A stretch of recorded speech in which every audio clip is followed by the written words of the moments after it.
Two. Check. Check. Hello. Hello, 2. What's up? Sibilance. What's up, friends? Hello. We simply use the computer to mark up the size of the account.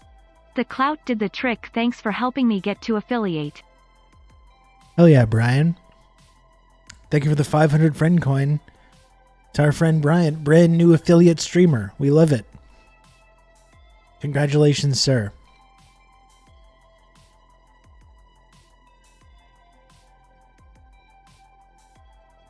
Sorry, how rude of me. How rude of me. Chin chin. Everybody cracking open a fresh Diet Coke here.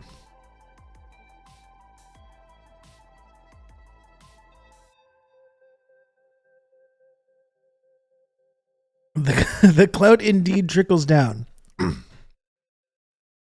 Listen, it's not just a saying, okay? It's not just a meme. It's not just a joke. You think this is a joke to me, this shit? You think this is a joke to me? All this stuff about the clout trickling down? I'm serious about this. It's science. It's a scientifically proven formula. It's the one trickle-down theory that does work as advertised. Okay?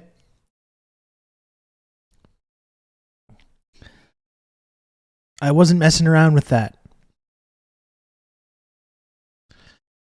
The system works, folks. I also got some noodles here.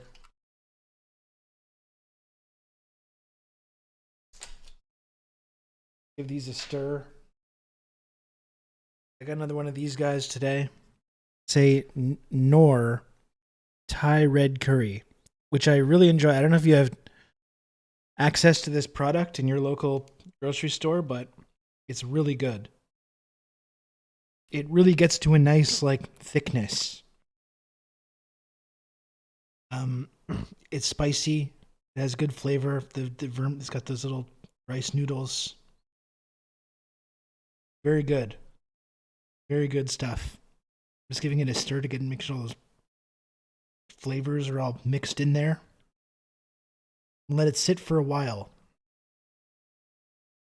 I really enjoy eating these noodle cups for lunch, but you can count on me. I find it takes a long time for them to cool, to get to an acceptable level of coolness. Aloha, comrades. Happy spring. Oh no. Bark Eater, thank you very much for the 15 months tier 1. Happy spring to you. It was really cold this weekend in Montreal. Snowed a little bit. It is very nice and sunny today. I am wearing my shorts and slides right now. It does feel, it's still cold, but it feels a little bit more like spring. It's very sunny today in Montreal. Beautiful day, just not quite at the temperature level that I would like to see, but we're getting there. We're getting close.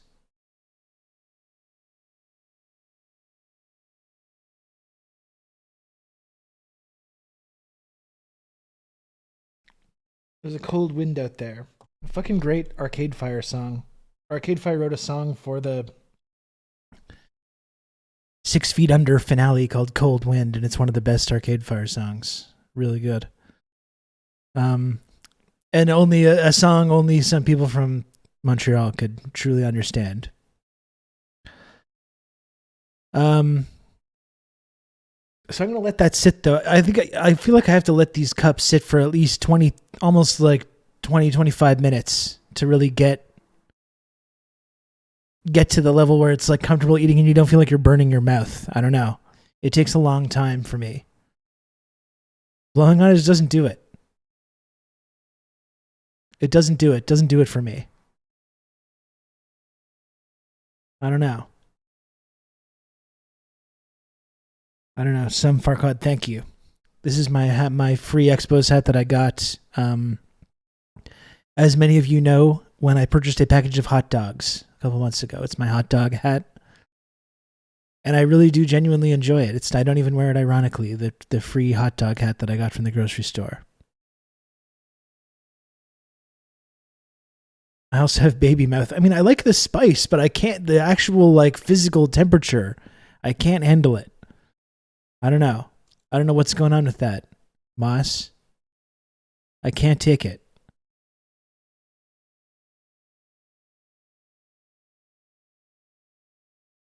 I'm going to have to let this sit for a while. I do have my apple though as well. How was everyone's weekend? How was everyone's weekend? I just had a nice time hanging out with my family. Spent a lot of time with my son. We watched The Dark Knight again. That was kind of fun.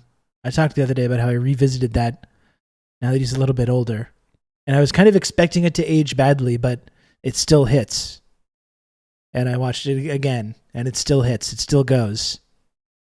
Apple and grapes, that's right. Really taking it to the next level here. It's not good to burn your mouth with temp or spice. No, it's not. It's not. Yeah, it was still, this weekend was like nice again, but I'm really ready for it not to be freezing cold all the time. Like I tried to go outside with my kid for like 10, 15 minutes yesterday just to say we did it. It's just so we're not like inside the entire weekend feeling like, like not getting any fresh air. And we were both outside for 15 minutes, just like, this is not fun. It's cold. It's cold. The wind is blowing. The snow is all like crunchy. It's all like ice layer on the snow. I don't know. It wasn't cool. We were outside for like 15 minutes and we were like, okay, fuck this. My partner and I took her dog to the river and she barked at the water a lot. That's nice. That's nice. It sounds good.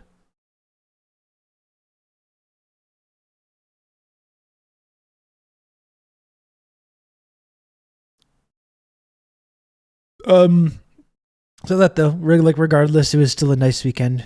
It was good. I had a little bit of regret. I really did.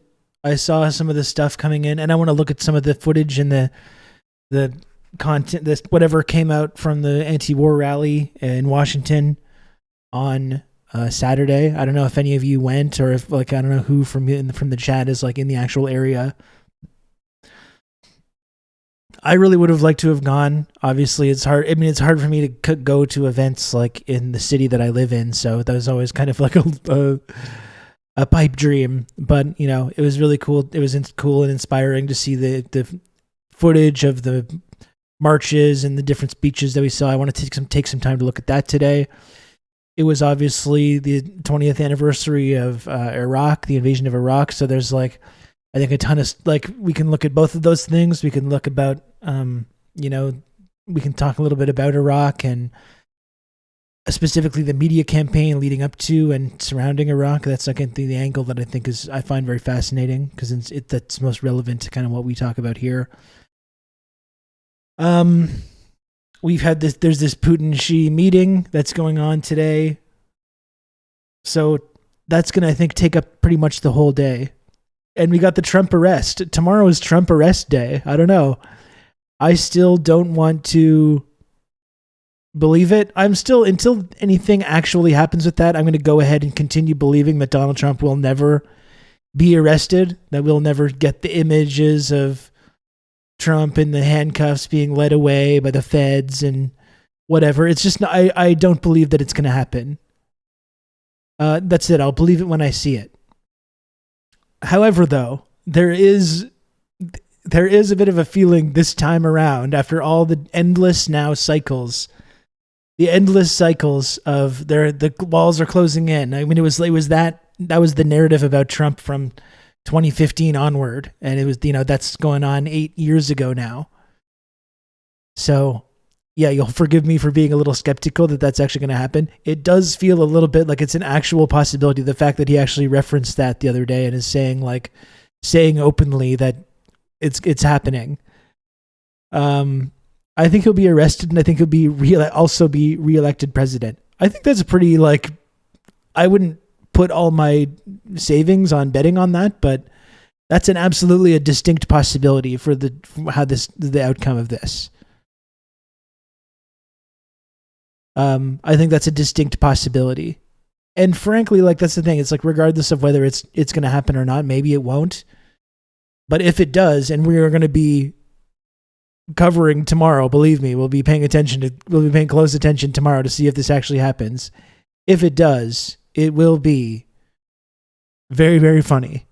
It's going to be very, very funny. Again, I refuse to believe it until it happens. I refuse to believe it until it happens, but it will be very funny. If he goes, I demand they all go to prison. I mean, that's the inevitable. I almost want to save these conversations, Sin Chow, for tomorrow. But yeah, I think that's my takeaway as well. Just like, yeah, sure, of course Trump's a criminal, but I think on the scale of criminality that we've seen presidents engage in, frankly, like, and this is not coming from someone that obviously likes Trump. I think he's a horrible, horrible man, a monstrous person. On the scale of criminality, though, I don't know, where would you rank him in terms of evil criminal presidents? Is he top 3? Even in living presidents, or even not even living presidents, but even the last like 30 years, going back to Reagan, maybe is Trump top 3 most evil? I don't know. In terms of criminality, just like the terrible things that they engaged in. Reagan and Bush, you got to put on there. Right? Of course. Reagan and Bush, you have to put on there. Is Trump more a criminal than Obama?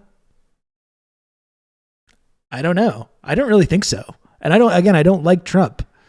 I don't like Trump at all. Just in terms of the actual physical crimes that were committed. Trump and Obama, compare them back to back. And I don't know. It's certainly not an easy question to answer. What are the charges meant to be? Well, it's because he paid. Well, this is the thing. It's like probably all the things that Trump could be arrested for. This is still it's a crime from what it's being described. He paid off a woman, to make her not talk about the sexual affair they had. Paid off a woman illegally to silence someone from speaking up about the affair that they had.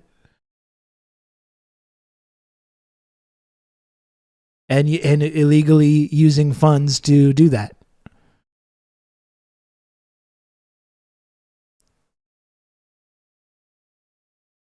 Which is, that's serious. It's like a campaign finance violation, and it's morally fucked up as well. But like, it's certainly not the Iraq War. It's certainly not like inventing the fucking neoliberal era, basically. Putting the final touches on whatever remained of the idea that America could be a society that had like some level of like social solidarity or state assistance for people that need help. In addition to all the horrible human rights and foreign policy crimes that happened under Reagan.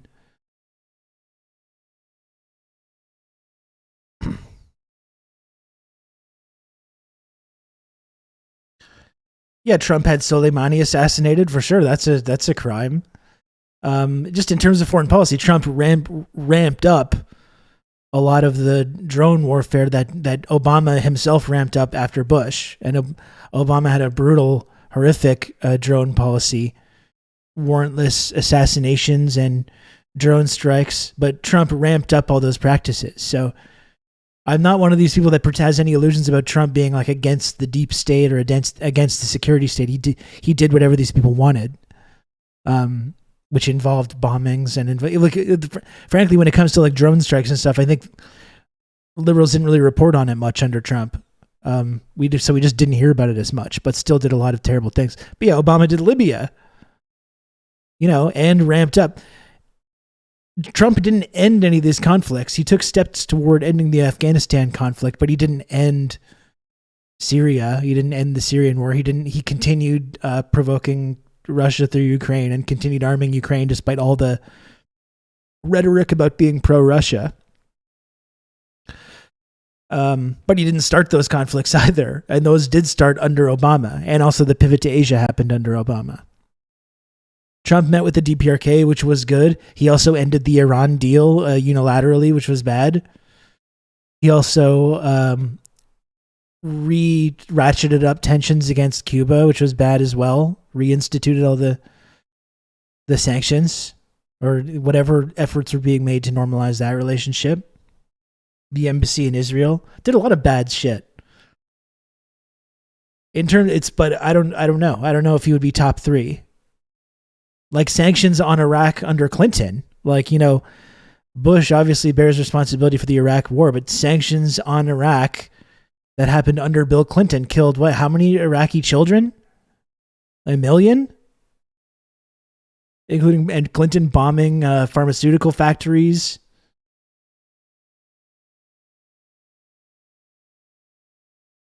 I don't know. I don't think Trump comes really. I don't think he would be in top 3. Of course, mismanaged COVID to the extent that he did, but fuck, you see what Biden's doing now. Like, who would have been really that different? Would President Hillary have shut down COVID and prevented it from spreading across the United States? I don't really think so.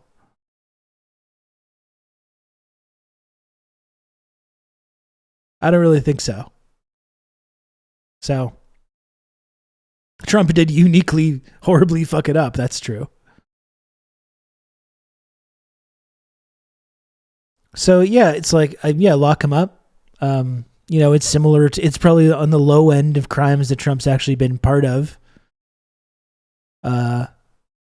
It's like getting Al Capone on tax evasion or whatever. Like Trump should be locked up for not paying his workers, right? Not paying workers at Trump hotels and resorts. Just getting people to do work for your company and then just not paying them and then just spending money on lawyers to ensure that they don't get paid. Like that's kind of a banal Trump crime that he should be in jail for as well. But I think that's the interesting question though. Like Orange Man bad, and it will be very funny. I agree to see him get arrested and just see the reaction to it. Maybe even be a little kind of dangerous. Who knows? People might lose it a little bit. We'll see. Like I wouldn't be ready to rule out anything about that. But is Trump more of a criminal or more evil than any other American president? No, I don't think he's really. I guess he would be in the top 5 most evil, most criminal presidents over the last couple of decades. But like, we should just lock them all up. That's the point, right? I think all these people should be locked up. We should lock up all these presidents while we figure out what the hell's going on. Dig up a couple of the dead ones and just lock them up as well. Also,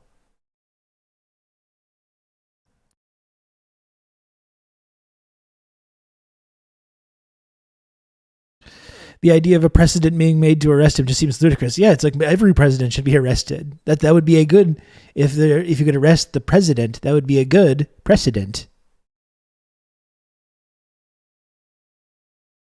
He's the less effective evil versus Bush. Well, that's like you can make an argument that his chaos actually made it more difficult for the truly evil people that control these security state forces to do what they want. I want to see lots of upside down guys. Old Dutch, thank you very much. Look at that. 24 months for our friend Old Dutch, the elite exclusive, highly sought after 24-month sub badge.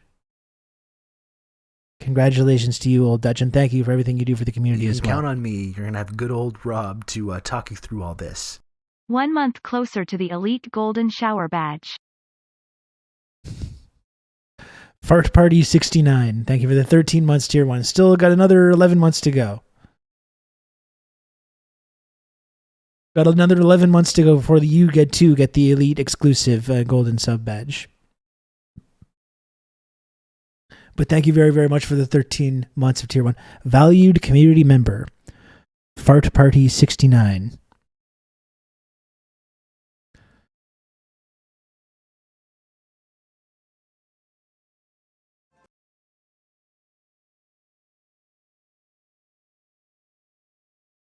Anyway, let's put a pin. And count on me. You're gonna have good old Rob to talk you through all this.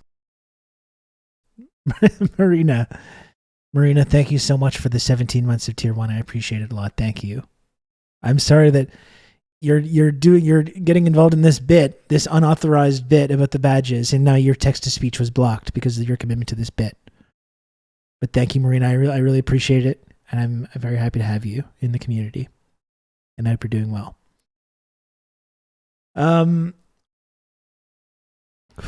So let's put a pin in the Trump and president discourse, okay? That's just a little taste. I'm like a dealer. This is just a little taste of the discourse we're going to have tomorrow, okay? Tomorrow's Trump arrest day. We are going to be covering it all day coverage. Maybe I'll do an even longer special. I could even do that. A day-long Orange Man Mueller time segment. Because regardless, folks, we can have this discussion about who's more of a criminal than who. It will be funny, though, and watching the reaction from liberal media, watching all the ladies and gentlemen, we got him, and watching the freakouts, it's going to be extremely entertaining, regardless of what happens, right? Regardless of what happens, it's going to be so funny, for sure. So let's make sure we're going to be covering this tomorrow. So let's put a pin. We'll put a pin in the discourse. He's posting from jail is going to be insane. Absolutely. Man, I don't even honestly want to. I'm still going into it thinking that it's not going to happen. I'm still going to, until I see it, until this actually happens, I'm going to assume that it's not going to happen. But god damn.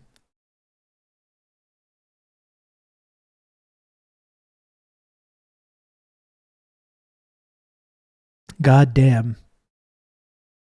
That's the thing. It'll be funny if nothing happens as well. It'll be funny if nothing happens.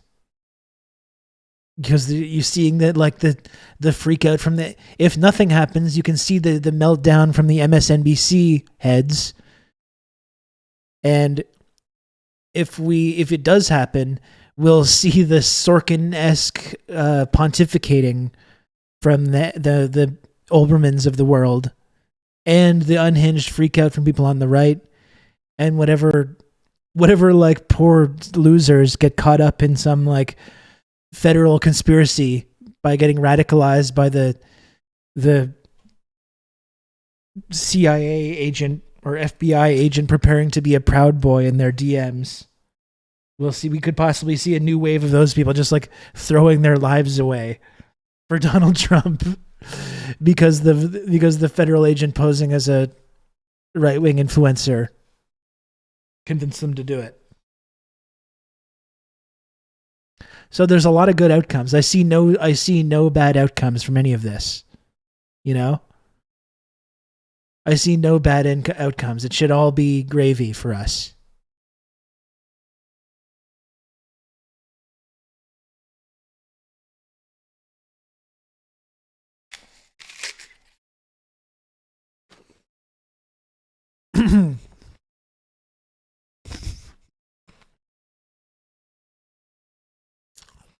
Freedom Convoy 2.0 getting trapped and asphyxiated in the Holland Tunnel. I think you can't take anything off the table right now. You know? You can't take every outcome is on the table for this.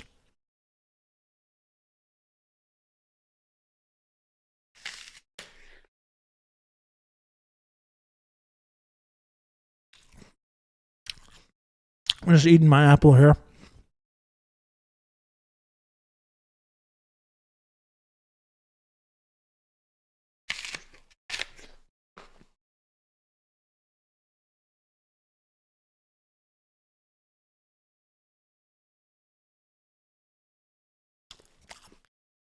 I'm not sure what time it's kicking off. So I'm going to chew this apple and I'll talk without my mouth being full of apple. Just give me a moment here.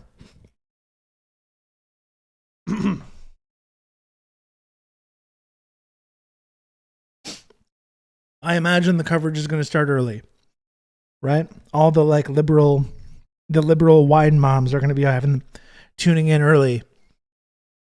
So I think we better do the same thing as well. The coverage is going to start. We'll see when and if any fireworks go off. That's what remains to be seen.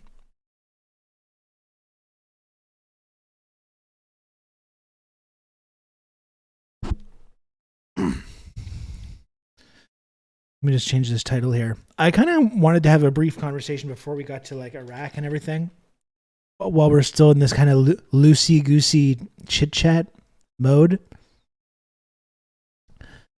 I wanted to talk a little bit about ChatGPT. I was having a little conversation with ChatGPT earlier. I've been using it a little bit. Like I like some people in the community have gotten passive aggressive corporate HR style emails from me that I use ChatGPT to craft. Certain individuals in this community that have displeased me have received a few of those. I've used it for a few more things. I used it to create a few little short story, like comic booky short stories that I did with my kid about like the Joker and Pennywise teaming up and fighting Batman and stuff. Kind of like minor stuff like that. I recently applied for a job. I don't want to get too into the details of that, but I used ChatGPT to help me write the cover letter for this job that I was going to do, that I was going to apply for. And it gave me like a first draft that I then worked on and made better. And you know, it was like a jumping off point. But that's because of like my ADHD. That kind of stuff is always stuff that I procrastinate on that takes me way longer than it needs to. And I was really blown away by the speed with which it could just give me a basis for something that I could then, you know, have to work on and to like make better and to make more personal. I am pretty like, this feels a little to me, I think people are maybe underselling a little bit the seriousness of this. I think you have these kind of like nerdy programmer types who have read Neuromancer too many times that are too like going down that warning path of like talking about being Skynet or whatever, or, you know, having these like taking over for humanity or destroying humanity or starting a war with human beings or whatever like science fiction-y dystopian story that people have. And like, I don't really necessarily subscribe to these things, but I think I am really amazed by this technology. Like this is a new technology to me that actually feels impressive and game changing in a way that I think a lot of other web 3.0 and VR and all this stuff has failed to do. And you know, AI driving and like that kind of automation that we've seen so far has always felt like a big letdown and felt like just a complete failure and a complete inability to kind of take this technology and make it real and tangible in a way. This feels this feels to me like actually a game-changing kind of technology that it's not even about right now. Like, I think right now it's impressive. Like I'm saying, you like use it to generate a cover letters. I saw they're doing like the integration with Microsoft Word, and you're able to just like talk to Excel now or talk to PowerPoint and just be like, create a PowerPoint presentation about this. And it just spits one out at you like almost instantly.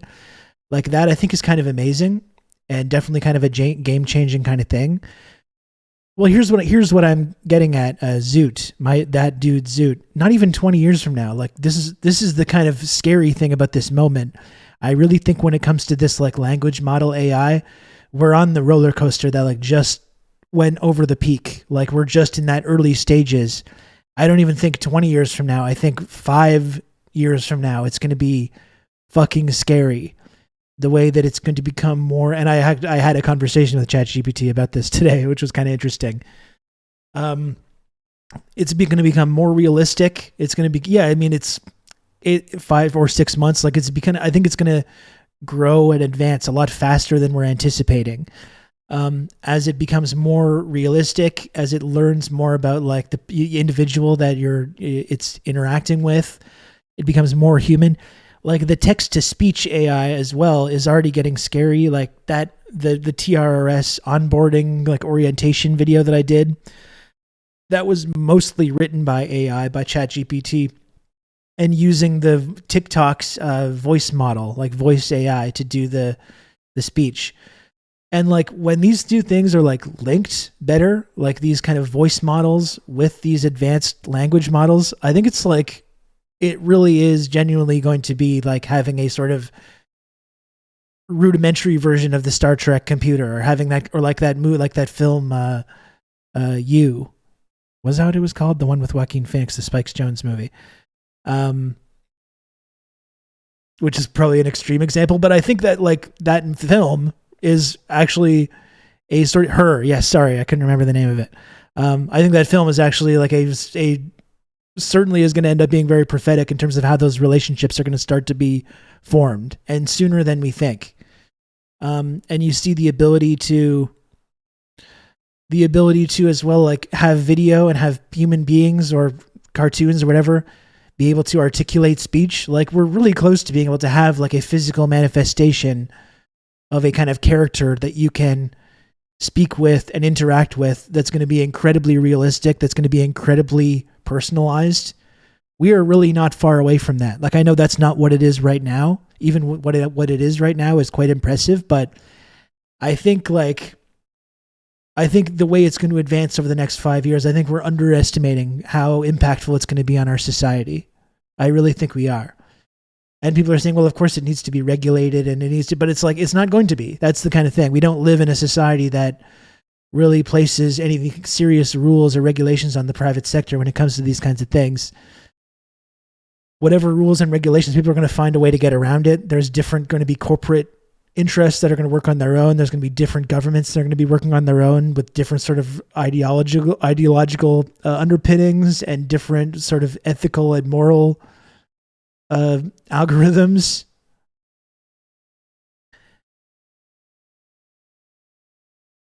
Like I think this is really genuinely like a science fiction technology that is going to be widely available. Like it basically already is widely available, but is going to be even more so over the next couple of years. I don't think any of us really understand, after spending some time using this technology, I don't think any of us understand how impactful this is going to be on our society. I think we're barely scratching the surface of it. But on the other end, AI that replaces white collar jobs is possible. Well, I mean, you talk about like the Turing test or whatever, and it's like, AI can't really convince you that it's sentient because you know that it's just programmed to say certain things. But can you really tell a difference between a person that's doing like customer service that's just been programmed with a dialogue tree, basically themselves, a human being, and an AI model? Like you could probably tell right now, but even right now, it's getting to the point where it is going to be difficult to tell in terms of those kinds of things.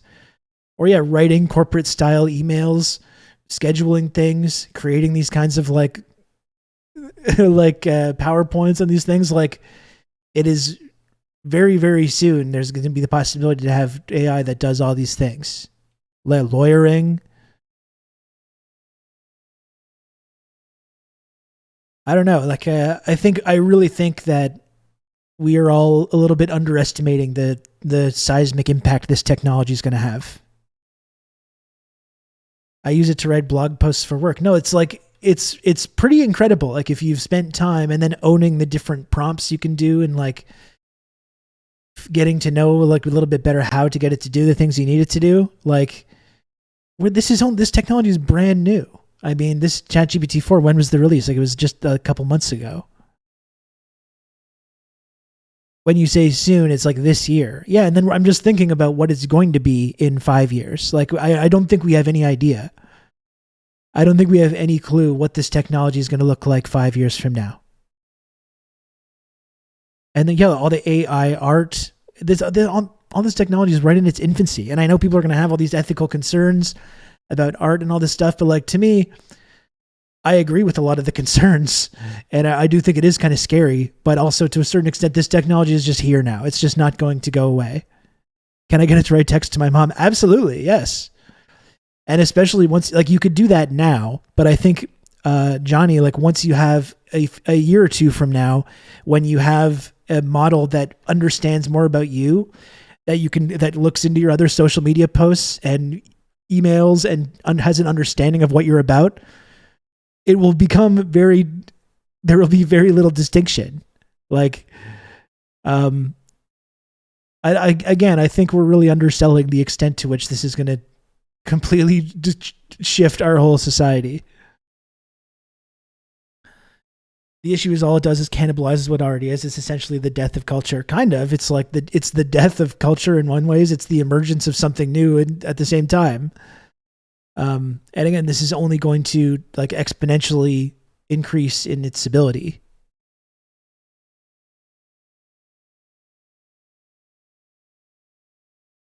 But for sure, I mean, you joke around, oh, can it write text to my mom? But it could write a text to your mom now. And certainly in a year or two, it's going to be able to write a text to your mom that's completely indistinguishable from one that you yourself would send. I don't know.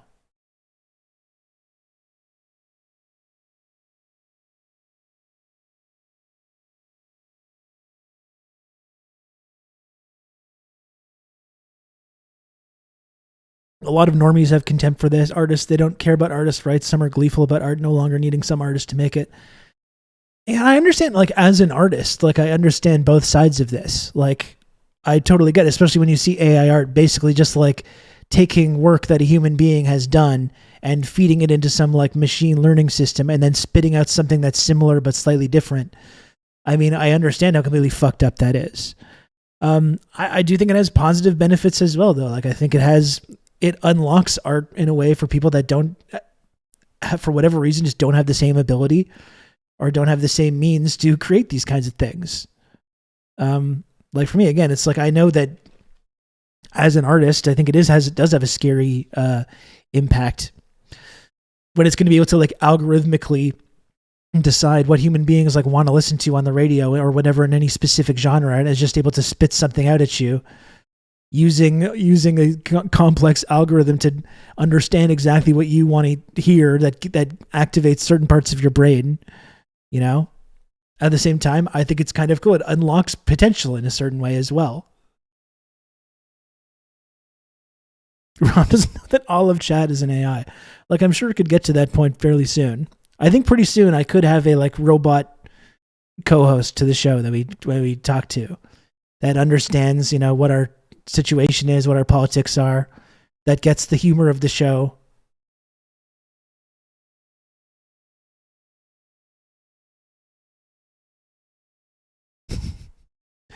Yeah. Like, I'm not an AI right now, but there will be a time very soon when you could have both a language, voice model and a live video that generates someone saying the things that the human that it's based on would say. Like, we're very close to that existing.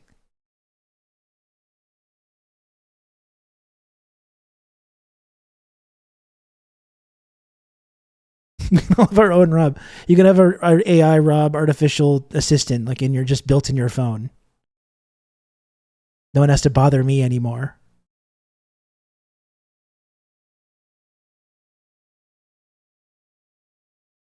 I don't know. I'm really kind of amazed by this technology, and like, I guess that's the point that I was trying to make. I do think it feels like game changing in a way that a lot of other tech over the last couple of years has felt.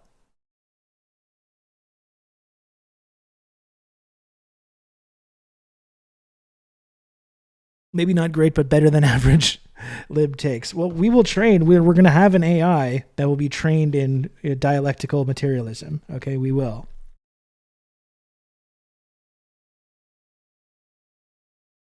Are you trying to get us to invest in a startup? No, not at all. I mostly just like, I'm amazed by this technology. I'm kind of scared and morbidly fascinated about where this tech is going to go.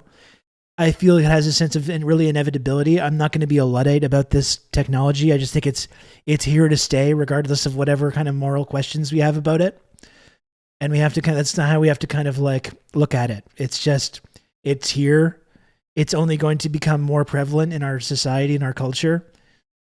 So it's scary. I don't think there's really anything we can do but to stop that from happening. So like just like the internet in general, it's going to have, I think, profoundly negative consequences on our society, and it'll also have positives as well. But it's all part of our sort of like ongoing technological evolution. That's just part of it.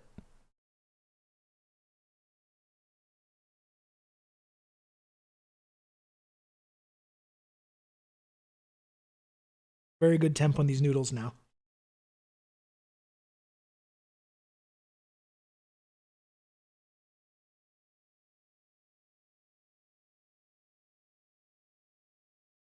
Can't wait to vote for the first AI president.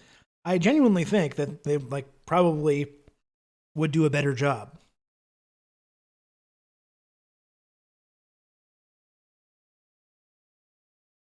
No?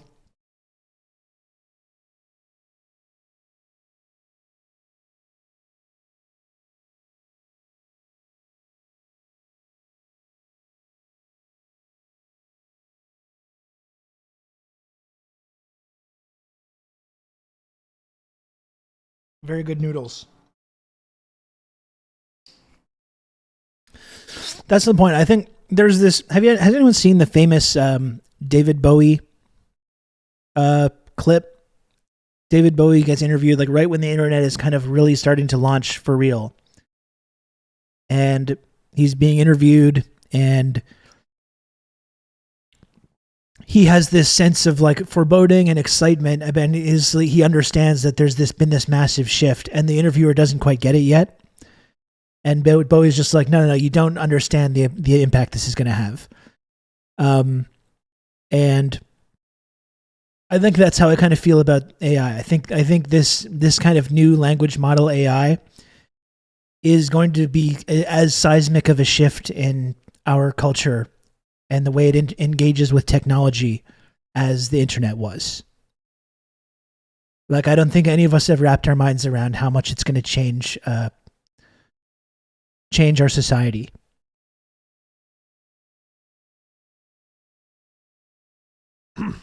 So, I mean, I don't feel one way or the other about it. I think it's scary. Like any big kind of shift like that, it's scary. Who knows where it's going to lead? But I do think that it's just like the train has left the station. I feel the train. That's kind of my feeling, right? The train has left the station. We've peaked we've gone over the crest on the roller coaster. There's kind of no looking back at this point. So we just have to kind of like sit back and watch this really new technologies really have this, what I think is going to be a seismic impact on our culture, and try to harness it as best we can to make society better. You know, there's certainly going to be people that are out there, powerful interests, using this kind of AI in an effort to continue to make, things worse. But I think it's up to us to engage with this technology and not shy away from it and try to use it in ways that are beneficial to us.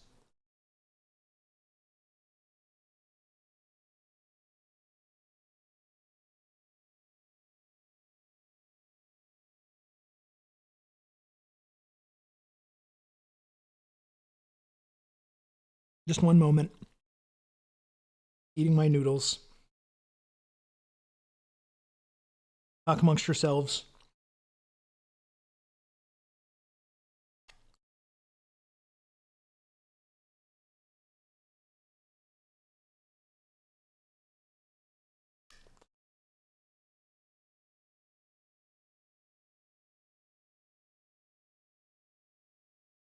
I'm just going to a napkin so I don't have like red curry powder on my face.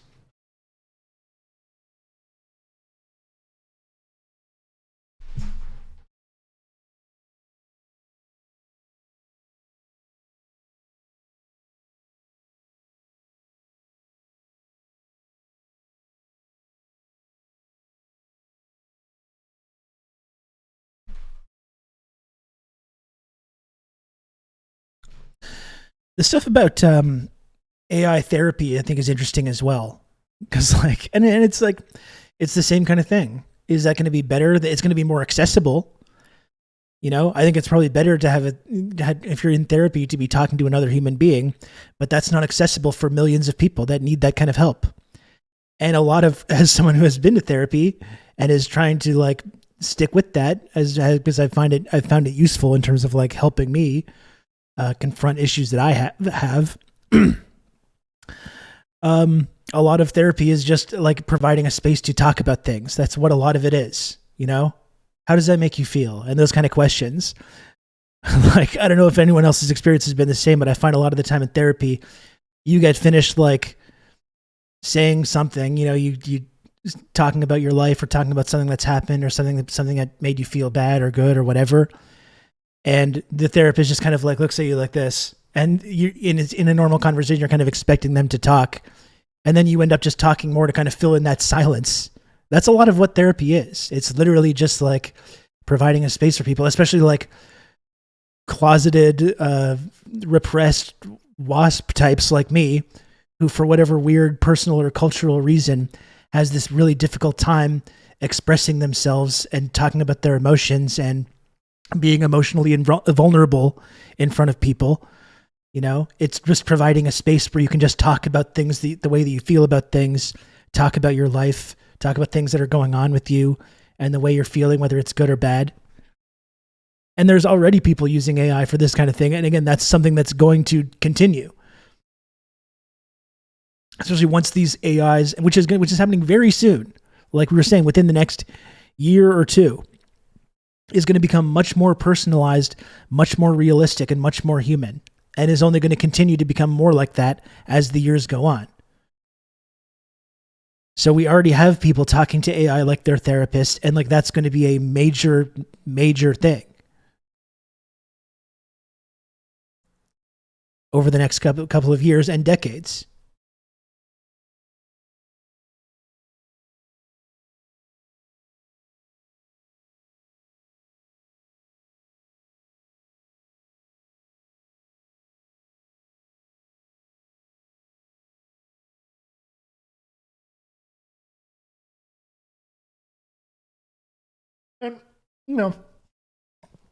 No, so basically her. Yeah, no, I think that movie is, I was mentioning this before, Hassan. Nice to see you again as well, also. But mentioning before, I think that movie is a lot of the stuff that we saw in that movie is going to become a reality a lot sooner than we think it's going to.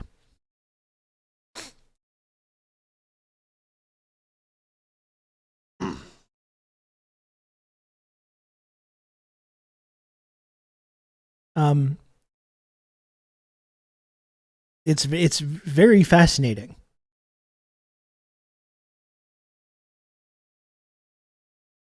I think this is a good way of looking at it. Critical mass, the climax of our current race towards AI, may be either the best or worst thing ever to happen to humanity, with a fascinating spectrum of outcomes. That's the thing. It's like you can't just say that it's good or bad, I think, but it's the possibility of this moment, I think, is endless. I don't know. It asks all these like interesting questions about more like sentience and consciousness or whatever. But I don't know. I have kind of a weird feeling about that because like I don't think AI is self-conscious. You can train an AI to act like they're self-conscious, but ultimately it is just something that's responding to its programming. But also from a human being's perspective, it doesn't take a lot for someone to, I think, like I assign humanity, like I assign humanity to like my Roomba vacuum. I know my Roomba is not alive, but it doesn't take long to have a Roomba just zipping around your house, and you give it a little name, and you kind of start treating it like a part of your house. It doesn't, from our perspective, it doesn't take a lot for us to like give these kinds of features and qualities to things that we know full well aren't alive, but they can seem alive to us.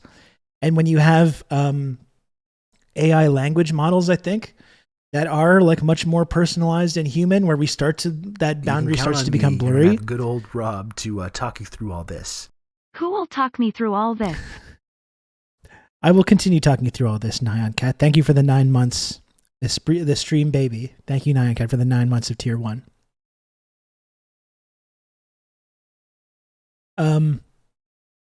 But I think, yeah, from our perspective, when we have a language model once it has like especially like a visual representation as well and an audio, and you have like something that you can physically see and speak to that speaks to you in an actual voice, from our perspective, like it's going to feel alive. Like we can ask about what it is, whether it is or not, or whether it's conscious or not. Again, I don't really think it is. But from our perspective, it doesn't take a lot to kind of trick our brains into thinking something that is conscious or that does have these kinds of qualities.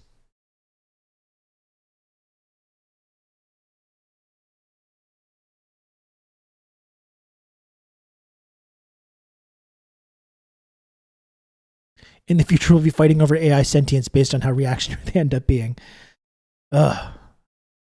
It's really scary, honestly. It's really scary to think about the ways that this is going to change our culture. I don't think this is my takeaway from kind of using this technology over the last couple of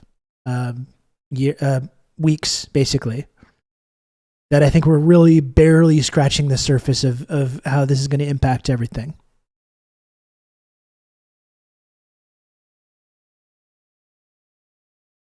AI politicians, well, that's the thing. Maybe like, it's obviously, we know that there's going to be massive corporations and defense companies that are going to have their fingers in kind of AI stuff, but you know, maybe AI eventually at one point is going to be how we get to a more equitable and peaceful like allocation of resources in our society.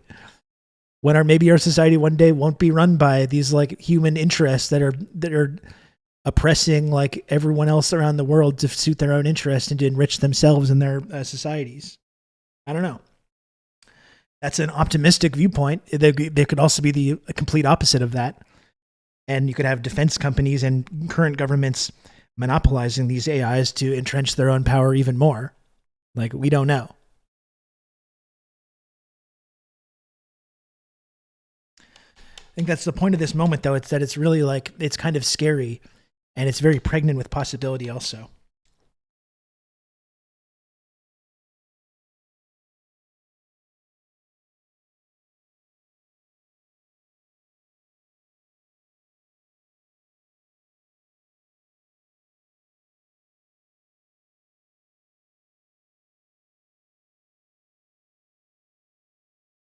Great noodles.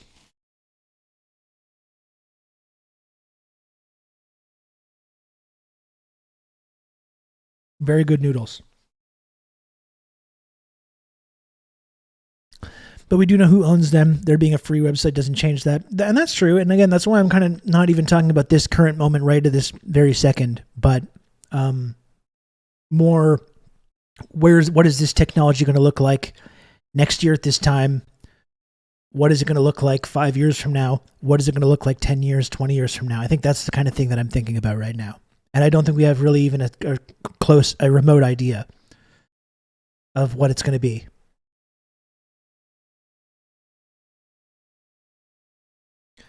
It will ultimately be used to manipulate the masses. Well, that's the thing, Ben. Like, I mean, even right now, we're close to that point already. Like, if you've seen, it's not there yet. It's not quite there yet, but it's very close to be able to mimic someone's voice, to be able to say whatever, and to have a video of that person speaking and seeing the words coming out of their mouths. It's not there yet, but it's very, very, very close. Like within a year or 2 or 3, like that technology, once that is seamless, we will no longer have really any guarantee that anything that we see is real or not real.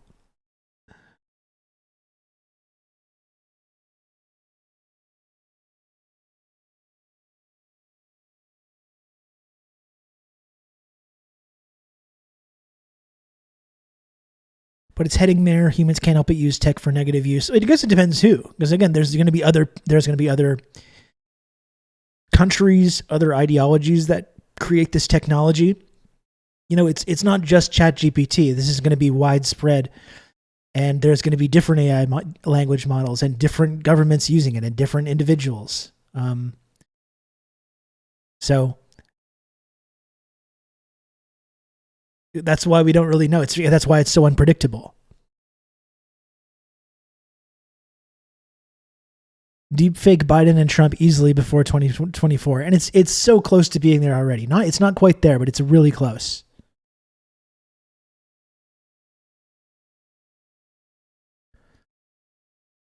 I still think it's mostly to discipline labor as of now. It's not really replacing anyone yet because someone has to tell it what to do. Well, it is absolutely going to replace a lot of these kind of white collar workers for sure.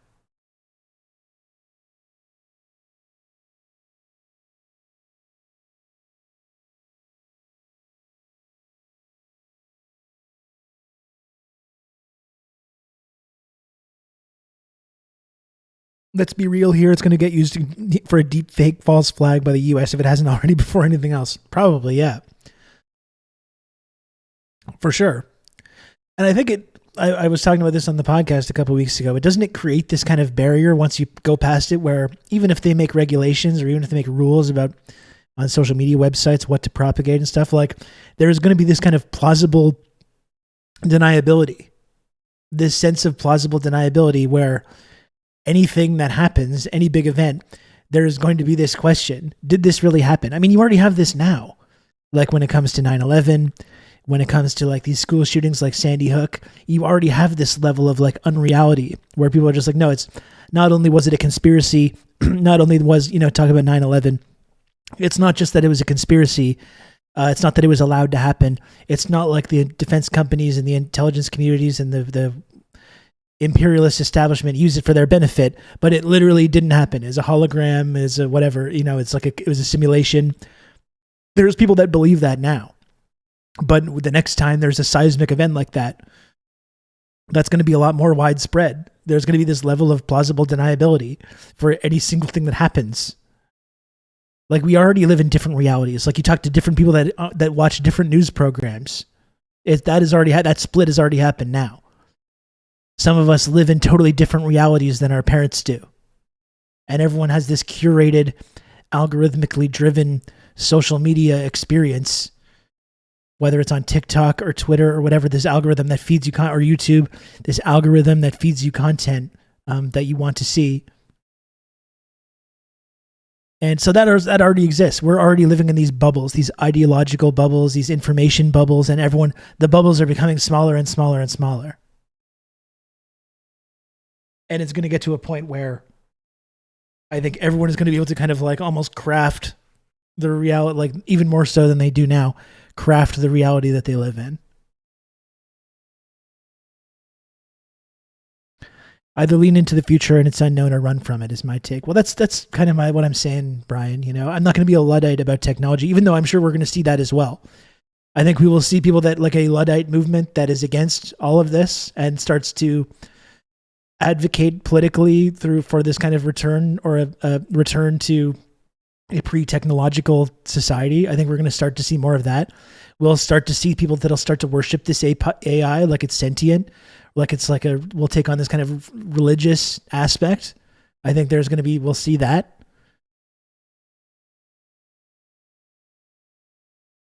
It's going to be really, really fantastic and exciting and scary the ways that this changes our society. I see bad always comes with good, but I'm sure we can adapt. Well, that's been the thing with the internet, right? There's many amazing things have been made possible by the internet, and it's been also very destructive on our society at the same time. And this will be no different. I think that's what evolution is, right? It's like it's this destructive process. And I think that's kind of part of what we're seeing now, and we're incorporating this kind of technology into our evolution. It's funny because I used to be really into this kind of like futurism, singularity type stuff, like probably 10 years ago, when the Silicon Valley stuff really started to pick up, and we saw, when Musk first started to emerge and all the stuff about self-driving and all the tech that was kind of promised in that early part. I became very interested in this kind of futurism and talking about the singularity and AI and all this stuff. And many of that was a complete illusion, as we know now. But I think now I'm starting to, with the emergence of ChatGPT and these kind of language models, I am actually starting to get the impression that we have actually crossed this sort of Rubicon with this technology that is going to have a drastic impact. Yeah, I was rooting for SpaceX to land the rockets. Exactly. I think a lot of us that kind of were paying attention to those things at the time, it's been a radicalizing thing, right? Seeing that a lot of that was a scam and seeing that a lot of it was a lie. And the kind of people that were promoting these scams, the kind of people that had positioned themselves as being like altruistic saviors of humanity, we've seen the reality of the actual people and industrialists. Elon Musk is the prime example of it, or Jeff Bezos or whoever. We know what these people are about now, and all this kind of veneer, like Sean is saying, all this veneer is kind of worn off about this kind of the kind of future that these people wanted to create.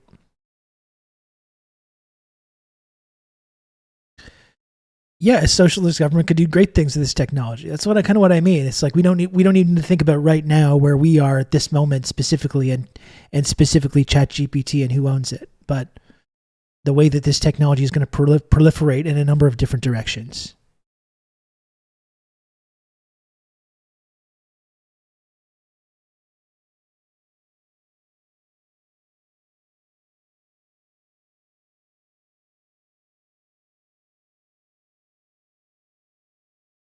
I don't think. This is how I feel right now. Let me just... one moment.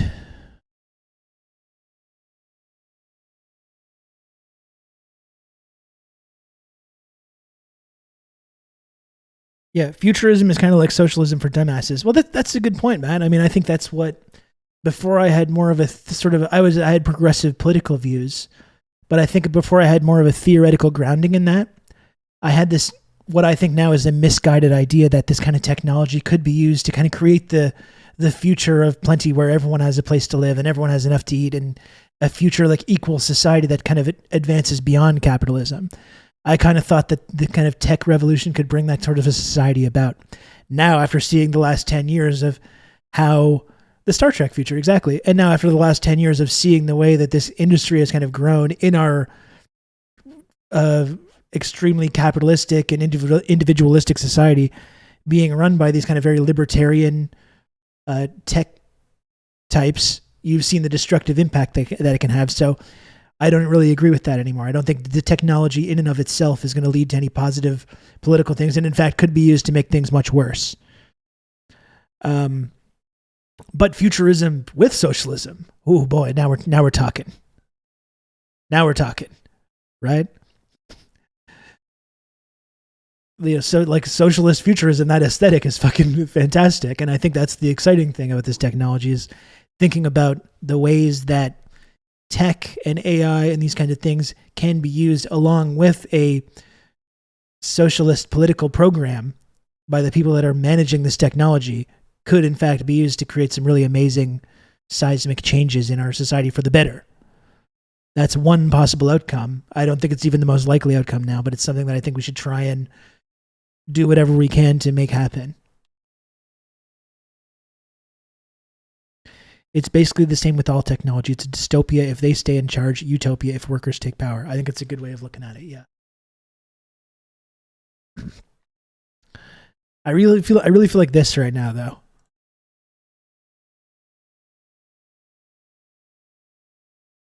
It's a great fit for Bowie there as well.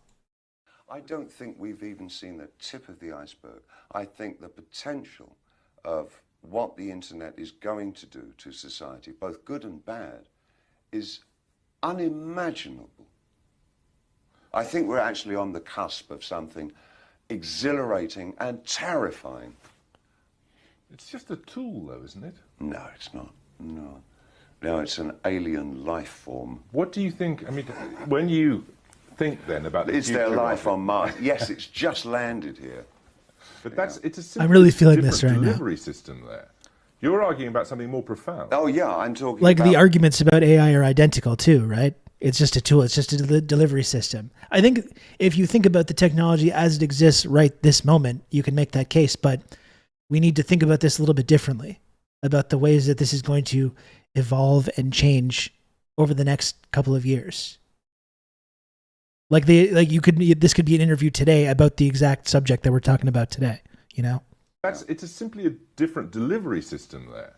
You're arguing about something more profound. Oh yeah, I'm talking about the actual context and the state of content is going to be so different to anything that we can really envisage at the moment, where the interplay between the user and the provider will be so in simpatico, it's going to crush our ideas of what mediums are all about.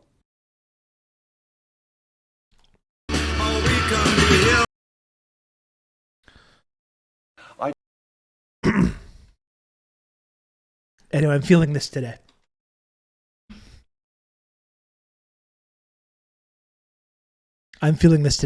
Like, yeah, I think it's just the idea of combining this ChatGPT, even right now, with some of the voice text-to-speech technology that exists right now. We're very, very, very close to having a pretty good facsimile of the Gene Roddenberry Star Trek computer.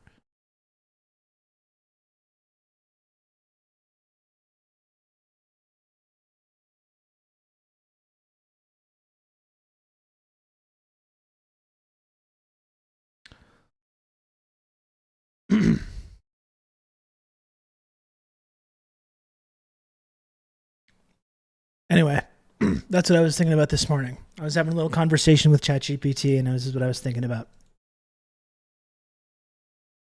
It's pretty fascinating to think about and to talk about. Let's move on now. Let's move on. I got another about 2 hours, so let's move into like the kind of meat of what I wanted to talk about today. There's all kinds of... I got out my rants here about AI and this kind of technology.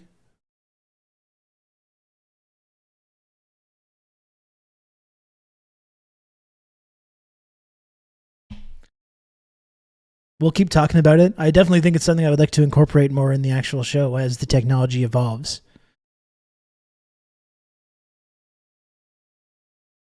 Hoping that a country like China might actually be able to regulate the excesses of AI. Well, just in the ways that they're doing that now. Like they don't let tech companies tell them like what they can and can't do. They have a specific guidelines for what context these tech companies can operate in. That's why you see all this stuff where TikTok for a generation of young Chinese people is this incredibly valuable educational resource. You know, it doesn't take a lot to actually step in and ensure that these things can have very positive benefits. Where you see like American and Canadian teens on TikTok is just completely destroying their fucking brains. You know, in some cases.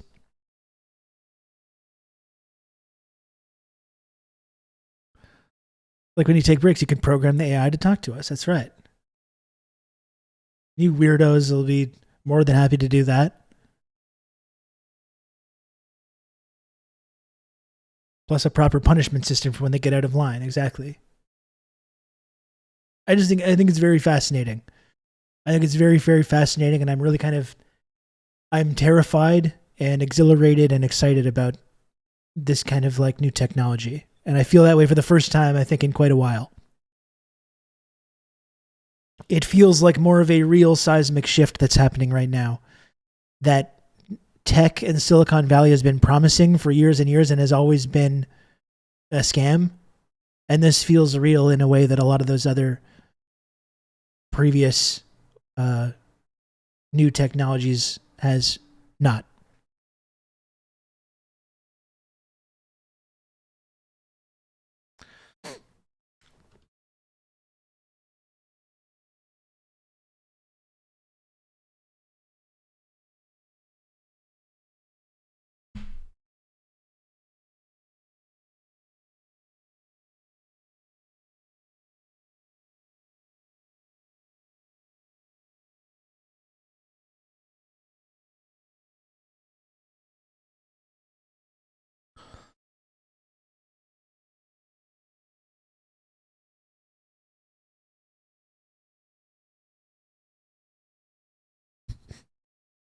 We're skipping the beverage talk. Skipping the beverage talk today.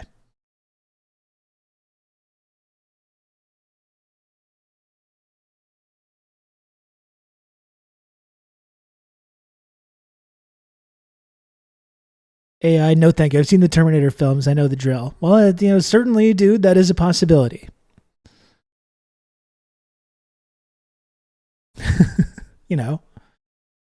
But, in the Terminator films, the United States government is destroyed and is no longer is no longer a threat to people around the globe. So maybe we didn't see in the Terminator films, you see Los Angeles and you see how it's a war zone. Maybe the rest of the world's doing okay. Maybe that's one thing we haven't talked about. You know, what's going on in the global south during the Terminator films? Maybe Skynet's like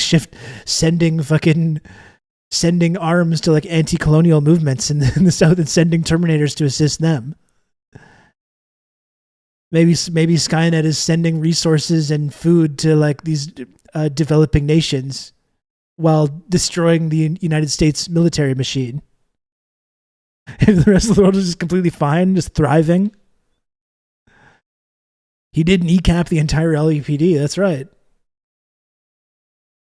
Maybe, we don't know.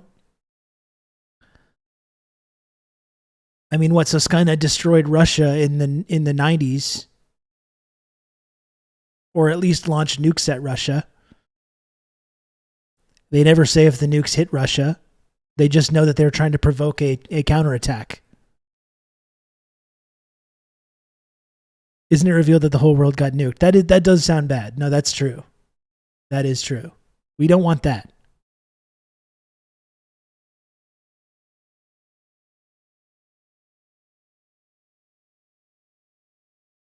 Like that tweet about how children of men, the rest of the world is fine, and England just chose to be like that.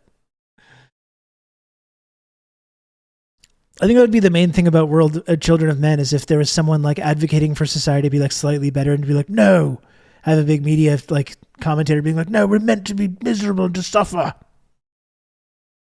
How dare you demand that things be improved slightly? Anyway. Yeah, the UK is already a post-apocalyptic hellhole. So we got a 10-minute view here, a 10-minute video here from Double Down News about the war. I think that could be a good way to kind of start us off here.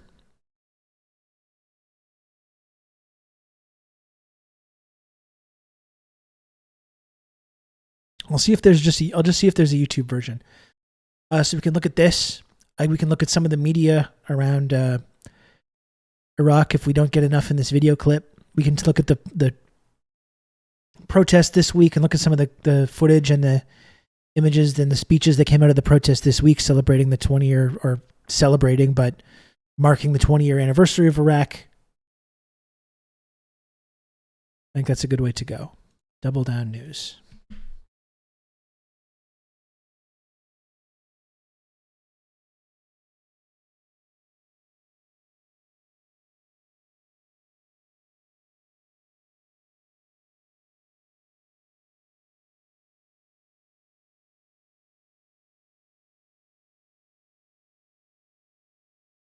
Okay, I'm just going to put it on here because I don't know exactly which video to look at. Oh, thank you, James. You can count on me. You're going to have good old Rob to talk you through all this. Iraq you like a hurricane. Thank you, In Search of Slack, for the 16 months tier 1. I think just... You can count on me. You're going to have good old Rob to talk you through all this. Nuke ya lure. Thank you, Bonsai Prince, for the 15 months tier 1. Remember the jib jab? The jib jab with Kerry and Bush? We should actually watch that after. You can't say nuclear, it really scares me. Remember that? Remember that one?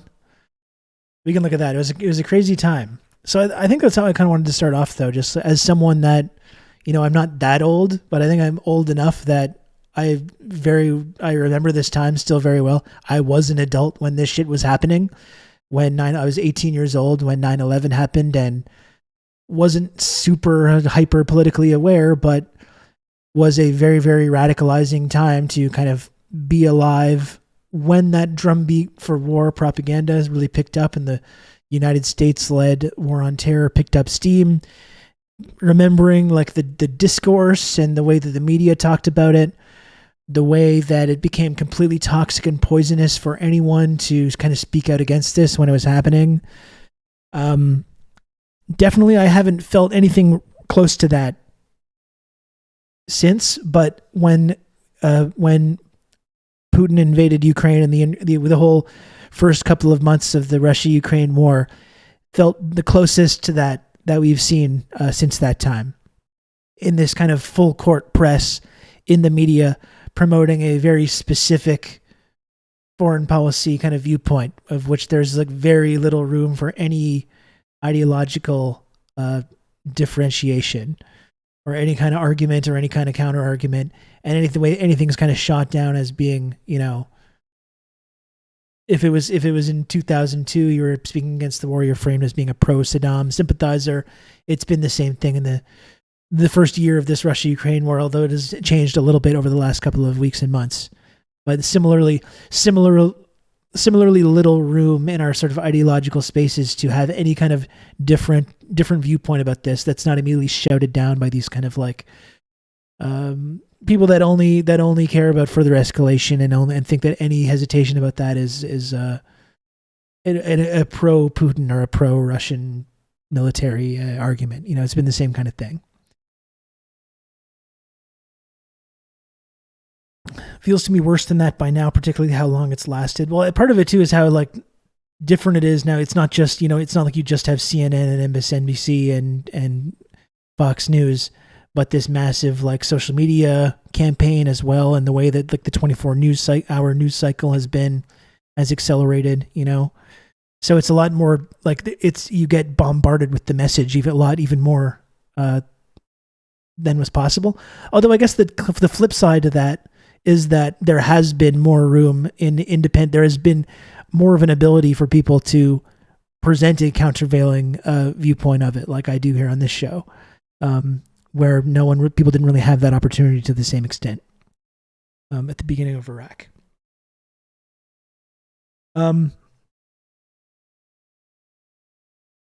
If China was as powerful as it is now, does Iraq still happen? No, it doesn't. That's one of the reasons I'm excited by the emergence of this kind of multilateral world or multipolar world, is that, I think a lot of countries around the world are not going to allow the United States to engage with the other countries in this way, and are not just going to sit idly by. And Syria was really the turning point.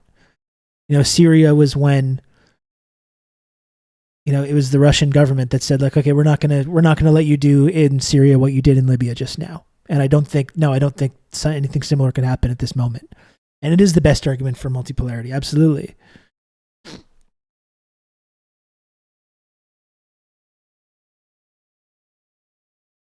I don't know if the suppression is worse, but the consequences seem worse now, and they can deplatform you and make you a viral main character. That's right. It's a lot more insidious, where you have like NAFO and these like OSINT types, and you have this whole, I think to the extent that you didn't have in Iraq, you have this whole like supporting imperialism from the left, decolonial kind of language as well. So you have this kind of, it feels like there's more ideological diversity, even though the ideological end point is the same. It's supporting NATO, it's supporting Western imperialism, but now you have this whole like complex of different sort of ideologically oriented outlets and institutions that promote the same viewpoint, but using progressive language or using anti-colonial language. That feels a little bit new, that you didn't have as much during Iraq as well. Anyway, it's been an incredibly radicalizing thing for me in my life. Witnessing the run up to war, remembering what the propaganda campaign was like, seeing the way that like it surpassed all the worst case scenarios, and all the intelligent, smart people in the room, both conservative and liberals, who said, no, all these bad things are going to happen, were proved completely wrong, while dumbass, like ignorant Canadian musician stoners were immediately proven 100% correct in their analysis of what was going to happen. And then seeing the ways that all these people that were incorrect all failed upwards and continued to have important roles in shaping our discourse over the next couple of years. The way that all the people that were responsible for carrying out the war itself just escaped all culpability and were in fact rehabilitated. George W. Bush, prime example, the way that in the Trump era, he's been rehabilitated as this kind of liberal hero. So it's just that's radicalizing in and of itself. It's been a harsh lesson over the last 20 years and what this rules-based international order is all about. And I have a hard time understanding how anyone that's been through that last 20 years and paid attention to what's been going on still gives these people the benefit of the doubt when they were still lecturing other countries about human rights, or we unironically talk about this rules-based international order. Iraq exposed all that as being a complete fraud, and it's amazing still that people are still caught up in this mythology about America and Canada and these Western countries, what our values are, what our responsibility to the world is.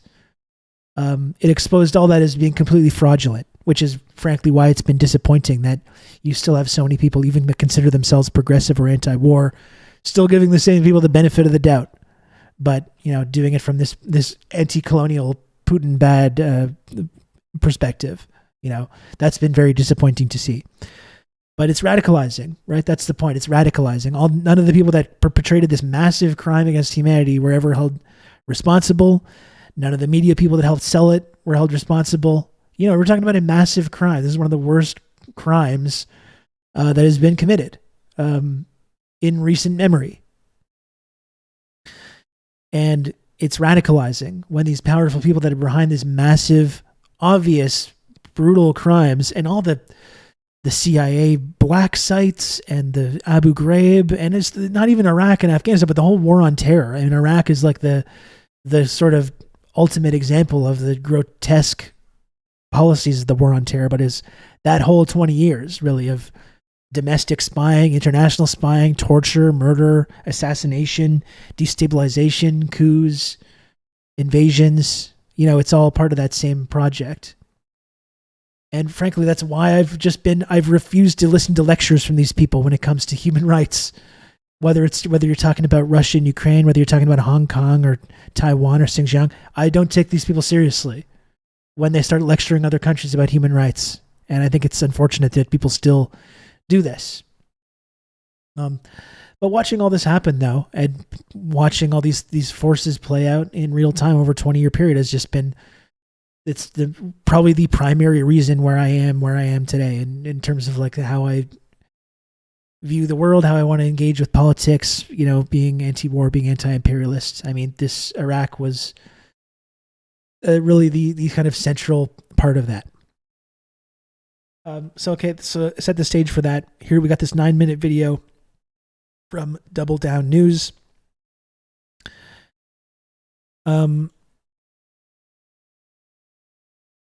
Let's watch that. We got other stuff to look at after as well. And we'll get to the protest footage as well.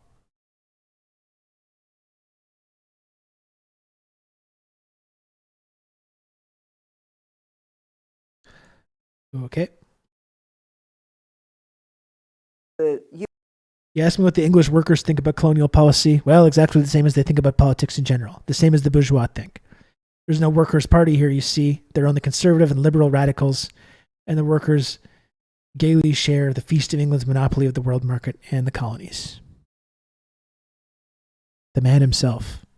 US and UK invaded Iraq. Today, Tony Blair is free to go on television, has made a huge amount of money, the same with George Bush. At the same time, Julian Assange languishes in Belmarsh prison because he told the truth about this war. Light them all up. There is something deeply wrong with a society with those kind of priorities. When you look at the people who brought us the war in Iraq, the people who used everything at their disposal, the state machine, parliament, the media, when you look at what all those people did, nobody has faced any of the consequences. Even when the Chilcot report reported, Tony Blair set up his own press conference, paid for by the immense wealth which he now has, the many houses that he has. He was made envoy for peace in the Middle East. He was given a knighthood last year. Whereas all the people who told the truth about the... It couldn't be... When you participate in a massive crime against humanity like this, and you literally personally profit from it and become incredibly powerful and influential after being privy to this crime, like fucking Christ. How do we have any moral leg to stand on to lecture anyone? Or all this shit about Putin being charged as a war criminal by the ICC. How does anyone take that seriously? And no one around the world takes it seriously either. I know people in our society are still very caught up in this. No one around the world takes this shit seriously for this reason. War. The people who marched, what happened to them? The Muslim community penalised by the prevent system for telling the truth and for standing up for their rights. The people like Julian Assange, imprisoned in Belmarsh for all these years for telling the truth. I remember Tony Blair, the day of February the 15th, when we had so many people marching in London. He said, even if 1 million people march in London, that's not as many as Saddam Hussein killed. Well, the war in Iraq ended up killing more people. He talked about human rights. This is about democracy. It's about getting rid of a dictatorship. After he stopped being Prime Minister, what did he spend his time doing? Advising dictators. The truth is, all of these were lies. All of them were things where they said, we are going to make things better, and actually they made it worse. And not just in Iraq. In the last 20 years, armament worldwide, amount of money spent on military has doubled. Nearly $2 trillion are now spent on arms every year, making the world a much more dangerous place. We've now got conflict, not just between dictator in the Middle East and the biggest imperial power in the world, the United States. We've now got effectively a proxy war in Ukraine between two major imperial powers, and both of them with nuclear arms. We've got the much more real possibility of war with China. Again, this will be a nuclear war, and therefore the devastation of humanity. So exactly the opposite of what we were told 20 years ago has turned out to be the case. It's a more dangerous world. Iraq's a much more dangerous place. We have far more refugees than we had then. The Taliban in Afghanistan back in control. Terrorism has grown, and indeed, where did ISIS and Al-Qaeda come from? Well, in Iraq they came from British-occupied Basra province, where they were formed in prison, where many Iraqis were in prisons. And the shameful thing is that the people who created the war are still being given awards, are still making huge amounts of money, and in the case of Tony Blair, is still being invited onto the BBC to give his views on absolutely everything, instead of being in the dock at The Hague, which is where I think most people in Britain would like him to be. From the very beginning, from the time he went to Bush's ranch in the spring of 2002, Tony Blair was absolutely fully committed to every aspect of the war in Iraq. He lied about the existence of weapons of mass destruction, which had never been found because they didn't exist, and there were all sorts of people who said so at the time, including the UN weapons inspectors, who you might think would be people who did have some particular knowledge about this. This was all dismissed by Blair, by Alistair Campbell, when they devised a dossier. And this is the man who promoted the dossier. It was over the Evening Standard that day. Iraq can attack Britain in 45 minutes. I think a period of silence from Alistair Campbell would be welcomed by everybody, instead of which he seems to be in podcasts and on couches all over the TV studios. This tells you something about the lack of integrity and the lack of morals of so much of our media coverage. I think the media role was very, very important, and again, that hasn't really been held to account at all. If you look at the broadcast media, particularly the BBC, it was an absolute disgrace. I remember Andrew Marr, who was the political correspondent, who just after the war started said Tony Blair had won this argument. He said that they would be able to take Baghdad without a bloodbath, and that in the end the Iraqis would be celebrating.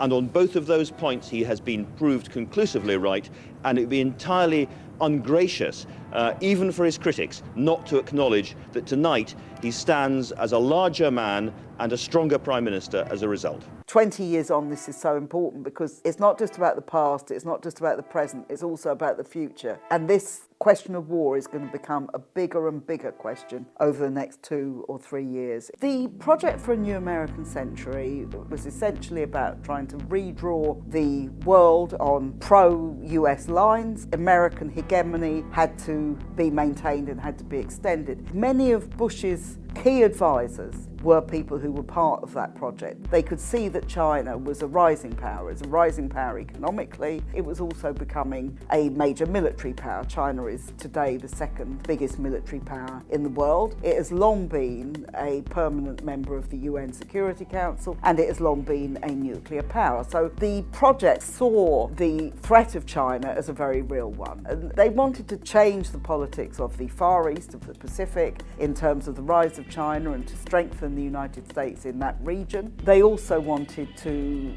redraw the politics of the Middle East, and that particularly meant boosting Saudi Arabia and Israel as their two closest allies in the region against Iraq and against Iran, and that's a policy that's continued. The Middle East itself, there are very few democratic governments, and that is to do with the way in which imperial powers decided on a particular form of government which really didn't care about democracy. They were concerned with having regimes which were closely connected to them politically, economically and militarily, and that's what's been created. Yes, Saddam Hussein was a dictator. He was a dictator who was put into power through the acts of the United States, but he was by no means unique in that region. Fortunately, that was the last time that'll ever happen. For example, has been engaged in a war against Yemen for 7 years. No question about regime change. The murder of a journalist carried out at the behest of members of the Saudi royal family. Nothing is done. You know, we're talking...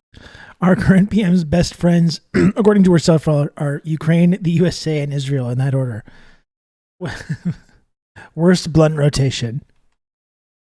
Absolutely terrifying blunt rotation. Hear about extremely undemocratic states. The British government, the United States governments are perfectly happy to work with those people as long as they keep the area secure for oil profits. That's the bottom line. We had many, many Iraqis in this country who campaigned with us against the war in Iraq. Not because they liked Saddam, actually they had suffered, they'd been put in prison, they'd suffered terrible torture, they'd suffered all sorts of things at his hand, so they knew exactly what was going on, but they also knew that the war was not going to make it better for ordinary Iraqis. Actually, it would mean, as it has meant, a breakup of the country. That Corbyn speech was fantastic. You can look at that after. Livelihoods of huge numbers of refugees who are treated appallingly when they get to any of the countries that were involved in the war. The impact of things like depleted uranium, all sorts of terrible things. Crimes. Iraqi people have suffered. Perhaps the most shocking one was the revelation of what happened in the Iraqi prison of Abu Ghraib, where American troops were torturing people, were photographing them in the most degrading way, were treating them like animals, were doing all these sorts of things. This is not only in... You know, I just because it's Twitch, I just reacted there and tried to skip the imagery there from Abu Ghraib. I don't know how that aligns with the TOS, but listen, we're talking about Iraq. That's a big part of it. I don't think we should fixate on that kind of imagery, horrifying imagery, but I hope I don't get in trouble for showing that kind of shit, but we need to be aware of the horrible crimes that we were privy to. I think we can't look away. We can't pretend that shit didn't happen.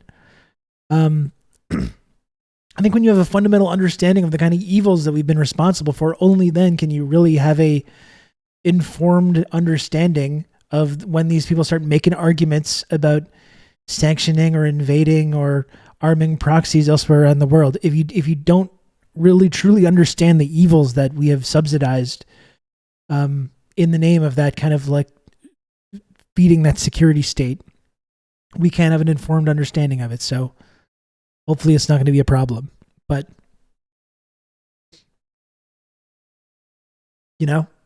I think we have to be able to at least engage a little bit with the horrors that we unleashed on the world in this case.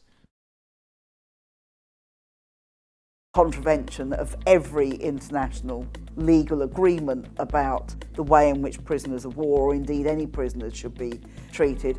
And I'm sorry, when you get into Abu Ghraib as well, don't fucking tell me that was some one-off, some rogue group of guards that got a little too crazy with it. Give me a fucking break. They weren't acting on direct orders. That shit wasn't going on all over the place, in all of these black sites, in all these prisons. You think there was just one rogue sect of people that were engaging in that kind of fucking barbaric behavior? Give me a break. Who believes that? Who believed that those people weren't operating on specific policies that were being implemented?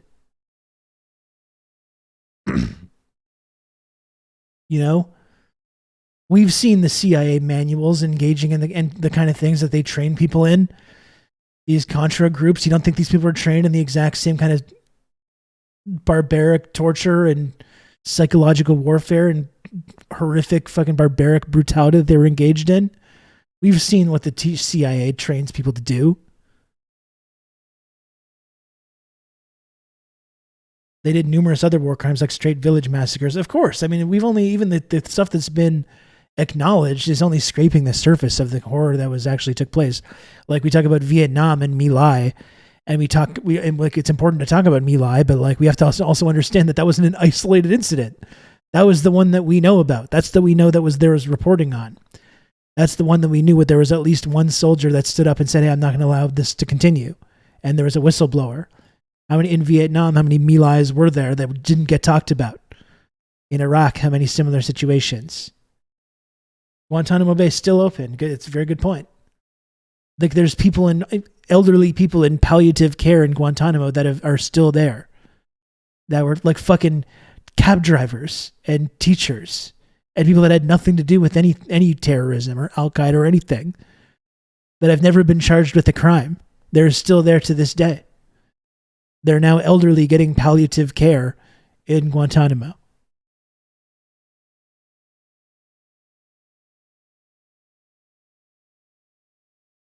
You know, and this is the country that we still give them the benefit of the doubt when they talk about their commitment to human rights and these kind of values and their opposition to countries invading other countries. Like, come on. Fucking outrageous. I even saw someone trying to say, like, how I can't believe that you would equate Iraq with the Russian invasion of Ukraine, who was for like making the exact opposite argument that they thought that they were. And I don't think you should compare Iraq and Ukraine at all. Number one, Ukraine is on Russia's border, not the entire way across the world as Iraq is to the United States. Number one. Number two, the United States and NATO have been pumping arms into Ukraine and arming proxies in Ukraine to carry out a war in the eastern regions of Ukraine over the last 10 years. We've also been training them to torture and engage in other God knows what horrific other behaviors in that time, versus the weapons of mass destruction argument that was used against Iraq, which didn't exist. The arming and training and funding of these Ukrainian proxies does exist. Like, we know that. That's not a conspiracy theory. There's been reporting on it. We know that that's 100% true. And number three, regardless of how, I would not deny that Russia's done terrible things in Ukraine. In any war, obviously, there's going to be horrible things that happen, and I don't doubt that. But I also don't think that if you compare, for example, like the initial bombardment of Baghdad, the shock and awe campaign in Baghdad versus what we've seen in Kiev, there's no comparison. I'm sorry, but there isn't. I know that makes people uncomfortable, but there's no comparison to these two things. Use the computer to mark up the size of the account. Kiev has been bombed over the last year, but nothing like what we saw. Nothing like what we saw with the shock and awe campaign in Baghdad. Thank you, Dimitri, for the 100 friend coin as well. I'll take that challenge. Let's just follow the direct line from this to the blowback that got us to finance Ukrainian Nazis torturing the ethnic Russian population and who funded ISIS. Yeah, exactly. These things are linked. Linked as well to the activity of these Uyghur terrorists and separatists in Xinjiang that led to the Chinese crackdown on terrorism. You know, which we then used their crackdown on this political tendency that we helped create, and we used their crackdown on it as an example of how barbaric and horrible they are and how little they care about human rights. While we're still engaging in these proxy wars, bombing weddings and funerals and hospitals, you know, and we're still saying that their response to terrorism is just a bridge too far for us. And people believe it. And people say, like, yeah, you're right. And I am against the Western imperialism and against the war, and I'm a peace activist, and I agree with all these accusations.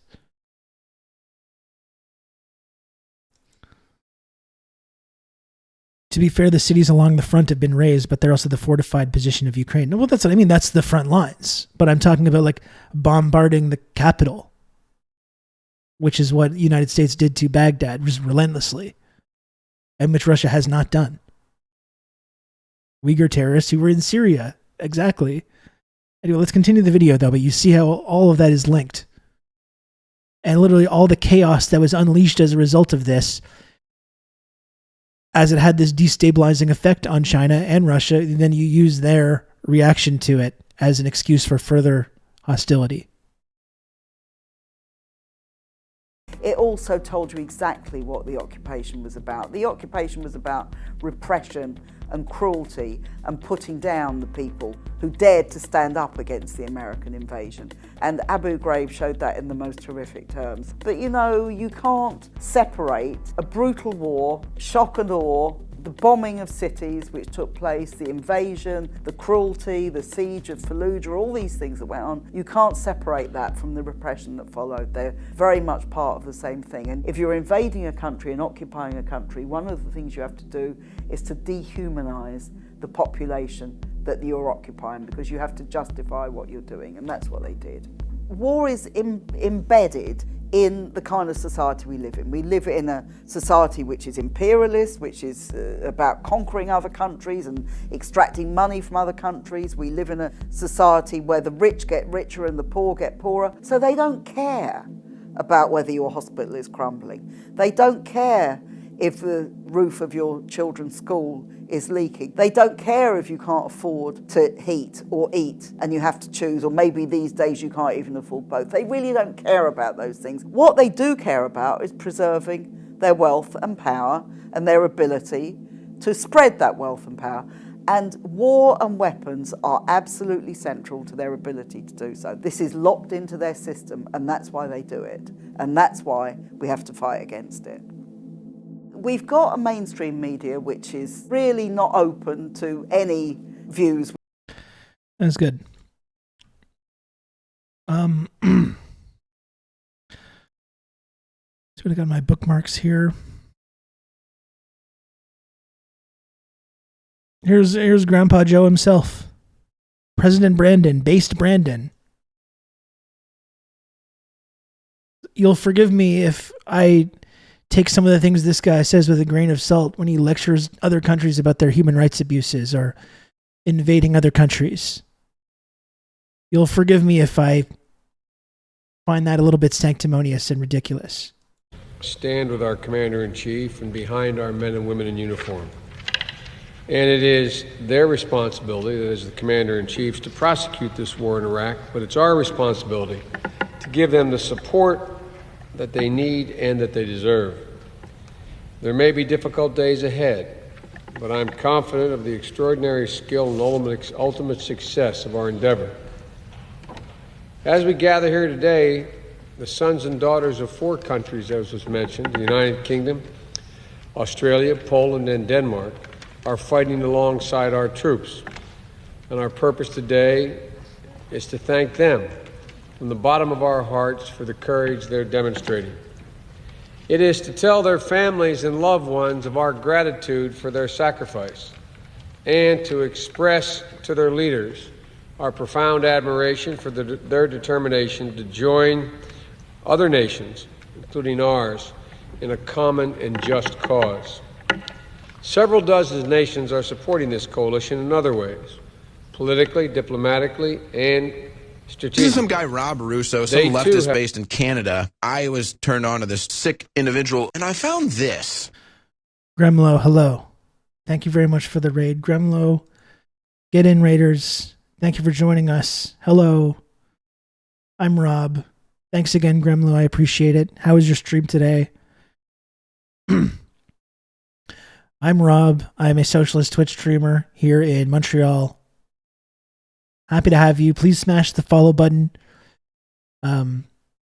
if you want to join the community or participate in the chat. We're just talking a little bit about Iraq. You know, obviously on the weekend, it was the 20-year anniversary of the invasion of Iraq.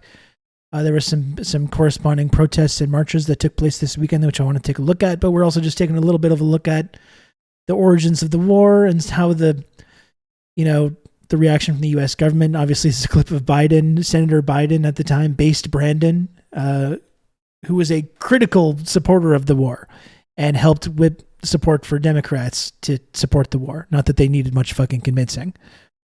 So we're just taking a look at that. Thanks again for joining. Once again, please smash the follow button. Completely free of charge to smash the follow button. We're going to continue talking about this. Thank you for joining us, though. I appreciate it a lot. Let's get back to Joe. Have our deep appreciation. The senator from Indiana has read the names of those nations. Now let me say a word about the leaders and the people from friendly countries and allies who do not support our effort to disarm Saddam Hussein's regime. This senator and many others disagree profoundly with the choices they've made. But this senator, at least, respects equally profoundly that choice is the right of a sovereign nation to make and to differ with us. Let's also remember some of the Biden. This is some guy, here. Rob Russo, some leftist based in Canada. I was turned on to this sick individual, and I found this. Gremlo, thank you for the second raid. I don't know how that works, but thanks again, Gremlo. Gremlo went and rounded up all the stragglers and brought them back in here. I really appreciate the raid, Gremlo. Thank you. Anyway, important to remembering. You're going to have good old Rob to talk you through all this. TRRS Sankara. Thank you, Sunny Sola, for the 10 months tier 1. Thank you. I would really like to make sure we pay close attention to what Biden's saying here and remember his words here in the context of the Russian invasion of Ukraine and the way that Biden talks about Russia's invasion of Ukraine and whether he thinks that any country has a legal or moral responsibility to defend themselves when they feel they're perceived to be under threat. And we can see if maybe there's been a bit of hypocrisy here. Let's rewind a little bit and remember, really think about Biden's words in that context. And the people from friendly countries and allies who do not support our effort to disarm Saddam Hussein's regime. This senator and many others disagree profoundly we know, with the choices they've made. But this senator, at least, respects equally profoundly that choice is the right of a sovereign nation to make and to differ with us. And I think it's time that we move beyond the finger pointing and recriminations that have been flying across the Atlantic and around the world. We need one another. We will need one another in other endeavors. And it's time to begin to heal the differences. We could not come together in war, but we're going to have to come together in peace. This resolution expresses that hope.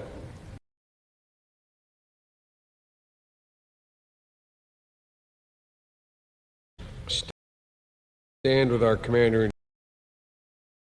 I don't know, Joe. I don't know if you're applying these values of these sovereign countries to respectfully disagree when it comes to these matters of security. We have this thread as well from Stefan Simonowitz, who actually DM'd me this thread, and I should give Stefan a follow for putting together this thread. Anyway.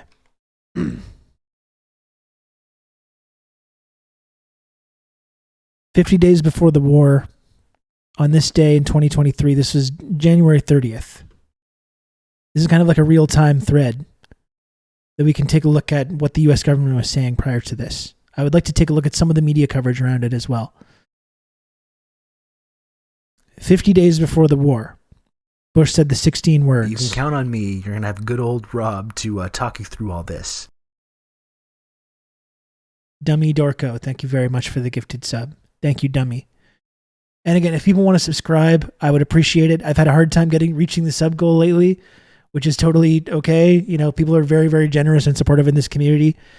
I am trying to obviously get to the sub goal. I do want to, there's a lot of stuff to talk about this. I'm going to try and keep focused on this, and I'll take a moment afterward to try to do a little business later. But if anyone, of course, wants to support the channel, gift subs, support the work that I do here on Twitch, please do so. It's very, very helpful, and I appreciate it a lot.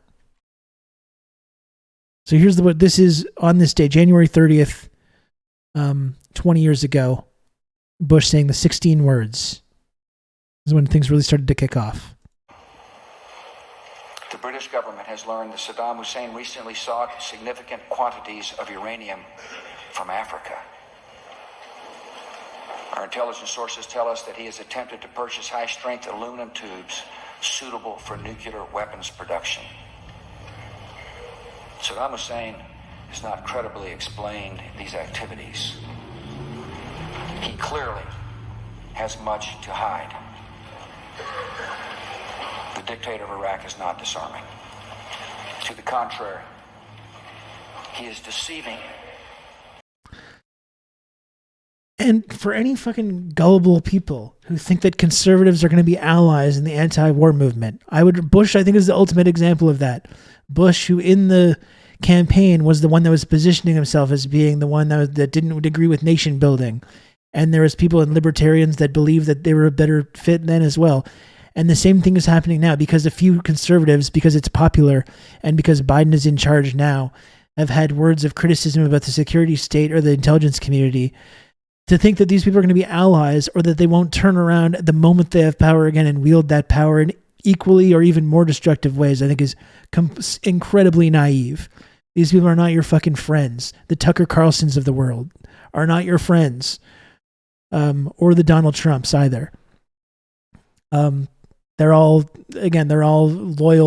loyal supporters of the security state in various respects, and when the time comes, regardless of whatever rhetoric they're using now about Ukraine or China or whatever, when the time comes, they will all pivot to escalating things.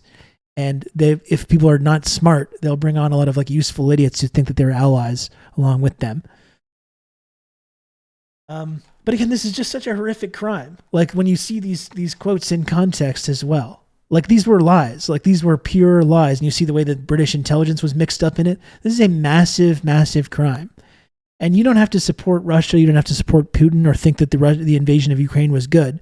But when Russia says NATO is arming these groups, NATO is arming a proxy war right on our border, NATO is expanding up to the borders of our country, you don't have to think the invasion was good. You don't have to think that war is good or that Putin's justified in invading Ukraine or that Putin's a nice guy. These are, though, one thing you do have to admit, and I will abide by this no matter how unpopular it is, one thing you do have to admit that these things that he's saying are factual things that are actually happening. NATO is, in fact, expanding up to Russia's border. NATO is, in fact, arming and funding these proxies in eastern Ukraine to fight a civil war in these eastern territories. These are real things that are indeed happening, whether you think the response is justified or not. The stuff that they were saying about Iraq in the lead up to the Iraq war, complete fabrications, complete total bullshit. So if people are going to try and compare the two, I think that's one comparison that doesn't hold up. You know, not only is Ukraine on Russia's border, but there is an actually legitimate argument to be made about Ukraine being a security threat to Russia, considering it was the recipient of all this funding and this proxy war has been going on and the political destabilization that was going on as well. Right? That's a factual thing, whether you like it or not.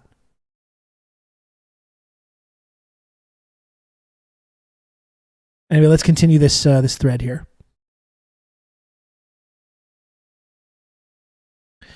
The documents claiming Iraq was attempting to procure uranium from Niger date from 2001 and were obvious forgeries. They'd already been investigated and debunked. The CIA and the State Department had raised doubts about their legitimacy at least 14 times. The IAEA judged them to be forged. The British government has learned that Saddam Hussein recently sought significant quantities of uranium from Africa. Yeah, same quote. So January 31st, a day after his State of the Union speech, Bush meets Blair, and we see how British intelligence was deeply involved in starting that story in the first place. Met Blair and told him he intended to invade Iraq, even if UN inspectors found no evidence of WND, and had considered flying U-2 reconnaissance planes over Iraq painted in UN colors to attempt Iraqi forces to fire on them.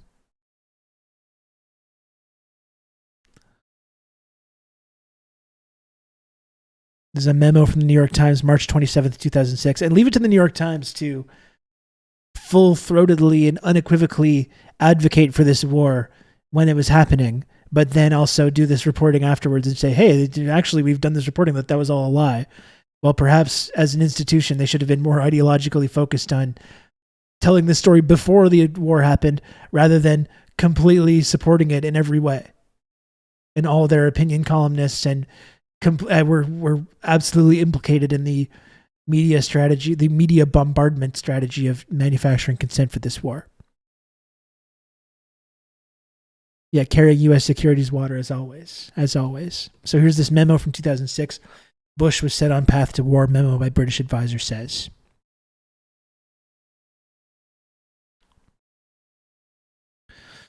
But Bush and Blair had been plotting the invasion of Iraq for at least a year before the war. In a 28-302 memo from Colin Powell to Bush, he writes that Blair will be with us should military operations be necessary. Memorandum from the President from Colin Powell, 0401-12.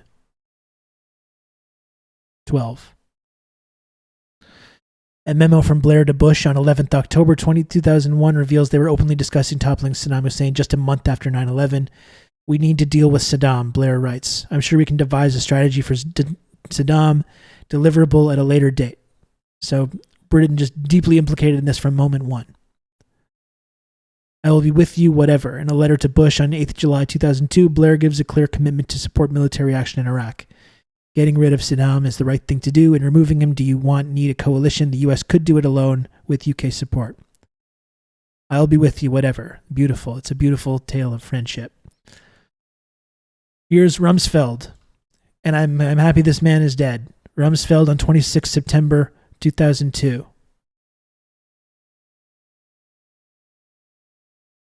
We know they have weapons of mass destruction. We know they have active programs. There isn't any debate about it.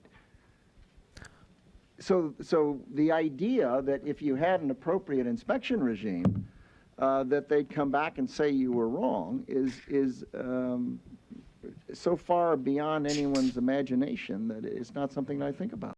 We know they have weapons of mass destruction. Monsters.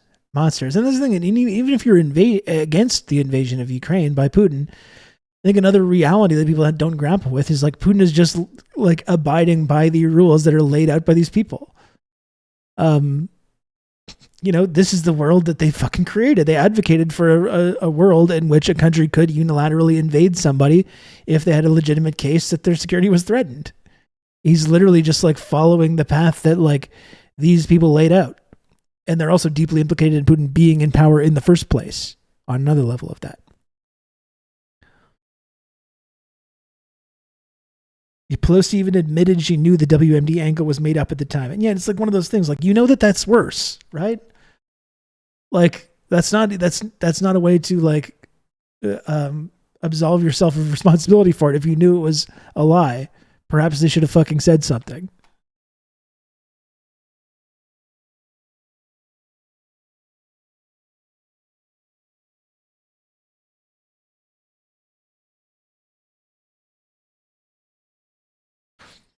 On this day, 20 years ago, during a rehearsal 4 days before his speech to the Security Council,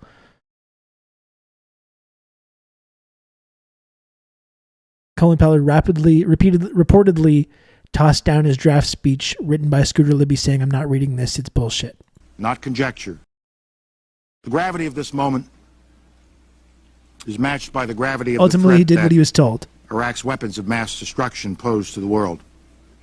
Let me now turn to those deadly weapons programs and describe why they are real and present dangers to the region and to the world. This is evidence, not conjecture. This is true. This is all well documented.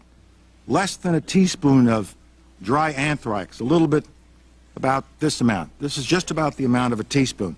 Less than a teaspoonful of dry anthrax in an envelope shut down the United States Senate in the fall of 2001. Wonder where that came from. This forced several hundred people to undergo emergency medical treatment and killed 2 postal workers. He said Orange Man bad, though, so who's to say whether he's good or bad? That was inside of an envelope. Iraq declared 8,500 liters of anthrax, but UNSCOM estimates that Saddam Hussein could have produced 25,000 liters.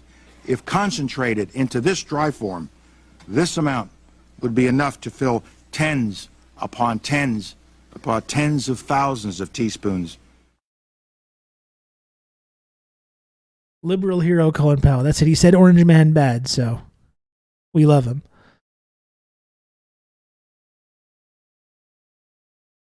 After reading the draft of Powell's speech, a senior CIA agent expressed doubts about the validity of the information based on Curveball. Curveball was the code name of an Iraqi defector who had falsely claimed that Iraq had biological weapons. The entire claim that Iraq had biological weapons program was based on a single unreliable source. Curveball was never interviewed by U.S. or U.K. security services. UK and German intelligence expressed doubts about his claims. His ex-boss had told German intelligence he was lying. Just weeks before shock and awe, a definitive-sounding statement from the Bush administration. It had sound intelligence that justified going to war with Iraq. We have first-hand descriptions of biological weapons factories on wheels. The source was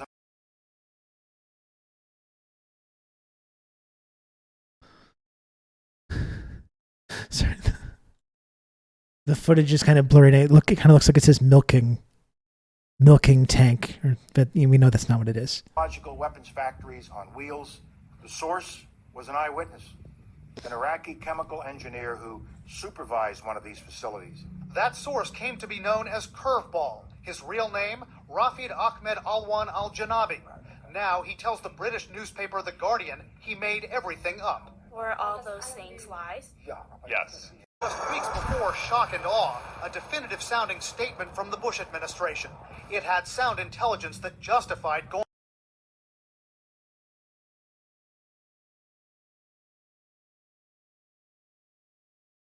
On this day 20 years ago,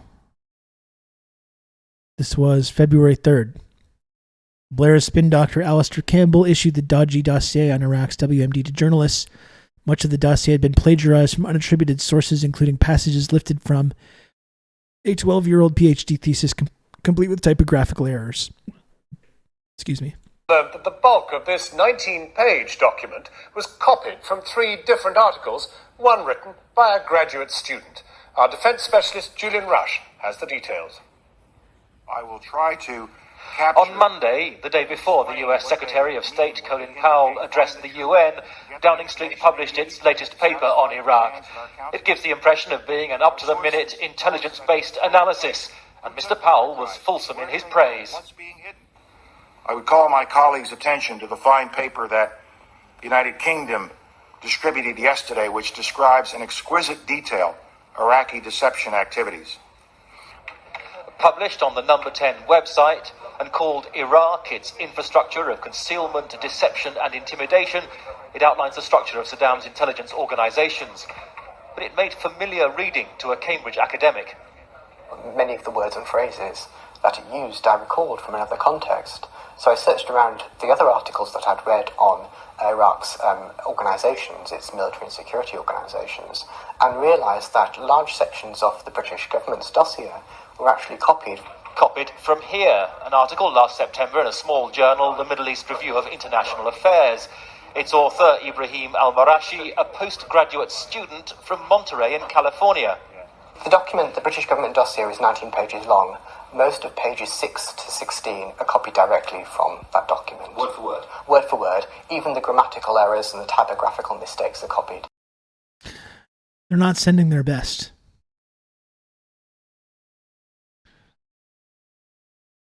They're not sending their best, folks. But it didn't matter. In September, Campbell had published another sexed-up dossier claiming Iraq was able to deploy chemical or biological weapons within 45 minutes.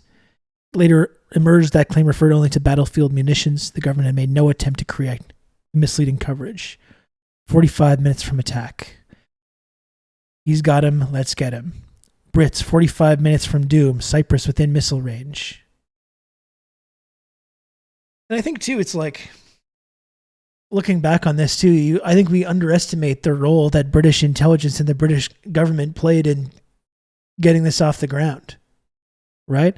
I think even if you view Tony Blair as being this kind of like weak liberal imperialist who got bullied by the US into participating in this, I don't think that's what happened at all. Blair and the UK government and the UK intelligence were deeply implicated in promoting this from moment one and giving helping get the U.S. pretext to go through with this invasion. It's not like they're being bullied or being forced by the American government to participate in this. They're directly involved in it.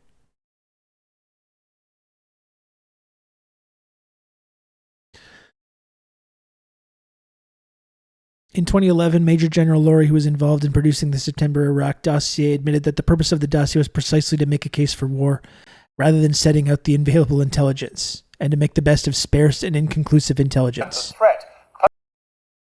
The evidence that Tony Blair's spokesman gave to the Iraq inquiry has been disputed by a senior former intelligence official. Alistair Campbell told the Iraq inquiry last year that a 2002 document which outlined the threat posed by Saddam Hussein did not make the case for war.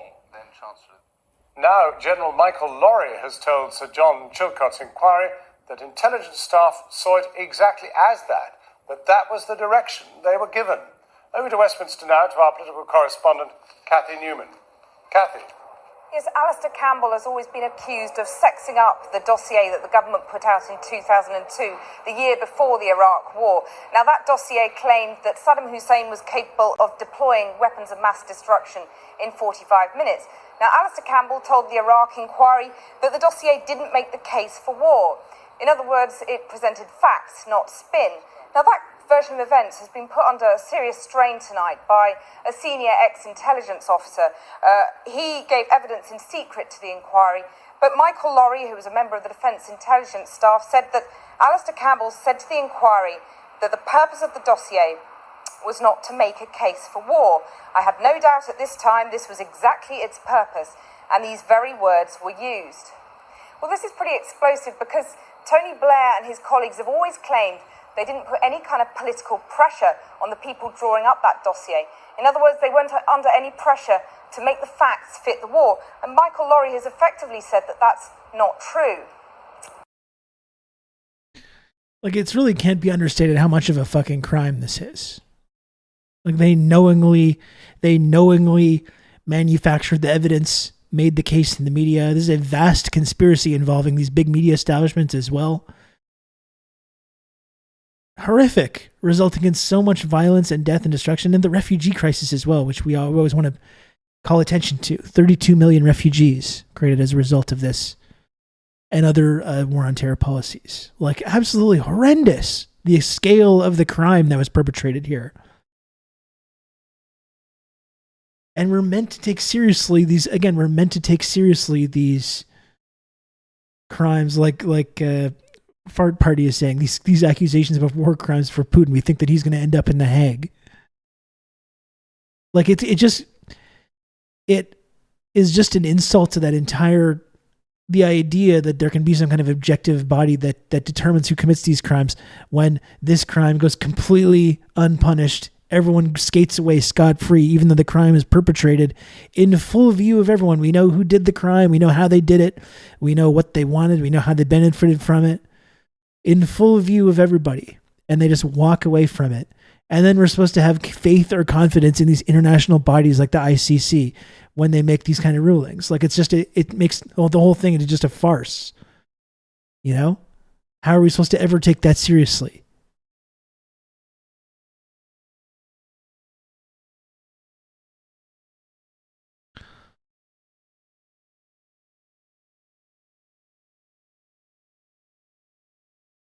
And this is always the thing, too. It's like, on the eve of his UN appearance 20 years ago on this day, Colin Powell reportedly tried to remove unsubstantiated material from his presentation while others tried to keep it in or add more. One tussle was over the false claim that the 9/11 hijacker, Mohammed Atta, had met Iraqi intelligence. And I'm sorry, I know our liberal friends don't agree. Colin Powell or anyone else doesn't win points retroactively for being concerned about this behind the scenes before going along with everything. Sorry. No, you're a fucking monster. You're just as much of a war criminal as all your buddies. When ultimately, regardless of whatever personal moral reservations you might have or the memos you sent outlining your displeasure and whatever, he still went along with it. He's still like, if you fucking rob someone's house and a bunch of people end up dead and you were with all your friends at the time, but you make sure in court to say like, but behind the scenes, I was really against this and I didn't think we should do it. And I have this email that I sent where I articulated how I was against it. Guess what? They don't fucking care. They don't care. You're still an accomplice to this crime. That doesn't matter. Who cares? But not only have we rehabilitated Colin Powell, who apparently has these like reservations, we rehabilitated fucking George Bush. Which is that's the amazing thing. It's not even, we've rehabilitated everyone that was involved in it. Not even just the people that were like, oh, I'm morally concerned about this stuff. It's absolutely incredible.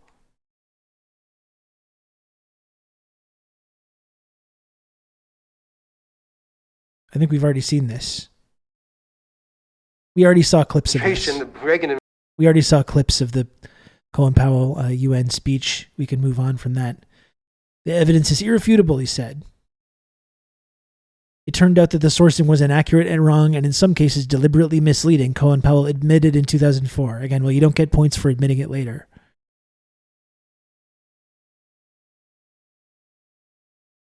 Inspectors were under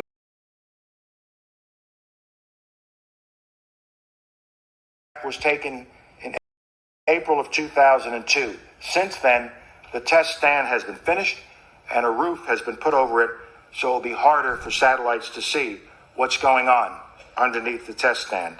What he neglected to mention was that the inspectors were underneath watching what was going on. A single drop of VX on the skin will kill in minutes. 4 tons. He didn't point out. Didn't they use, am I crazy? Didn't they use stuff from the Michael Bay film The Rock in the lead up to this? The string of pearls configuration, that completely fake thing from the Michael Bay movie. Am I making that up? I'm not. Am I? They actually used that. They could be unleashing this toxic nerve gas in the string of pearls formation, which we've seen in the blockbuster film The Rock starring Nicolas Cage and Sean Connery. Like, fuck.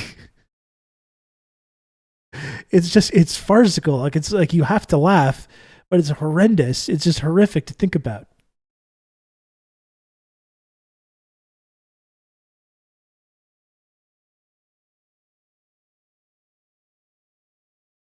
It is a great movie, though. Not that most of that had already been destroyed. And great flick.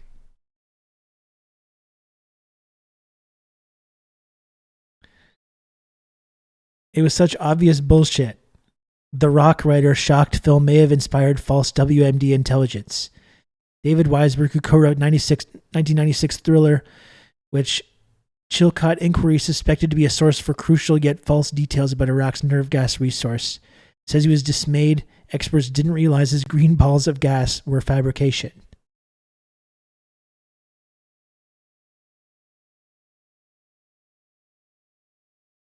The Chilcot report, published on Wednesday, this is in 2016, I believe, found that Britain's secret intelligence service was led to understand Saddam Hussein's regime was continuing to produce weapons of mass destruction based in part on the testimony of a source said to have direct access.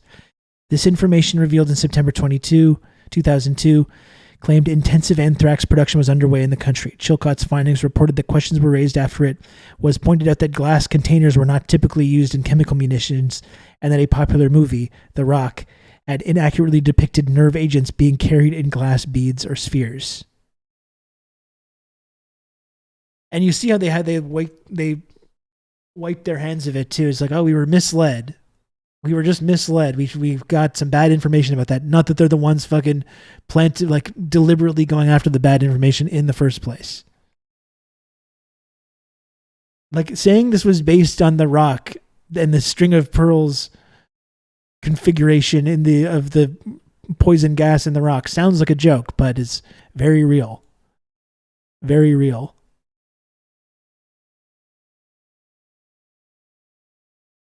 A single drop of VX on the skin will kill in minutes. 4 tons. he didn't point out that most of that had already been destroyed. And on point after point, he failed to point out that these facilities about which he was raising such alarm were under... It says a lot about society that it sounds true, though, for sure. Good expert people with very good equipment. and who were leaving behind cameras and other monitoring equipment to keep a continuing eye on it. Leaving Saddam Hussein in possession of weapons of mass destruction for a few more months or years is not an option. Not in a post-September 11th world. The holes in his presentation became immediate within days, if not hours. But what I want to bring to your attention today is the potentially much more sinister nexus between Iraq and the Al-Qaeda terrorist network. A nexus that combines classic terrorist organizations and modern methods of murder. One of the first big embarrassments was Powell had talked about this British intelligence report. I would call my colleagues' attention to the fine paper that the United Kingdom distributed yesterday, which describes in exquisite detail Iraqi deception activities. Supposedly, that exquisite detail from British intelligence came from a top-secret dossier. Literally within a day or two, it was proven in the British press that had simply been downloaded off the internet and was plagiarized, and it can actually contain the typos. They love showing grainy satellite photos of things, right, and just putting labels on them as evidence, right? We've seen a lot of that when it comes to China as well, which people still believe. Look at this grainy satellite photo that we put together with this anarchist-leaning OSINT independent media arm financed by the NED. I think you'll find this pretty conclusive. We gotta stop falling for this shit. That were in the original. The British government dossier is supposed to be about Iraqi deception and concealment. It says it draws upon a number of sources, including intelligence material. Well, actually, what it largely draws on is a thesis written by a Californian postgraduate student. That was just the first of many embarrassments that were to come. But within days, the British press was going crazy over this. You really see the like blundering empire trope here as well, right? Oh, golly gee, we just made this big mistake. Oh my goodness, we really goofed up on this one. You see that often, isn't it? That's kind of we're meant to like believe these people are such fucking experts that they need to be entrusted to commit these horrendous crimes in the name of security and be given limitless funding to do so. But with repeated record of these brain dead, humiliating failures. Oh shucks, we let 9/11 happen. Darn. It's because we weren't getting enough money. Oh, we accidentally invaded this country with this false intelligence. We messed up again. It's really incredible.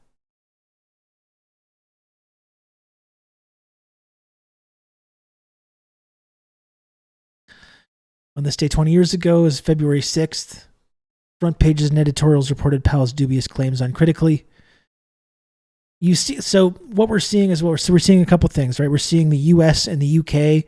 intelligence community and national security establishment working hand in hand, and you see the way that Western media becomes a propaganda arm for that. So you have U.S. and U.K. security state cooperating with one another to promote these kinds of like white papers or testimonies, and then you have all ideologically across the ideological spectrum this unified response from the media to promote these promote these stories. You have news, so then you have Powell on Newsweek. You have the Washington Post, irrefutable. U.S. suspects Al-Qaeda got nerve agent from Iraqis in the New York Times. Then, of course, you got the New York Post. Across the ideological spectrum. Full uniform agreement on this.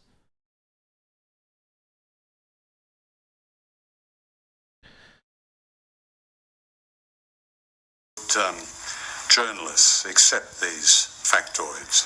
They had very little chance to do anything other than accept our version of events and more or less relay it unedited to the public. Government is an information machine, and we would control access for journalists to us, to governments. When I was in news department in the we love having a free press, though, right? A free press. That's what really separates us from the authoritarian countries.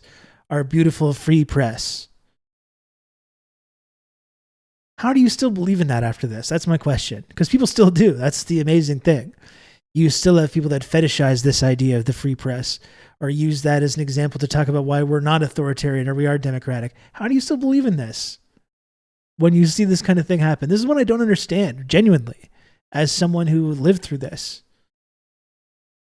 I genuinely don't get it how you'd still believe that believe in these values when they've been so conclusively proved wrong. Time and time again, and so spectacularly in this case. We will control access to the foreign secretary as a form of reward. Oh, I know, like Pathogen, I know people believed it at the time, of course. But my point is that would you still believe it today? You know, that's what genuinely confuses me. This is some guy, Rob Russo, some leftist based in Canada. Goodness. I was turned on to this sick individual, and I found this. Majority Report, thank you very much for the raid. I appreciate it. Hello, welcome raiders. Bring it in here. Welcome in. I'm Rob. I'm a socialist Twitch streamer here in Montreal, Quebec. Big fan of the Majority Report and our friend Sam Sater. What a fucking nightmare, of course. Thanks for joining us. Smash the follow button if you want to be part of the community.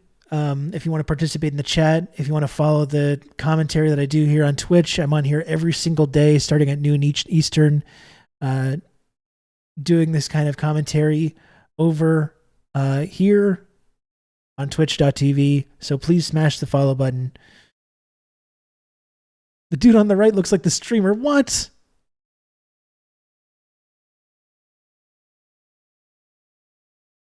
I don't know. I don't see it. I'm sorry.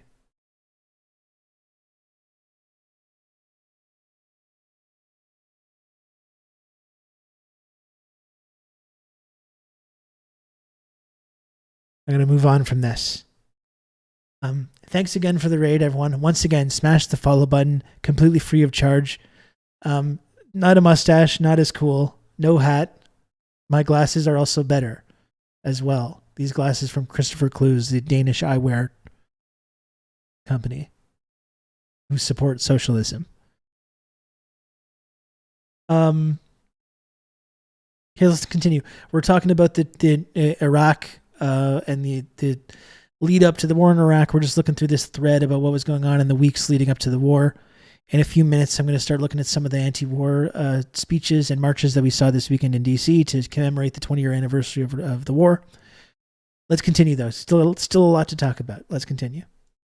Journalists, if they were critical, if we felt they were too hostile to our account of events, we would not give them the goodies of trips with the foreign secretary around the world, or exclusive interviews. You look at the goodies. We did the same in New York. That's why these journalists crave access over everything, and when the access gets threatened to get taken away, that's when they know they get the signal that they have to get on board with whatever the narrative is. Journalists were not particularly supportive to our account, we would freeze them out. We would make life harder for them. Journalists accept. Yeah, but we still, you can listen to that and still think that we live in a society that has a free press. It's just preposterous. Whilst the US and UK journalists, editors, and columnists regurgitated official falsehoods and built the case for war, the public were far from convinced. On this day 20 years ago, preparations were made for the biggest demos ever, and human shields were starting to arrive in Baghdad. The massive protest, and I still, I was 20, I guess, when this was happening, and I still regret, even though we know that these protests led to nothing and they didn't stop the war, I still feel the sense of regret that I wasn't part of the protest. You know, I wish I was against the war, but I wish I had been able to actually more experience this more. I mean, I got a lot more politically radicalized as the war continued. So it was still very early in my kind of political journey.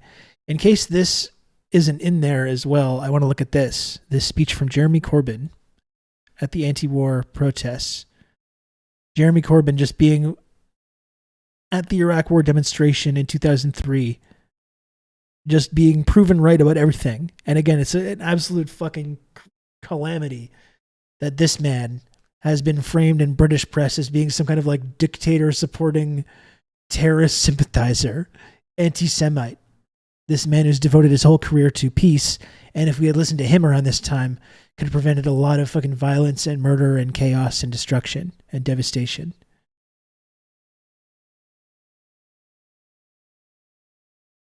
Also, if you're like a foreign bureaucrat in West Asia being pressured by the U.S., they were telling them they'd withdraw aid unless they backed up Cheney's narrative. Another example, Matt, right, about why we should support this emerging multilateralism and this shift away from American hegemony.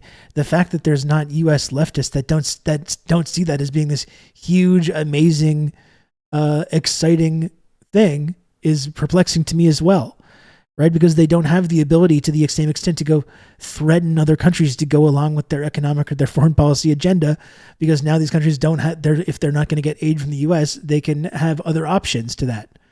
Like that to me is just such an incredible and exciting new phenomenon. And it's sad to me and kind of disappointing that there's still people that view that as being just like not this unequivocal huge win. You know, that's strange to me. Anyway, here's Jeremy Corbyn in 2003. Thank you to every single person that's here today in the biggest ever political demonstration in the history of this country. And today, there are 600 and more demonstrations in cities all around the world. Every country, every continent, everybody in the world has a chance today to say no, absolutely no, to war on Iraq. Well, surely the message today in London, in Glasgow, and ordinary people on the streets of this country is this. Why are we spending £3.5 billion on a war that nobody wants, when there is an AIDS pandemic sweeping Africa, when a quarter of the world's children die in poverty and starvation, and we say there isn't money sufficient for our own public services? Thousands more deaths in Iraq will not make things right. It will set off a spiral of conflict, of hate, of misery, of desperation, that will fuel the wars, the conflict, the terrorism, the depression, and the misery of future generations. Our message today here in London, 1 million and more strong, is this. We want to live in a world free from war. The way to free us from the scourge of war is to free ourselves from the scourge of injustice, of poverty, and the misery that's associated with that. This movement... We got to get rid of this guy. This movement is giving that message to the British government. Stop now or pay a political price. Thank you very much. Love the passion at the end there too. Yeah, we got to really think about the ways that the British press came together to fucking destroy this man's career in the way that they never have with Tony Blair, who perpetrated this horrendous, horrific crime against humanity. Should tell you all you need to know about the values of the establishment in both Britain and America or wherever else. And yeah, you can say, you know what, these protests didn't lead to anything. And that's true.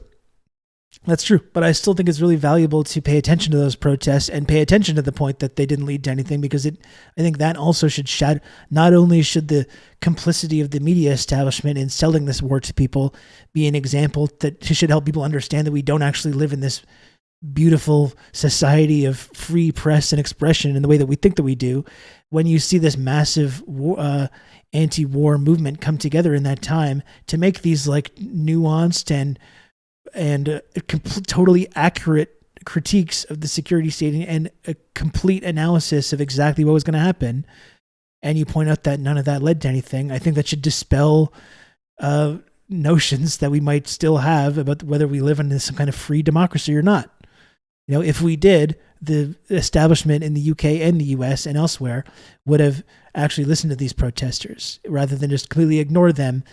And all the people that were completely proven totally correct in their analysis of what was going to happen, such as Corbyn, are still like the targets of the media, and the people that perpetrated this crime are still celebrated and promoted in the political sphere or the media sphere. I think it should tell you all you need to know about how free and democratic our society and our culture is.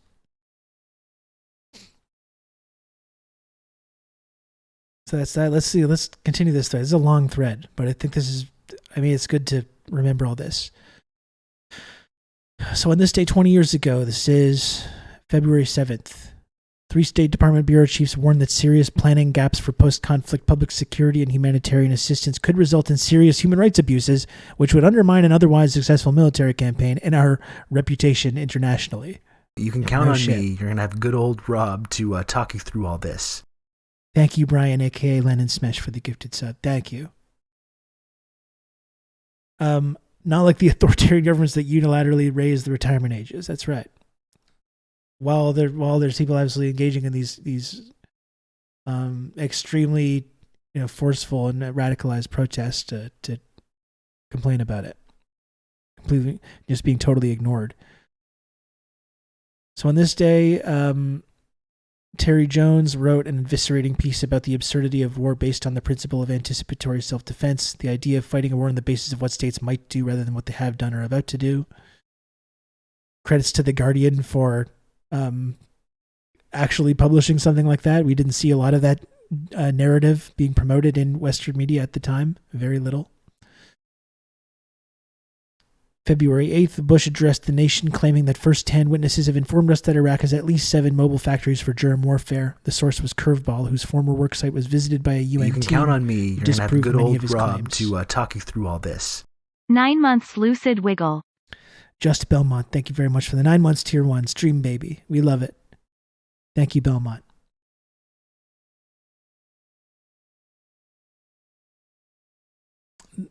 They gave a false presentation of what you said to them. On some aspects, I think they were trying to make a stronger case for the war, says Michael Morrell, Bush's CIA intelligence briefer. He has in fact reconstituted nuclear weapons. Was that true or not? So we were saying... Was that true? We were saying... Can you answer that question? No. And see, and you see the fucking farce, too, that takes place when media like the New York Times or like Chris Matthews, like I want to see Chris Matthews' statements around the time of the Iraq War. Was Chris Matthews using his platform to like disagree with any of these claims then? Of course not. Of course he was supporting it. Of course later, after the war is incredibly unpopular, then these journalists can start doing some actual like journalism and maybe push back on some of these claims later after they have no actual ability to influence the course of actions or influence people's opinions about it when it matters. Then they're able to engage in this kind of reporting. But Chris Matthews or anyone like him would never dream talk to a security state representative like that in the run up to the war, only afterwards when it's become unpopular and like when there's no chance of actually impacting the continuation of it. Is that true? That's not true. Well, why'd you let him get away with it?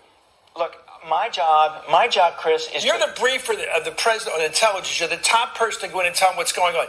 You see Cheney make this charge. He's got a nuclear bomb. Then they make subsequent charges. You know how to deliver it. He had the capability of delivering it. And nobody raised their hand and said, no, that's not what we told him. Chris, Phil Donahue got literally canceled on MSNBC. My job... Tell the truth. My job, no. As the briefer... Okay, go ahead. As the briefer, my job is to carry CIA's best information and best analysis to the President of the United States, make sure he understands it, right? My job is to not watch what they're saying on TV and say, yesterday... You think TV's a joke? What? You think it's a joke that Cheney said on That's TV? not my job. Did you know he did that? No, I wasn't paying attention. I was studying what was on my desk. So you're briefing the president on the reasons for war. They're selling the war, using your stuff, saying that you made that case when you didn't. So they're using your credibility to make the case for war dishonestly, as you just admitted. Look, I'm just telling you... Well, you just admitted it. I'm just telling you what they gave said, a false Chris. presentation of what you said to them. But it's a win-win for all the perpetrators. The media gets to look like they're holding power to account. The powerful have to eat the most deliciously prepared crow, and the compliant public gets to think they live in a democracy. Yeah. It's a nice parlor trick, isn't it?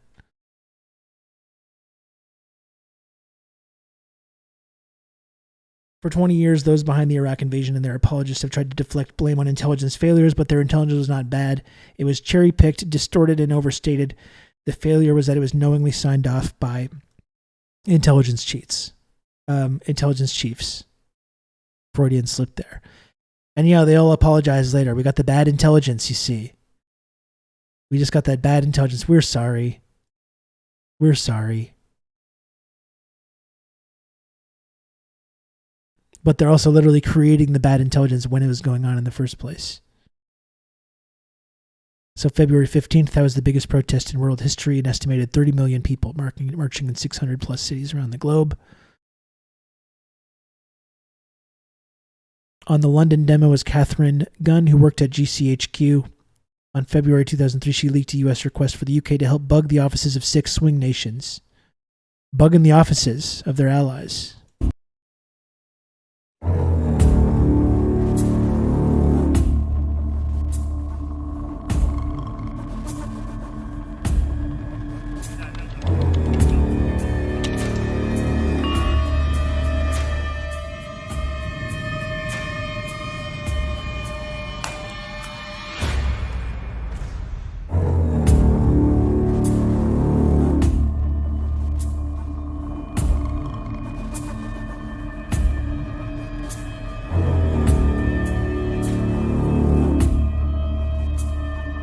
Just one sec.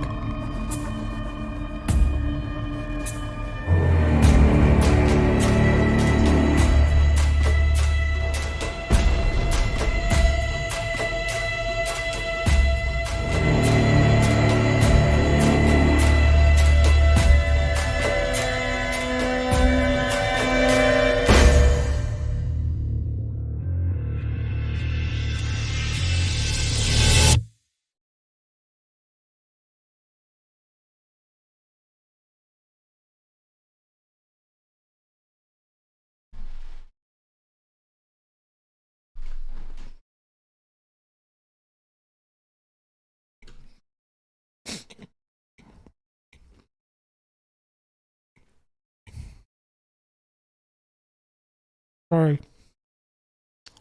Just eating some goldfish. Mouthful of goldfish.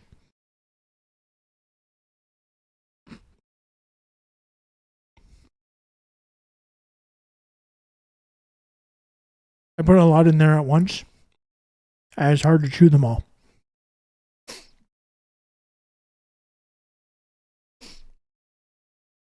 The executions in Central Park thing was so fucking funny. Chris Matthews.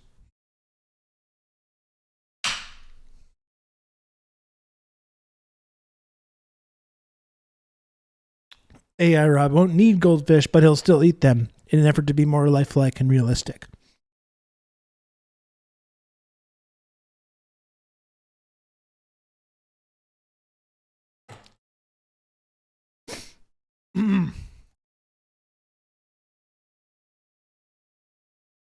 As part of its battle to win votes in favor of war against Iraq, the U.S. government developed an aggressive surveillance operation which involves interception of the home and office telephones and emails of UN delegates. Bugging offices were found inside UN offices.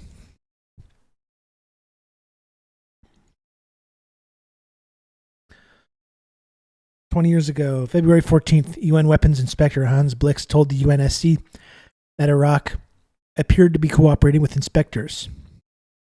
At a certain point, just before the war, you and Mr. al-Baradei met, I don't know whether it was just 8 eyes, you and Mr. Bush and Cheney and Mr. al-Baradei. Put us in the atmosphere. Exactly what happened in that crucial meeting?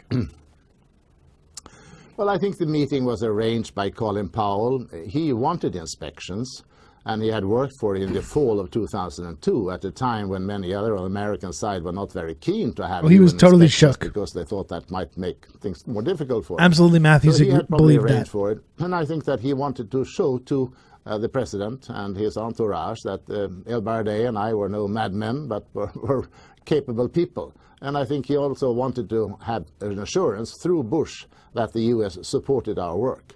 Now, Mr. Cheney, I think, did not really feel that he supported our work. When we met him just before seeing the president, he said to el-Baradei and myself that we will not hesitate to discredit you in favor of disarmament.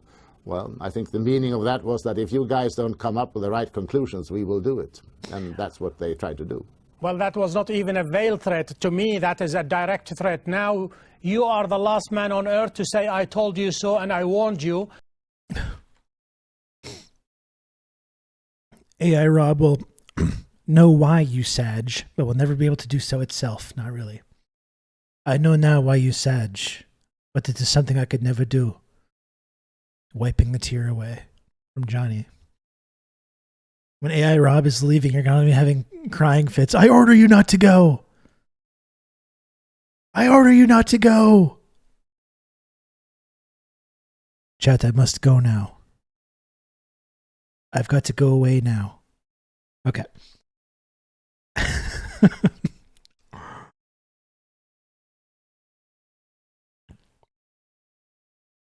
February 15th, 30 million people spilled into the streets to march against invading Iraq. Not in our names. Danny Glover is so fucking cool. One of the coolest actors. Not in our names. The institutions of the British state had set out to tell lies. It's the biggest demonstration coordinated in the history of the whole earth. It was off the hook. Something began on that day that cannot be reversed. A mass, beautiful movement that's it was unfortunately stop them reversed. From dropping those bombs. We had something like 60% of the American people believing that Saddam Hussein was connected with 9/11. They blatantly lied to all of us. Crime. The rallies of February 15th followed the sun. It was Australia, it was Sydney. North Asia and South Asia, Africa, into Europe. And then we had London. I thought I was on the wrong march because there were all these families. Virtually everybody I know was on it. The whole of my family went on it. It was so beautiful. This was the future of humanity. They can't hold us back! Bush, you can't hold us back! Fellow Americans. They could. Let's roll. They could indeed. It's actually going to take us to war. The American people do not want this! It was over. Back up! Back up! Back up! Our victory, not theirs. War criminal! War criminal! Arrest this man! These were lies. They can take their medals back. That's when hell broke loose in Egypt. If you keep coming back, at some point you will make the change. One of these days we're going to get there.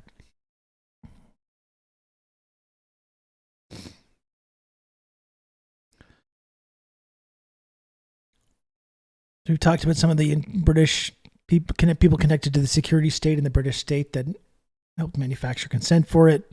This thread is very detailed. I really recommend people check out this thread, actually.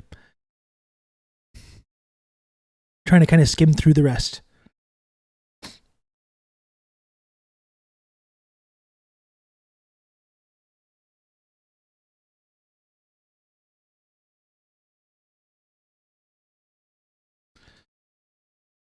Blair lied to his cabinet and misled Parliament, but ultimately they share responsibility for the decision to invade Iraq. As Robin Cook's March 2003 resignation speech made clear, the planned invasion had neither international agreement nor domestic support. We simply used the computer to mark up the size of the account. There's a great speech by Tony Benn around this time as well. Thanks for the blowback clip, Dimitri. I'll play that after. Here's Robin Cook. Is a suspicion that if the hanging chads in Florida had gone the other way and Al Gore had been elected, we would not now be about to commit British troops. Mr. Speaker, the longer I have served in this place... This is kind of the point that I've been trying to make, Crackle Bear. Very salient in light of all the propaganda against China, COVID, the balloon, Belt and Road, or Russia and Ukraine. And we're supposed to trust the same agencies that brought us Iraq and the same media institutions that supported it, all the same people. And we're being asked to give them the benefit of the doubt this time.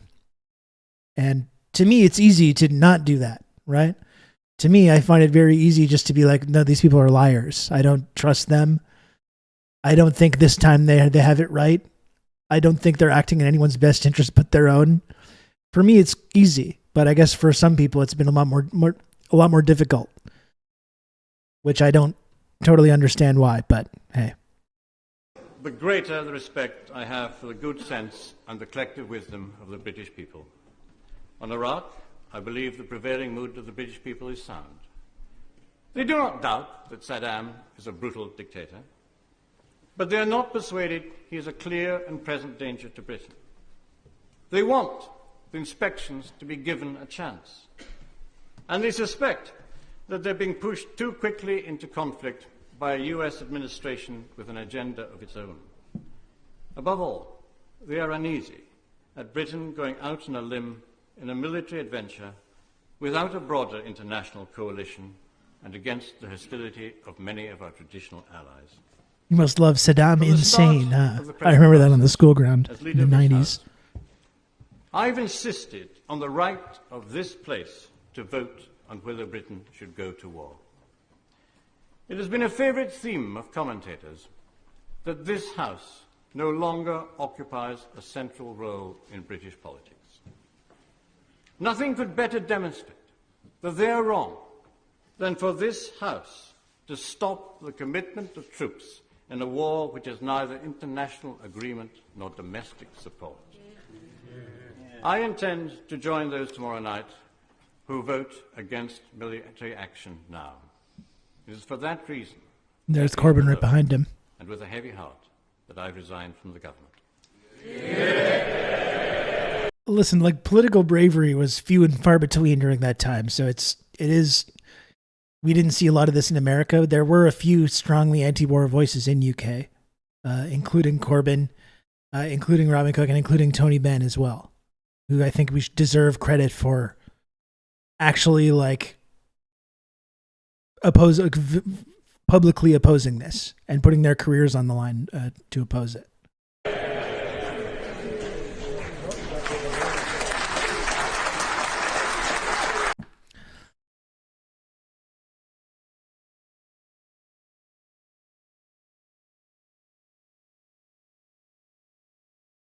I finish just by saying this.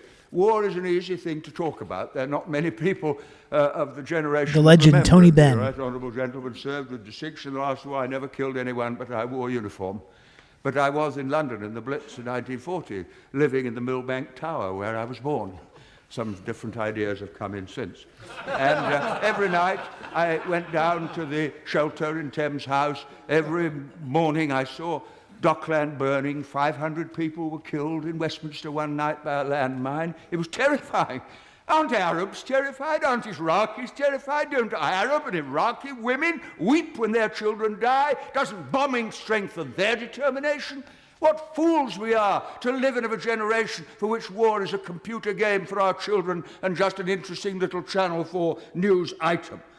Every member of Parliament tonight who votes for the government motion will be consciously and deliberately accepting the responsibility for the deaths of innocent people if the war begins, as I fear it will. Now, that's for their decision to take. But this is a quite unique debate in my parliamentary experience, where we're asked to share responsibility for a decision we won't really be taking, with consequences for people who have no part to play in the brutality of the regime which we are dealing with. And I finish with this. On October the 24th, 1945, and the former Prime Minister from Bexley, Old Sidcup, will remember it, the United Nations Charter was passed. And the words of that charter etched into my mind. Galloway, I know, has made some good statements around this time as well. I think, we saw his interview with Richard Wolff the other day. I think he can have some valuable insights. Also weirdly reactionary in a number of ways too, though. Even as I think of them, we, the people of the United Nations, determined to save future generations, succeeding generations, from the scourge. I see him as like a Jimmy Dore type. Twice in our lifetime has caused untold suffering to mankind. That was the pledge of that generation to this generation, and it would be the greatest betrayal of all if we voted to abandon the Charter and take unilateral action and pretend we were doing it in the name of the international community, and I shall vote against the motion for the reasons that I've given the House. Hell yeah. Tony Benn. He was a G. I finish just... He was a G. by saying... Always one of my favorite speeches from around that time.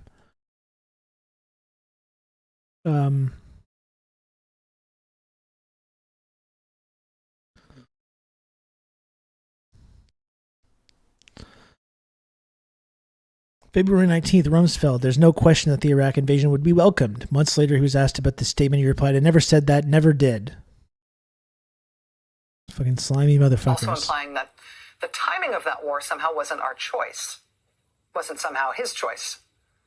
And the choice of the other senior officials in the administration who made that decision to invade Iraq based on a false premise.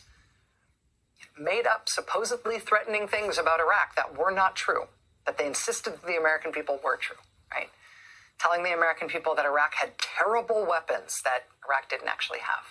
Telling the American people that Iraq was in cahoots with Al-Qaeda when Iraq was not in cahoots with Al-Qaeda. Rachel now a faithful supporter of all these very same people. But surely they're not engaging in that same behavior now. This kind of lying and obfuscation. Surely they're not doing that now. The military and security state people that Rachel worships at the feet of, now they're better. Now they're good. Right? At this time, though, they were very bad. Isn't that right? Rachel. Do you really believe that? You've become a stenographer for these very people, Rachel. Very disappointing. Very, very disappointing. You've become a stenographer for these very people. Could not be me. Telling the American people that Iraq was poised to invade us or attack us or come after the U.S. in some devastating way that was imminent. None of that was true. But no one was as enthusiastic a promoter of the false pretext for that war. No one. No terrorist state poses a greater or more immediate threat to the security of our people and the stability of the world than the regime of Saddam Hussein in Iraq. We have what we consider to be credible evidence that al-Qaeda leaders have sought contacts in Iraq who could help them acquire weapons of mass destruction capabilities. Do you have hard evidence that they're in Iraq? Oh, there's no question but that al-Qaeda have moved through and some have stayed. And that's not just an assumption, we know that. I know that. If someone is waiting for a so-called smoking gun, it's certain that we will have waited too long. What do you make of the statement made by the Iraqi government, yesterday that Iraq has no weapons of mass destruction and is not developing any? They're lying. Next. It is not knowable if force will be used, but if it is to be used, it could last, 6 days, 6 weeks. I doubt 6 months. I doubt 6 months. Who's telling you that a war in Iraq might last 6 months? Who's saying it'll go that long? I'm Donald Rumsfeld. You can take it from me. Try 6 days. Rachel, you've become a stenographer for these very people, Rachel. God, that's very disappointing. I used to love Rachel Maddow. A year before the invasion, Blair's foreign policy advisor David Manning met with Condoleezza Rice. Afterwards, he wrote a memo to Blair. I said that you would not budge in your support for regime change, but you had to manage a press, a parliament, and public opinion.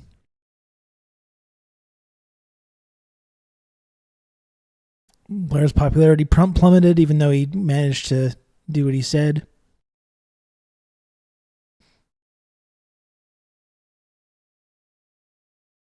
In the run-up to the Iraq invasion, most of the UK-US press became increasingly bellicose. 20 years ago, an op-ed in The Guardian asked, what would you suggest? By framing the debate around the need to do something about the tyrant Saddam, the stage was being set for war. The classic argument from the dipshits that look like this. They look like Jonathan Friedland here.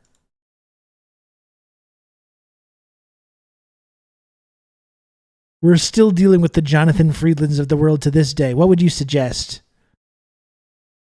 What would you suggest, folks?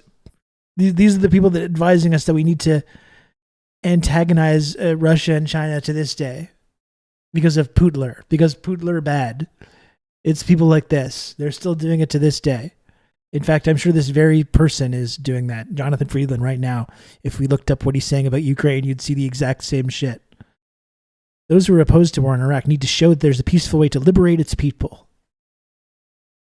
I mean, one way would be to not support dictators like Saddam in the first place in an effort to carry out your global anti-communist mass murder and repression agenda. That would be number one. That would be my number one way to liberate people from people like Saddam and those kinds of situations.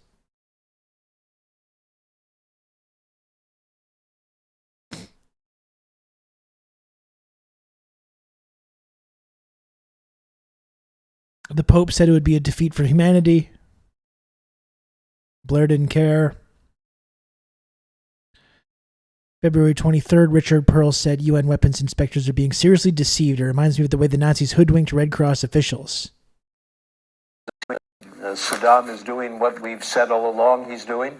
Hiding, concealing, lying, cheating. He has weapons of mass destruction. He has links to terrorist organizations. That is now undeniable, and I think that Colin Powell has now set the stage for the end game of this controversy. And what is the end game?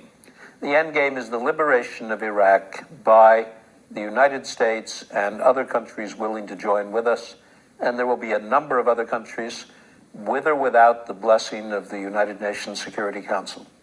With or without? With or without. Saddam is doing what we've. It's so egregious, isn't it? Absence of evidence is not evidence of absence, Rumsfeld claimed, but the US-UK stretched this logic even further. Not being able to locate any WMDs was proof that Iraq was hiding their WMDs.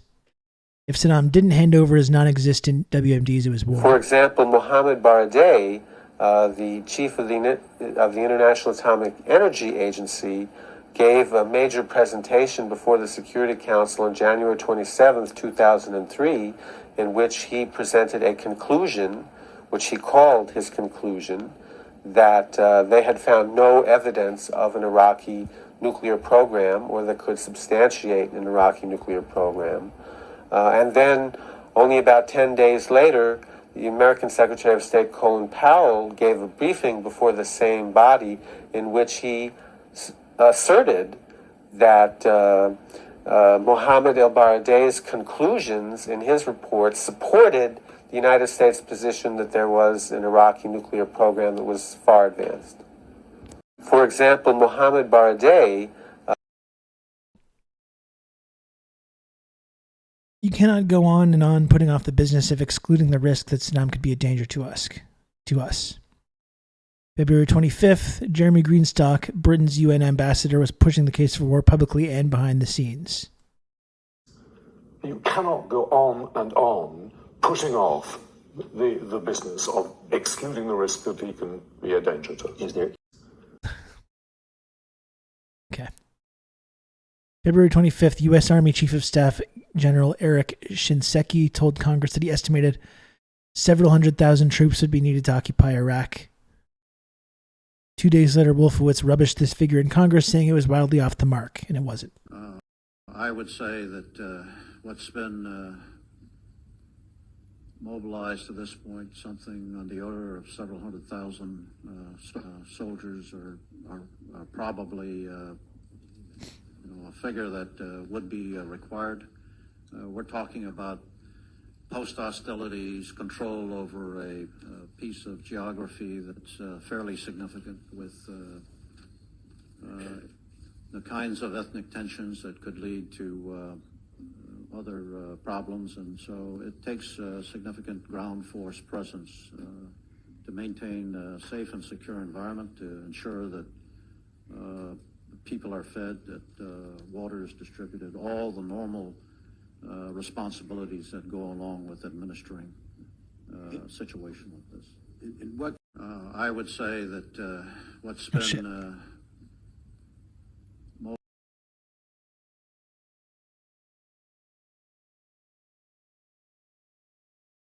I've tried for years to find this clip. When the Iraqi government realized the Americans were deranged enough to actually invade, they held several press conferences for foreign journalists and offered them not only the requested proof of disarmament, but also everything else the Americans asked for. And at the first presser, it was all laid out on a single wooden table and hastily Xerox papers and burned CD-ROMs with marker writing on them. It was total chaos. I don't remember that either, yeah.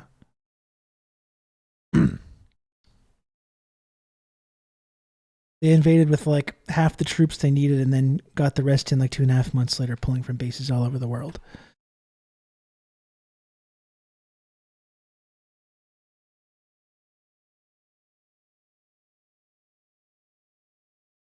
"20 years ago today, Norton Taylor got hold of a leaked intelligence document. The threat posed by Islamic terrorists is much greater than that posed by Saddam Hussein. It will get worse when Iraq is attacked. This is the common view throughout the higher reaches of government." Okay. 20 years ago, leaked transcript of the interrogation of defector Hussein Kamal, whose evidence was key to US-UK claims of Iraqi deception, found his testimony on WMD was inconclusive and often misleading and concluded that he was a consummate liar. March 2nd, Iraq destroyed a further 6 Al-Samud 2 ballistic missiles, bringing the total eliminated to 10. Saddam Hussein's regime began dismantling the weapons in accordance with the UN deadline set by Chief Weapons Inspector Hans Blix.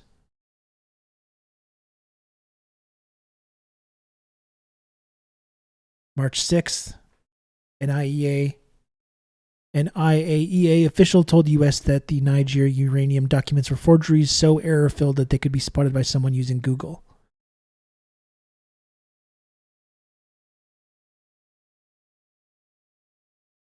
Ex-IAEA head Mohammed El-Baradei tweets that "not authentic" was in fact a euphemism. After weeks of pleading with intelligence agencies to see the documents, we discovered in no time that they were crude forgery, part of a grand act of deception to wage an illegal war on Iraq. Chief UN weapons inspectors gave their latest report on Friday. The director of the International Atomic Energy Agency, Mohammed El-Baradei, said a key piece of evidence the U.S. has used was faked. After a careful investigation, UN and independent experts concluded documents purportedly showing Iraqi officials trying to buy uranium in Africa 2 years ago are not authentic. The Bush administration was using the documents to claim Iraq is developing a nuclear weapons program.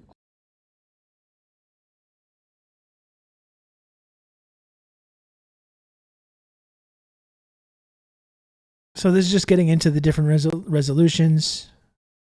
UK Foreign Office's legal advisor says the UK cannot lawfully use force against Iraq. Given Resolution 1441 didn't authorize military action against Iraq, the US and UK had tried to convince a skeptical UNSC to approve a second resolution. 20 years ago, US, Britain, and Spain presented a revised draft resolution giving Iraq an ultimatum to disarm by 17th March. Bush and Blair may have objectively failed to make the case for invading Iraq, but the US-UK media didn't seem to have noticed and were banging the drum for war ever louder. Was it mere coincidence that editors of 175 Murdoch publications were all pro-war? And again, we've looked at Canadian media establishment was just in lockstep on this as well.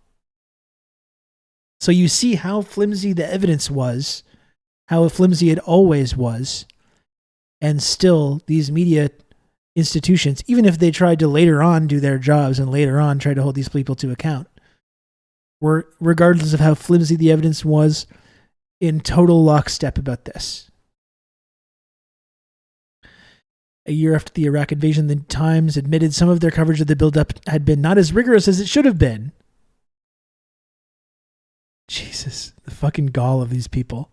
So, do I think that we would have gone to war if the media had done their job and had challenged not just the lies about weapons of mass destruction, but the lies about how Saddam kicked the inspectors out in 1998 and the whole litany of propaganda that led up to March 20th, 2003, the launch of the war?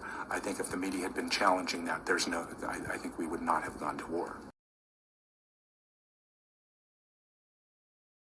To war, turn to MSNBC and the experts. If we journalists, including myself, had right from the get-go, from the opening pop, had started asking the kind of tough, digging, aggressive questions we should have been asking, and doing our reporting. Why didn't you do your rather fucking than job just then, being sir? Kind of stenographers.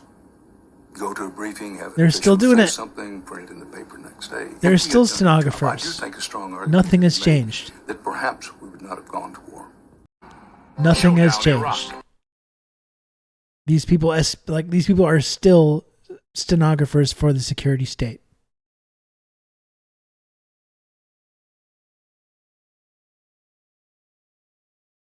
What happened was not an intelligence-based process. It was basically a PR process run by Number 10 to produce a document that was much more politically credible than the evidence suggested. It was a major deception, wasn't it? I think it amounts, in effect, to that, yes.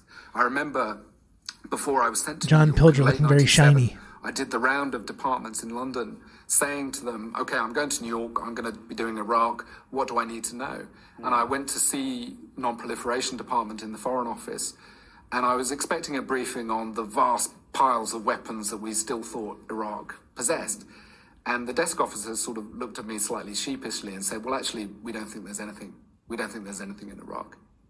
I said, that's extraordinary. I mean, I thought we had sanctions because we thought Iraq had large amounts of weapons. He said, no. The justification for sanctions is basically that we have unanswered questions about how those stocks were destroyed in the past. But what I feel very guilty about it. I feel very ashamed about it. I feel ashamed about it sitting talking to you. And you should. You know, I feel actual shame running through my body when I talk to you about it. Should journalists Perhaps those Azov guys were pretty extreme. CNN in 2025 after the blowback becomes too obvious to deny. We're already seeing some of the mainstream media starting to question the narrative a little bit more now, which hasn't been doing that over the last year, right? We saw a ton of mainstream reporting about extremism in Eastern Ukraine and about the arming and funding of these groups and about the proliferation of these neo-Nazi groups. There was tons of reporting on that, and they forgot all about that in the lead up to the invasion.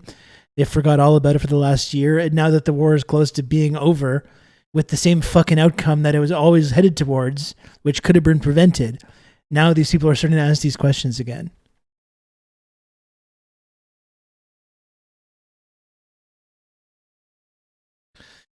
In the US and UK, most of the news media took the line that Iraq must disarm or face the consequences. In doing so, they reinforced claims that Iraq possessed the WMDs.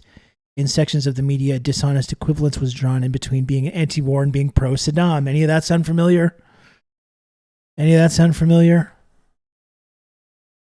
Let's get on with the war. The only way to peace. Anti-war campaigners believe there's another way to be rid of Saddam, but there isn't. Oh, you don't support arming Ukraine? Well, pray tell, how do you plan on peacefully removing Putin from power? Does that sound familiar to anybody? Love your stream overlay. Thank you very much. Thank you, I appreciate that. I think this is why why we should go to war in The Guardian. Really on the nose. I think it's why it's really important to talk about this. Not just to learn about Iraq and learn about this crime that was committed, but so we can have an understanding of the way that the media and our political figures and these security state figures function. And to understand that none of these tactics have changed in any way. And it's all still the same people. It's the same people engaging in the same tactics for the same goals. And despite this mountain of evidence that these people should not be trusted, we still have people falling for this and still believing that, NATO, the United States military establishment, the media, that they deserve the benefit of the doubt. Well, that's something that I'm never going to agree on. I'm sorry to say.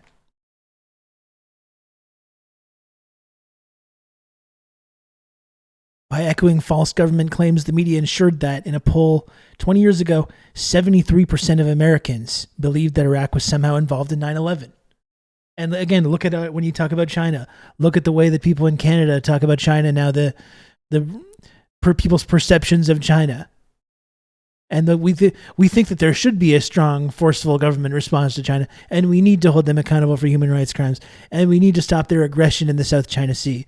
People really believe these things.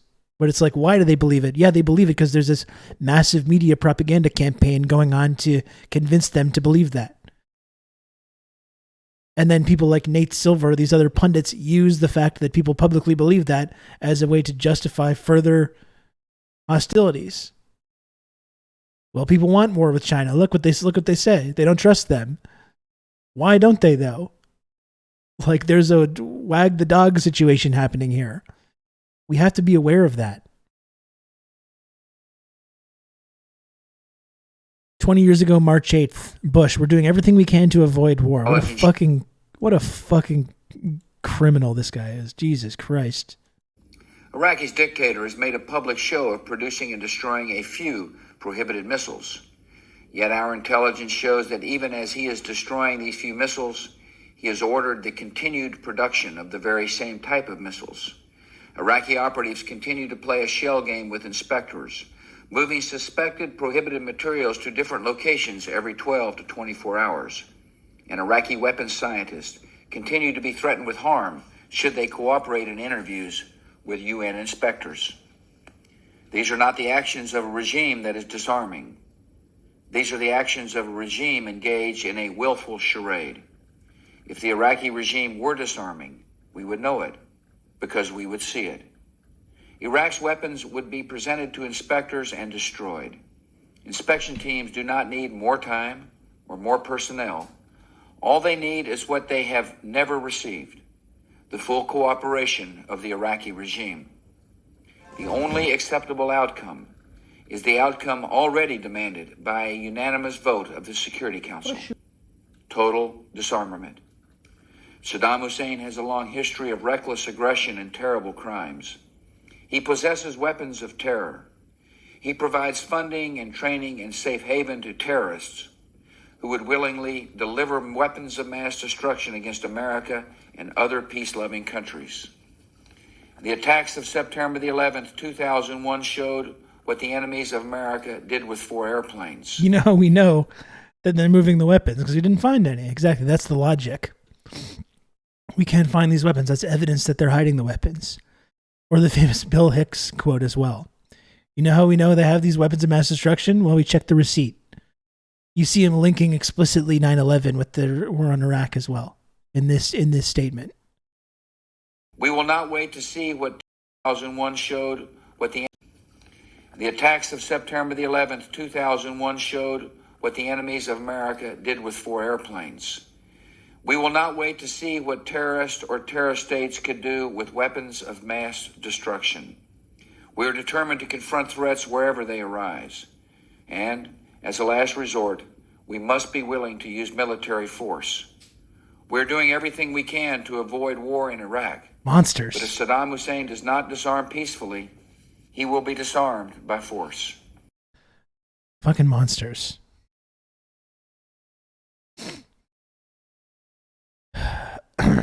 Great falsehoods were perpetrated, yet the individuals who perpetrated these things are still running around as much as before being taken seriously. We know that great falsehoods were perpetrated, and yet the individuals who perpetrated these things are still running around, more or less much as before, being taken seriously as commentators, as authorities on this or that. I find it astonishing. These people should hide their heads in shame.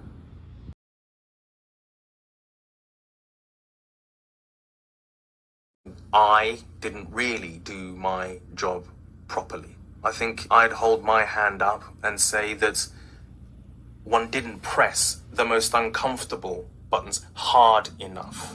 I didn't really...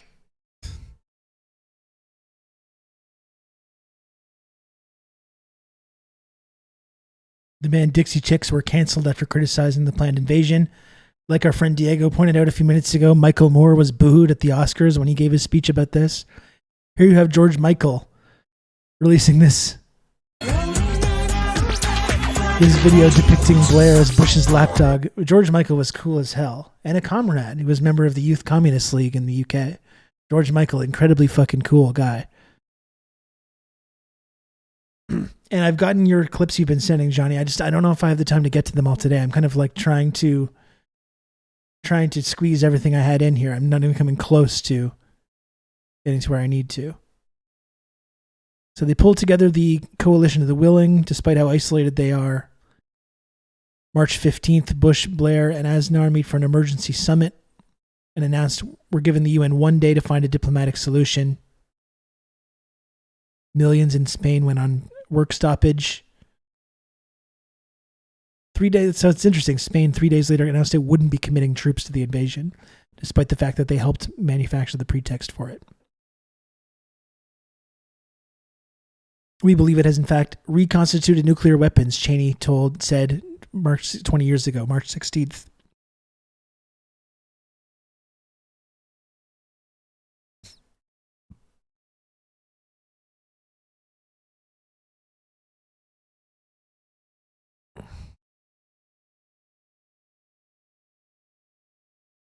Years ago, a youthful barrister wrote a piece headline, "Sorry, Mr. Blair. Resolution 1441 does not authorize force. Engaging in armed conflict in Iraq is in breach of international law, is a precarious business." His name, Keir Starmer.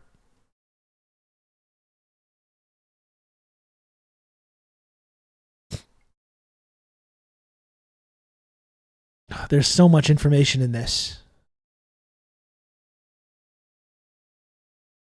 thread. 20 years ago, Kofi Annan told journalists that military action is to take place without the support of the council. Its legitimacy will be questioned. Also on the Iraq front, UN Secretary General Kofi Annan had some stinging words for the United States. In an interview with the BBC, Annan said that the U.S.-led force did not have the legal authority to invade the country. NBC's Donna Friesen joins us live from London now to tell us more about that. Donna, good evening. Hi, Lester. Yeah, the build-up to the attack on Iraq last year was mired in controversy and disagreement.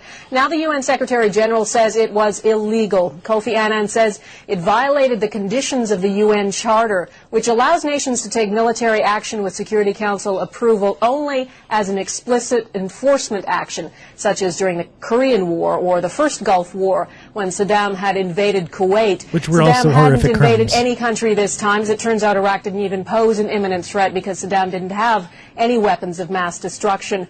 But Annan's position is being rejected by those who supported the war. In March 2003, when the attack began, President Bush made clear his reasons for going to war. To disarm Iraq, to free its people, and to defend the world from grave danger. There were questions then about the legality of a preemptive strike. U.S. attempts to get a UN Security Council resolution approving the invasion were dropped when it became clear it would not pass. Now the UN Secretary General has made his strongest statement yet, denouncing the war. It's not in conformity with the UN Charter from our point of view, and from the Charter point of view, it was illegal.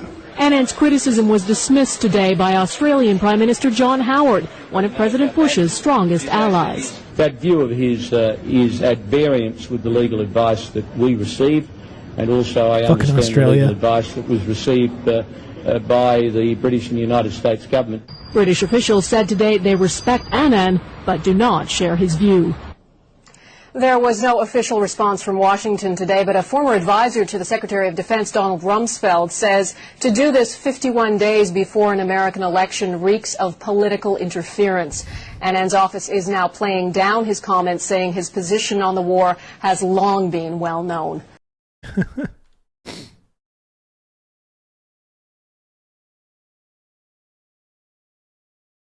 March 17th, U.S. Department of Homeland Security raised the terror alert to orange. Remember that? Like, I think for people that are younger, I know this community is filled with old weirdos, but I think for people that are younger, you see that image and it's just like it really doesn't even get across how fucking insane everything was. On TV, on every single like CNN and every big mainstream media thing, you had the threat alert level. The threat alert level, is it in orange? Is it yellow? Are we going down to blue maybe? I don't know. I don't know what we're at now. I think it's permanently in yellow. We decided on permanent yellow on that.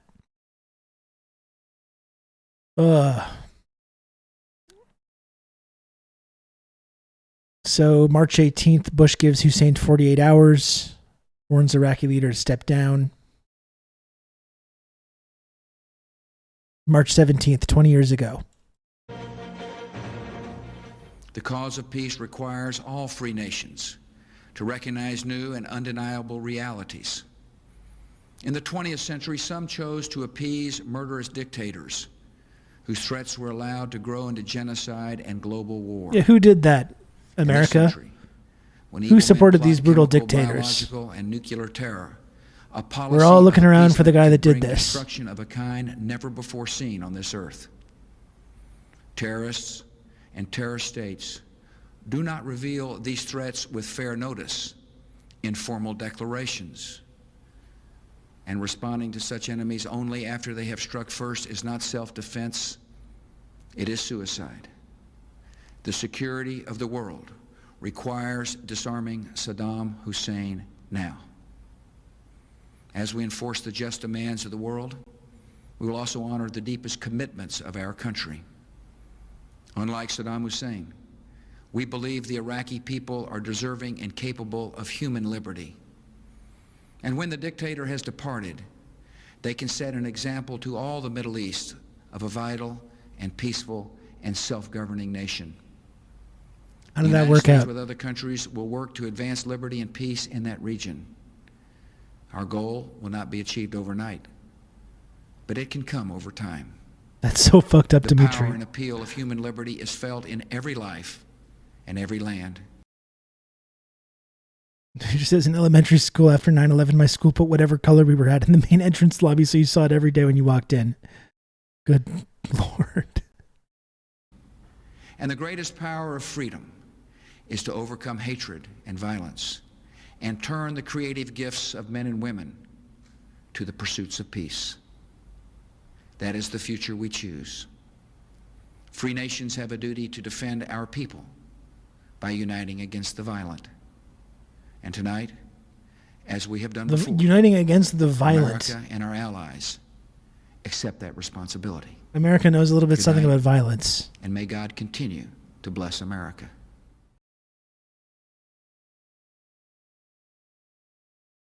March 17th, they failed to get the support from the UN Security Council.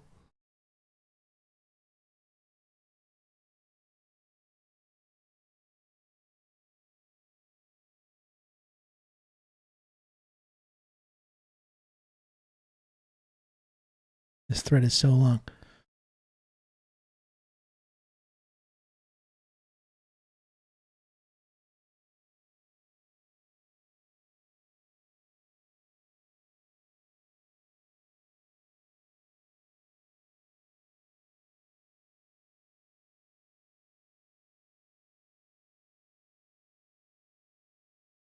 And of course, it led up to this.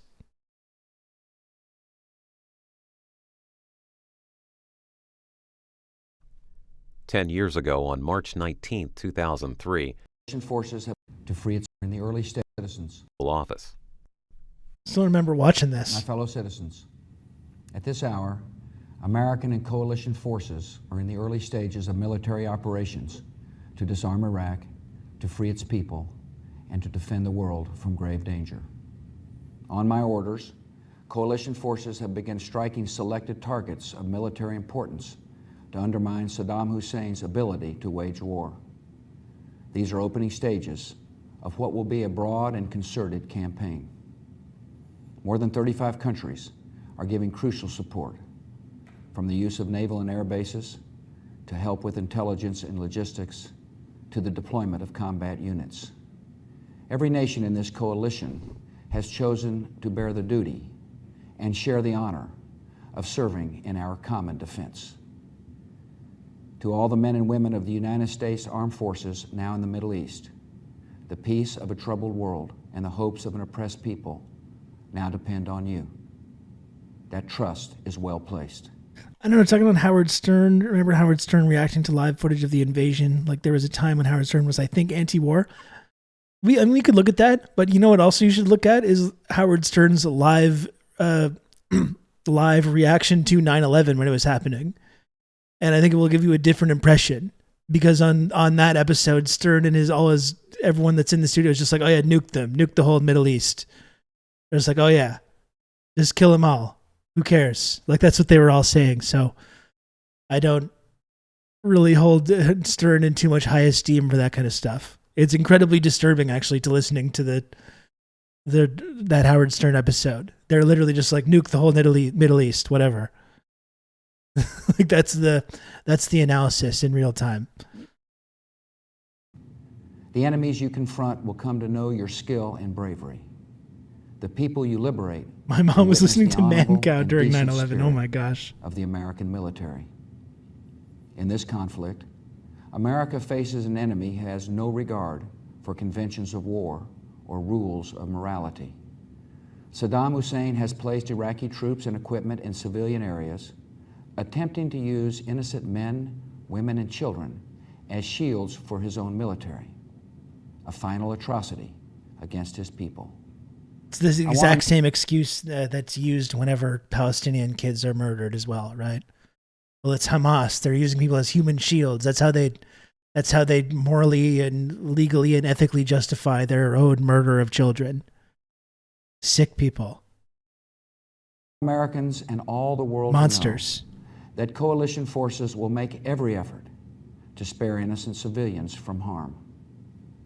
A campaign on the harsh terrain of a nation as large as California could be longer and more difficult than some predict.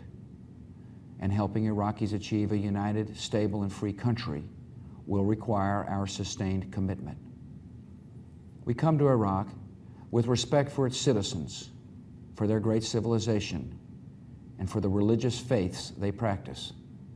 We have no ambition in Iraq except to remove a threat and restore control of that country to its own people. I know that the families of our military are praying that all those who serve will return safely and soon. The evil Iraqis placed children in Millions Baghdad, of that's Americans right. are praying with you for the safety of your loved ones and for the protection of the innocent.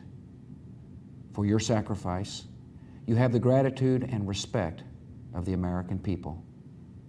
And you can know that our forces will be coming home as soon as their work is done. Our nation enters this conflict reluctantly, yet our purpose is sure. The people of the United States and our friends and allies will not live at the mercy of an outlaw regime that threatens the peace with weapons of mass murder. We will meet that threat now with our Army, Air Force, Navy, Coast Guard, and Marines, so that we do not have to meet it later with armies of firefighters and police and doctors on the streets of our cities. Now that conflict has come, the only way to limit its duration is to apply decisive force. And I assure you, this will not be a campaign of half measures, and we will accept no outcome but victory. My fellow citizens, the dangers to How did our that end up country working out? and the world will be overcome. We will pass through this time of peril and carry on the work of peace. We will defend our freedom. We will bring freedom to others, and we will prevail. May God bless our country and all who defend her. Yeah, when he misspoke about the war. Ha ha ha ha. That lovable old codger.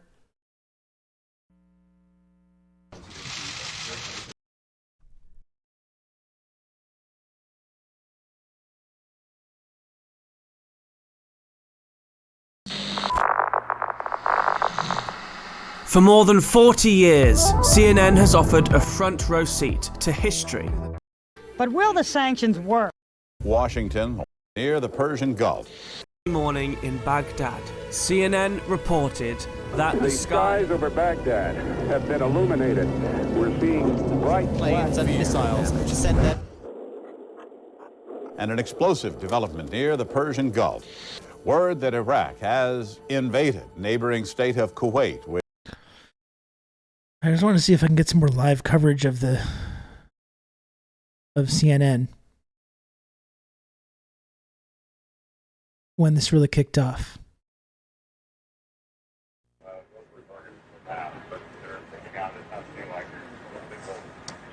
clearly specific buildings. We have seen 2 that have been destroyed. We've heard explosions in 2 or 3 other areas. The presidential palace itself remains intact. And like, you know, so this the war, we just went over a deep dive on the origins of the war and the way that the case for the war was manufactured and in the political world and the media world. And we've already talked about some of the fallout, right? Like up to 1 million people killed throughout the invasion.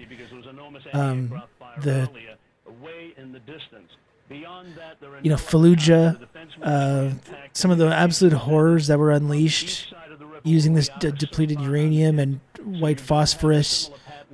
Fallujah, which kicked off over the murder of this mercenary that was there, unleashed the full force of the U.S. military and absolutely decimated the city, directly leading to the creation of ISIS, 32 million refugees. It's just the level of criminality that we're talking about here when we talk about Iraq is just staggering. It really can't be understated how much of a deliberate, intentional crime against humanity this was.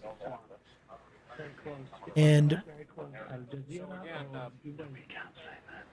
yeah, the fucking Blackwater guy whose Humvee gets torched. And it's really weird the way that we do this. I mean, this is part of how imperialism functions as well. It's not just Iraq, but going all throughout, the British Empire or the history of colonialism. Whenever people fight back, whenever people lift a finger to defend themselves, then they get branded as terrorists, they get branded as extremists, and it gets used, their self-defense gets used to justify even further violence. You know? It's sick the way that we engage in the world like this, destroying cities, bombing countries, invading countries, destabilizing, overthrowing their governments, and when someone lifts a finger to defend themselves, throws a rock, throws a grenade, picks up a rifle, and then they get treated as an extremist, as a terrorist. They get arrested, they get tortured, they get bombed and maimed, their villages get destroyed, their cities get destroyed. It's truly sick. At this bunker that supposedly contained Saddam Hussein and senior members of his regime. That was a very direct message aimed at Saddam Hussein. That was...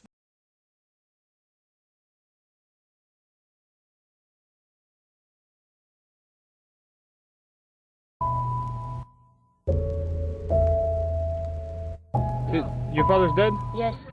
We killed your father? Yes. His new book is called Portraits of Courage. Please welcome President George W. Bush.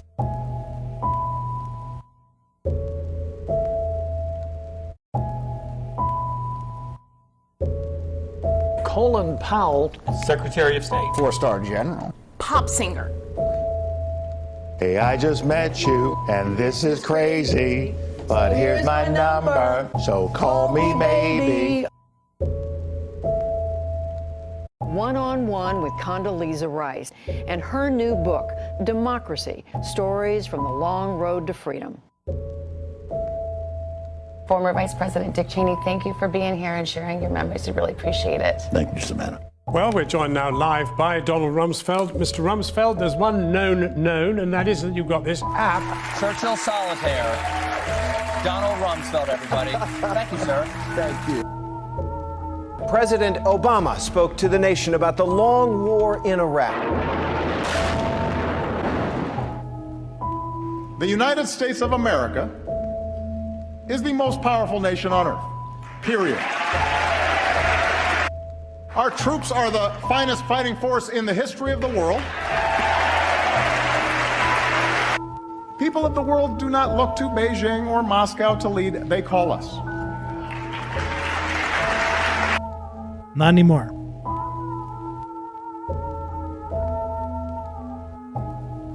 Why did we shoot your dad? Yes, why? I didn't shoot your dad. So American bad? Yes. Is George Bush good? George Bush, no.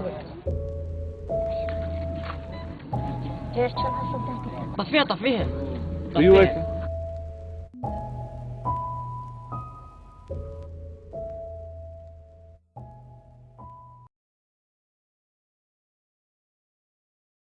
It's pretty sick. is pretty fucking sick. And I mean, this is exactly why today I don't believe what these people say. And in fact, like in terms of my personal political ideology, it's being against these people when they are at the same schemes, you know? And it's been very disheartening to see these kind of same tactics being used over the last couple of years, whether you talk about Russia and Ukraine or whether you talk about this building propaganda war against China. And you see all the same tricks being used, the same people doing it. And the way that we've completely agreed to sort of just pretend that this shit didn't happen, I think is really disturbing.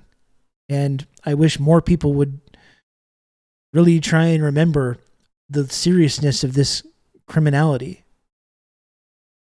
and who is responsible for it, and use that to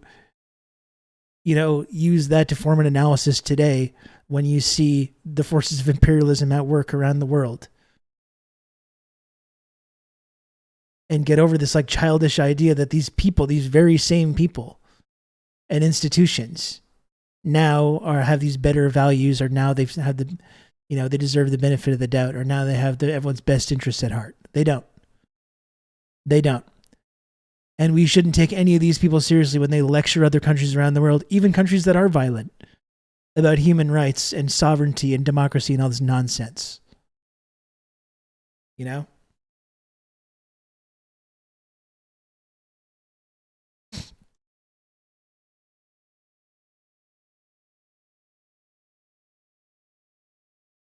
Here's the very nice gentleman from Abu Ghraib were tortured by the Americans and forced to wear the hood standing on the box with wires attached to it, talking about it many years later.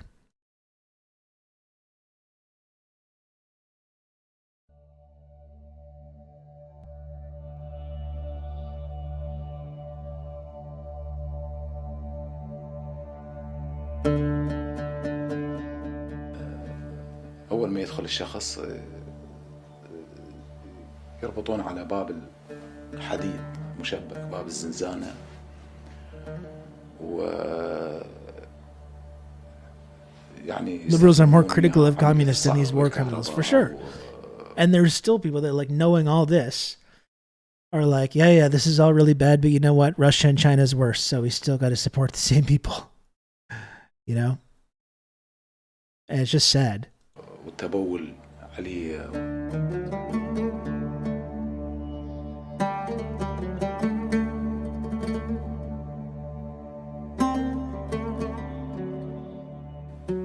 وعملية الصعق بالكهرباء أيضا ما أنساها اللي مريت بها، لأنه كنت أحس كأنما شرار يطلع من عيوني.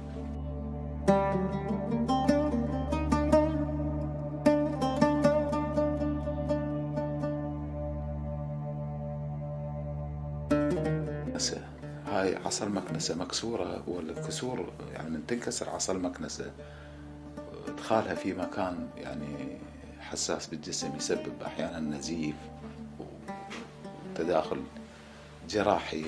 You think this is an isolated incident? الطفل. You think this is a rogue group of sickos in the U.S. military establishment? اغتصبوه أمام أبوه.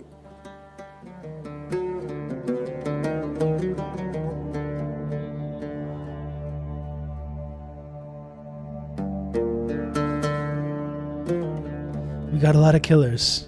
أنا أعتقد أنه ما جرى بالعراق يعني كان أمر خاطئ جدا، وعرض يعني سحق نفسياتنا وأصابنا. Why is the West so hated around the world? It's just impossible to know. It must be because of Kremlin disinformation. That must be why. الحمام مالي ما أقدر أشوف بإيباني، البانيو من أشوفه أتذكر الإيهام بالغرق. لا زلت أعاني من كوابيس وأحلام ومعاناة نفسية وجسدية من ذيك التجربة. They hate us because we're a Christian nation. That's right. They hate our freedoms. God, it's just fucking sickening. Sickening. And yeah, I'm sorry. This is why I will never find myself on the same side ideologically as the people that perpetrated this. I know that's very difficult for some people in the left here in the West, who seem to think that these people still deserve to be, to have the benefit of the doubt. But I'm not going to be one of those people. God, that's fucking harrowing. Well, listen, I have like way more that I wanted to get into here. I wanted to take some time to, but they're our disgusting monsters. Yeah. I do want to take some time to look at the footage from the protests that took place over the weekend. That segment was like a lot longer than I was planning on. I can stay for another like half an hour, but I got to go. But I do have to just take a few minutes, folks, to try and implore you to please subscribe to TRRS. I know it always seems crass when you're talking about this serious subject matter to pivot to like trying to sell subs on Twitch. But I do. If you've just become an elite member of the Friendship Triangle. Thank you very much, Gen X Bushy, for the 5 gifted subs. Thank you. I really appreciate it. You can count on me. You're going to have good old Rob to talk you through all this. And thank you, Ben Bang Boom, as well, for the 16 months of Tier 1.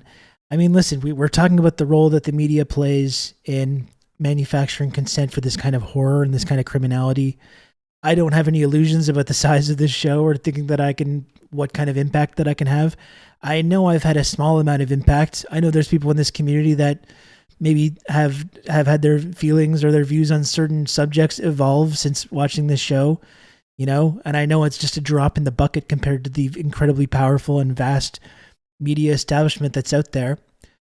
But, if you think that it's important to have this kind of commentary on Twitch or have this kind of alternative media or independent media, this show is able to continue because of the endless generosity of the people in the community and for people that subscribe to the channel and help support the show that way. So if you can, please subscribe to TRRS. You can subscribe for $5 per month. You can use your Amazon Prime account to subscribe totally free. Good old Rob to talk you through all this. You can gift subs. You can subscribe on Patreon or tip or gift friend coin or whatever it is. Again, I always feel extremely weird about pivoting to this in these moments when you're talking about this serious subject matter. I have to do it. Again, I like to think that this show or the work that I do here has had some small amount of impact on people's viewpoints on these things. So again, if you think that that's important, if you think that that's an important thing to have, the only way it can continue is by people subscribing to the show. And if you're able to, I really, really do appreciate it a whole lot. And thank you very much, Diego, for the 3 gifted subs as well. Thank you, Diego. And yeah, of course, you can share whatever you want. You can count on me. You're going to have good old Rob to talk you through all this. Garden Variety Cat Lady, thank you very much for the gifted sub. I really appreciate that, Garden Variety Cat Lady. Thank you very much. And I do, as a cat person, I appreciate the Garden Variety Cat Lady's energy. A few generous chatters could get us to the sub goal. And then I really do want to take some time before I have to go to take a look at some of the speeches and marches that took place over the weekend. So, again, one final push. If you enjoy this program, if you've been tuning in today and you enjoy this commentary, if you're a seasoned veteran of the community, if you're a first-time chatter or a lurker, every little bit helps. And again, the only way that I'm able to keep this content on the air and keep this viewpoint on the air is through the incredibly generous community members that we got here. This is definitely not a case where I can pivot to like putting on MIDI yacht rock jams and doing weird dances. It just feels too weird and exploitative. It feels just too weird to try and pivot to that or to show my like 80s cult onboarding orientation video.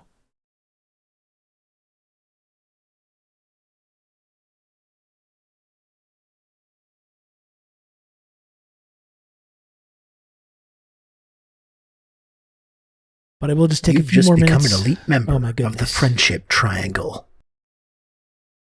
Oh my goodness. Ben Bang Boom, thank you very, very much for the 5 gifted subs. Look at that. Ben Bang Boom. Very much appreciated. Thank you so much.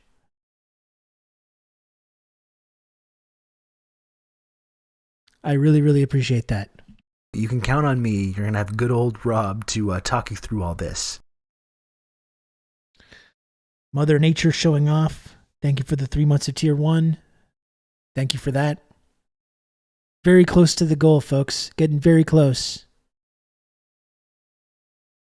And again, I will be around tomorrow for the Donald Trump arrest stuff, but I really am hoping to. This is one of the longer streams that I've done in a while. Really hoping to get to some of the footage of the marches and speeches that took place this weekend at the anti-war protest in D.C. Thanks for everything, Rob. You're a big part of my political development. Ben, I really appreciate that. Ben Bang Boom. That's very kind of you to say. Again, it's like you can feel a little discouraged, showing up here or on Twitter or on Twitch and feeling like you're going against this vast media establishment. But it's really, really incredible for me to hear from people who think or believe that I've had some kind of impact on the way that they view these things. And I tell myself that even if there's only a handful of those kinds of people, that's still something that I'm really immensely proud of.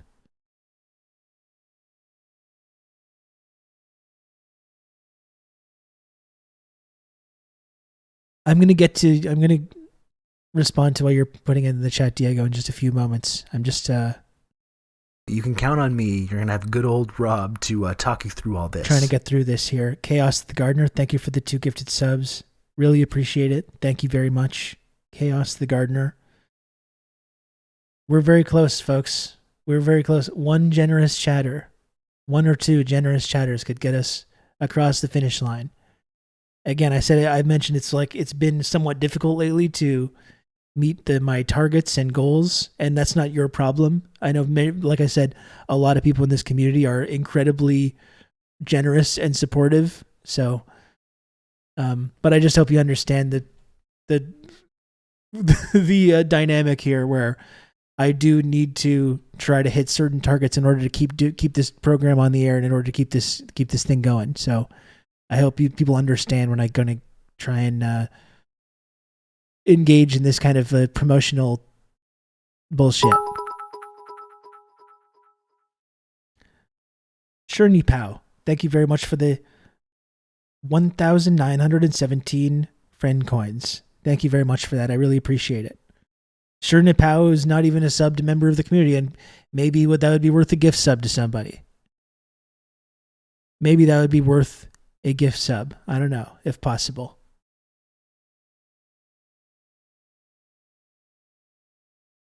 I'm going to go ahead and start queuing up some stuff from this weekend that we can look at.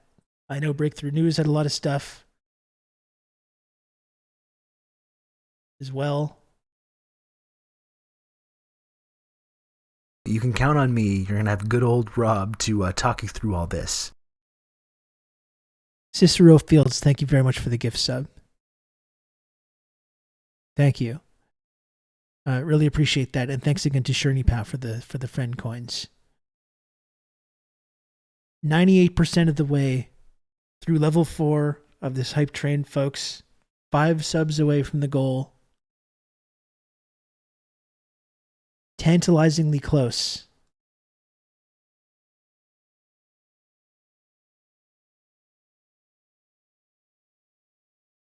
Tantalizingly close, folks.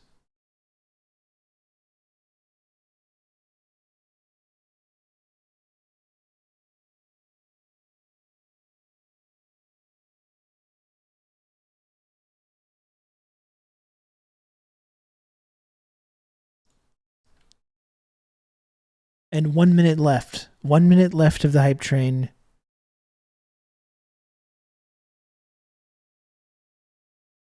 %98 of the way to level 5.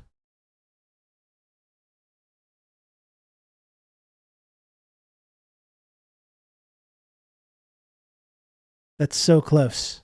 That's so close, folks. I can feel it. I can almost feel it. I can almost taste it.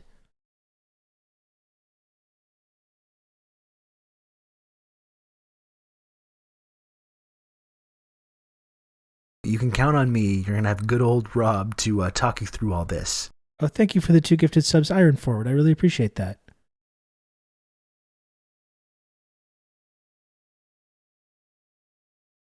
You can count Thanks, on me. very You're kind gonna of have you. good old Thank you. Rob to talk you through all this. Truncated 5432, thanks for the gifted sub as well. First gifted sub in the channel.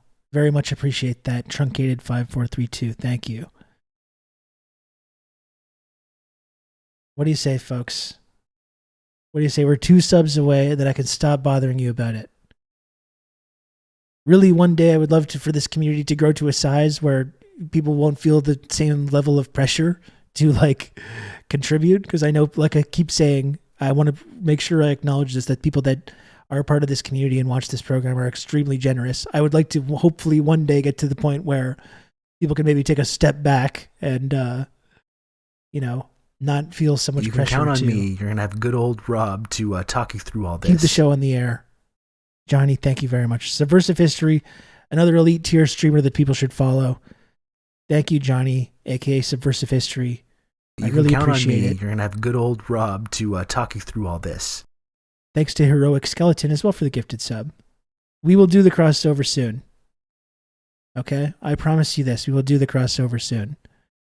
We did it, folks. Thank you so much. Really, thank you. I really appreciate it.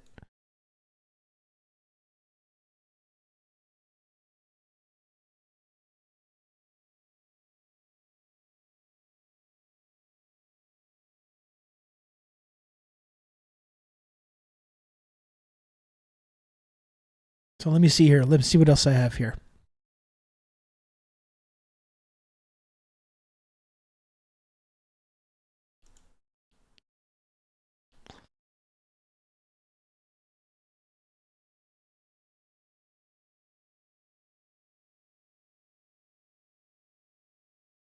Here's Brian Becker.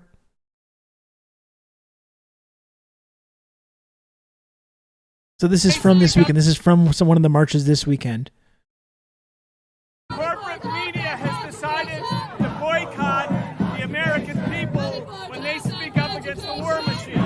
CNN, NBC, ABC, all the corporate networks are just echo chambers for the Pentagon. Nothing else. Don't think of them as the real media or real journalism. Alternative media is the media. Thank you so much.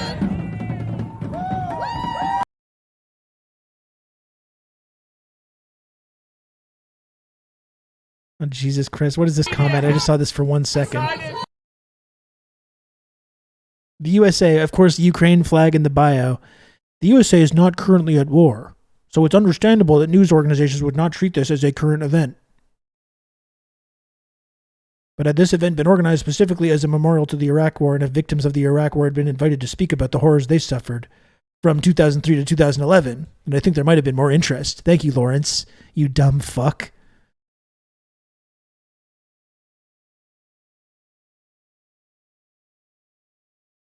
Jesus. Because again, people that claim to be against the Iraq War are still dismissed. You're dismissed. Still doing their best to obscure America's role in this kind of imperialist violence throughout the world still.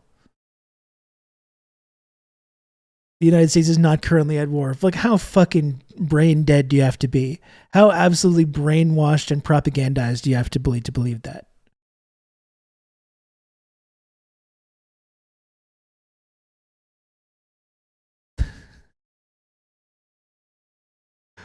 Let's see. Thank you, Lawrence, you dumb fuck.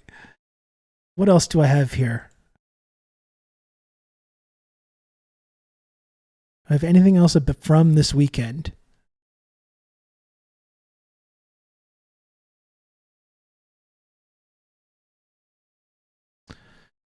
Let me see here.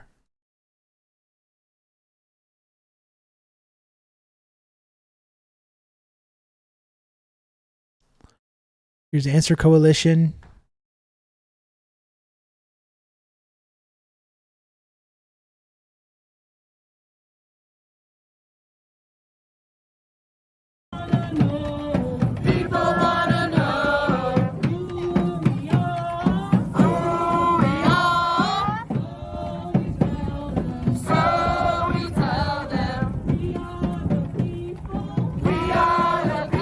You've just become an elite member of the Friendship Triangle. Oh, goodness. Progressive Canuck, thank you for the 5 gifted subs. Progressive Canuck, thank you very, very much. I really appreciate that. Thank you.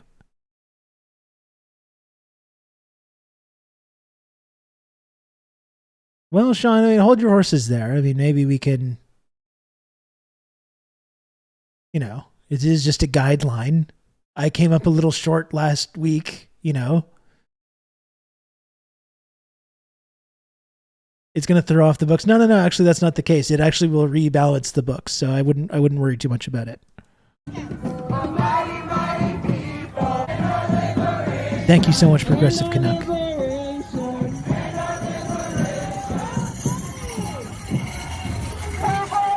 Seems like a pretty good turnout.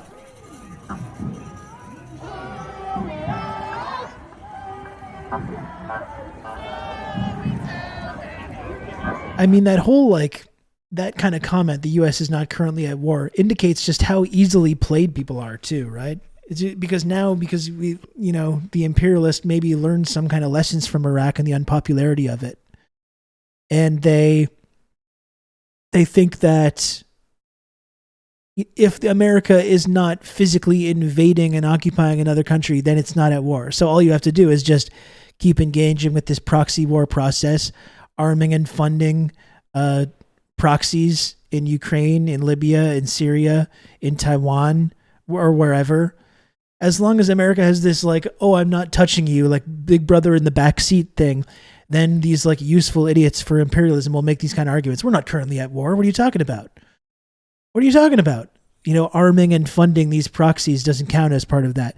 Engaging in drone warfare, drone strikes, bombing weddings and hospitals and funerals and civilians and little kids around the world. Well, no, we're not currently at war. We're simply piloting these drones to blow up these weddings. You know, that's all. So, like, and how fucking brain dead do you have to be to really, if that's all it takes? You know what I mean? If that's all it takes to get you to be on board with this stuff, even with all the knowledge that we just, the knowledge of the run up to Iraq and the consequences and who is responsible, you know? The president didn't announce at the podium the declaration of war. Yeah, we're defensively arming these proxies. That's not being at war. We're doing that to defend them. We're doing that in the name of peace. We're simply enabling Israel and Saudi Arabia to bomb the crap out of Palestinians in Yemen using American weapons. Yeah. And now you have China coming in and trying to end the conflict in Syria, trying to end the conflict in Ukraine, trying to end the conflict in Yemen, and we're criticizing them. Right? Because that's a threat to Western hegemony.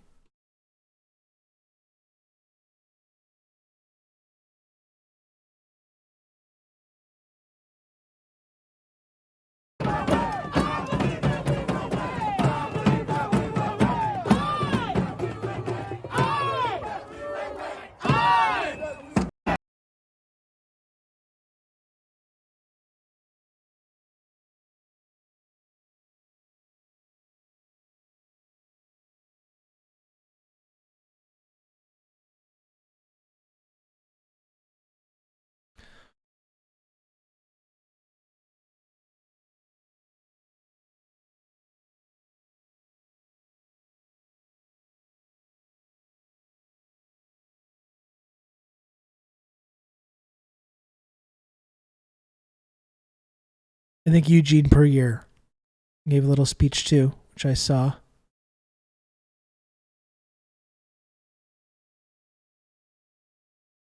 me see if I can find that.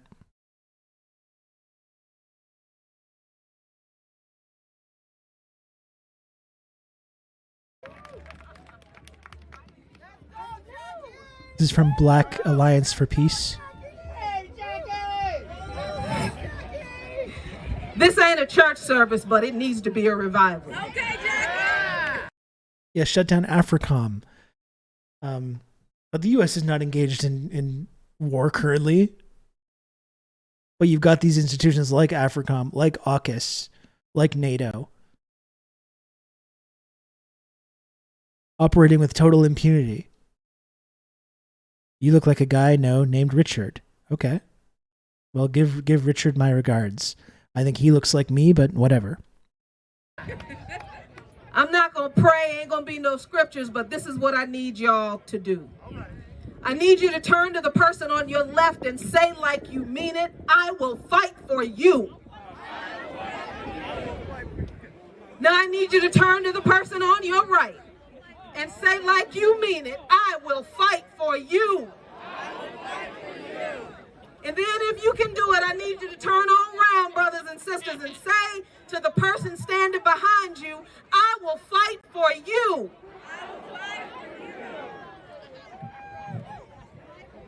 Because let me explain something to you about this fight that we are in, brothers and sisters. There's a narrative out there that says that we're only supposed to be focused on ending this one war in Ukraine and every other evil thing the United States government does with its imperialist, bloodthirsty planning and actions and bombings and interventions and coups d'etats, everything this government does around the world and in our communities here, those things don't matter. All we need to do is end this war in Ukraine. That's the big deal. That's the thing we need to focus on. But let me explain something to you.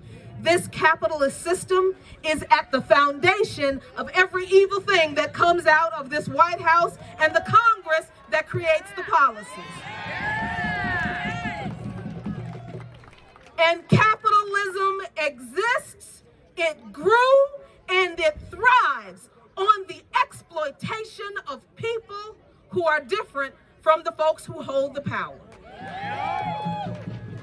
So capitalism continues to exploit black people in ways that it doesn't exploit working class white people. That don't mean working class white people ain't getting their ass kicked. It just means we getting our ass kicked a little worse in a different way. No, but it's almost, yeah, it's like then you have these like reactionary leaning people that are like, no, we have to have our anti-war movement. We have to align with all these libertarians and social conservatives that think it's like, that think supporting social justice is somehow apart from supporting imperialism, or that these fights aren't perhaps linked or intersectional with one another.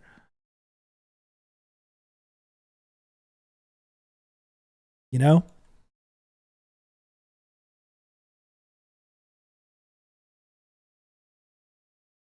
Just because I'm low on time, I have to try and skim through this stuff a little bit more.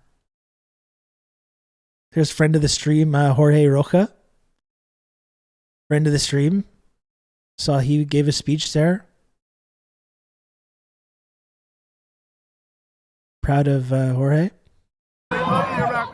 This march is happening today on March 18th, 20th anniversary of the Iraq War, to say fund people's needs, not the war machine. Whether we're talking about the NATO proxy war in Ukraine, whether we're talking about the sanctions suffocating places all around the world, whether we're talking about the drone wars being waged on Africa, the nuclear chicken being played with China, this military-industrial complex is out of control, and all it is about is a handful of ruling elites in the United States who want to make the rules and force everyone else in the world to follow them, regardless of what they want. So we're here to say no to that, to say no to this war machine, and to say that whether we're talking about the water in Jackson, Mississippi, the water in Flint, Michigan, the need for more, for bridges, for schools, for hospitals, for healthcare and education, all of that is being totally lost with this war machine sucking down every little bit of resources. Is there anything you'd like to add? The only thing I'd like to add is I hope people will go to answercoalition.org and join this movement, because we need everyone who's standing up against every form of injustice out there to be with us against this war machine. This month, Amanda dropped a link to Eugene's speech in chat earlier, if that's what you're looking for. I actually missed that, unfortunately. I would like to see that, yes.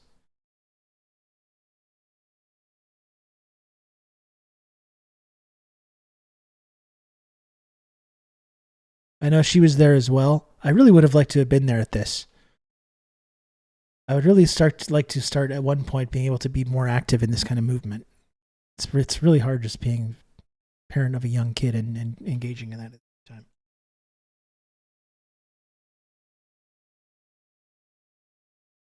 Okay, it's here.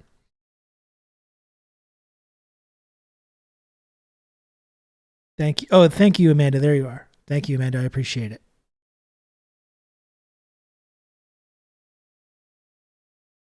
one of many perhaps, but one of the most Love significant. Eugene. I got to get Eugene on the show as well. Entities that has pushed this unbelievable war propaganda, not just around Ukraine, but on almost every issue, certainly around the issue of Iraq. Now, of course, the New York Times gets the worst sort of history there, but the Washington Post was right along with them.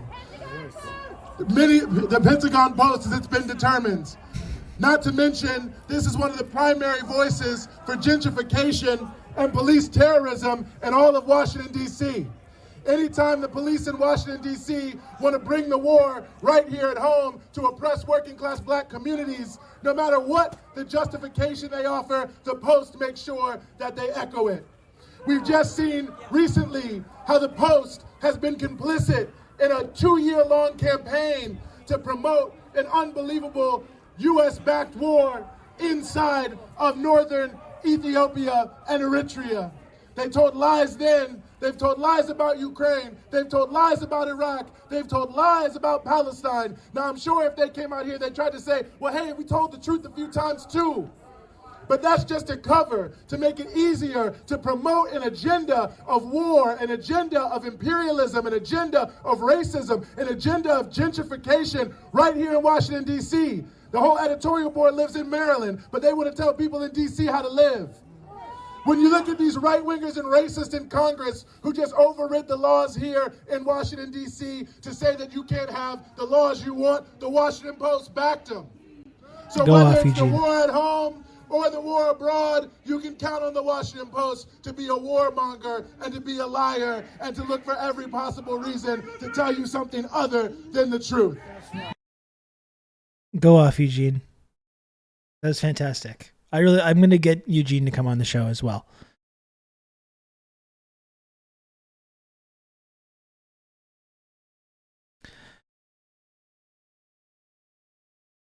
The full DC rally and teaching are posted in the Discord. Okay, so that's good to know. I definitely encourage people to join the Discord and to check that out.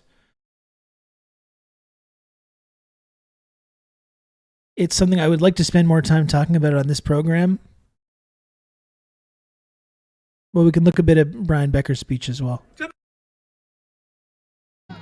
And then we're going to go a few blocks away to the Washington Post, the neocon media that promotes lies, that spoon feeds war propaganda, and say to the Washington Post, we know who you are. You're not journalists. You're an echo chamber for the war machine, and you too are guilty for the deaths of all of these people.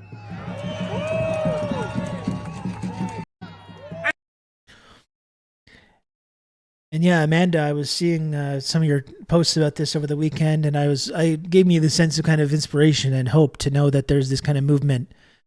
We ask ourselves often, like, where is the Western anti-war movement? It's been kind of absent, especially over the last year. Politically, it's been difficult to talk about Ukraine with the kind of climate that it's been. And so, I saw how inspired our friend Amanda was by attending the rally over the weekend. It makes me feel good to know that there is a movement that we could build on as well, and also a movement that's inclusive and not reactionary, and not like making these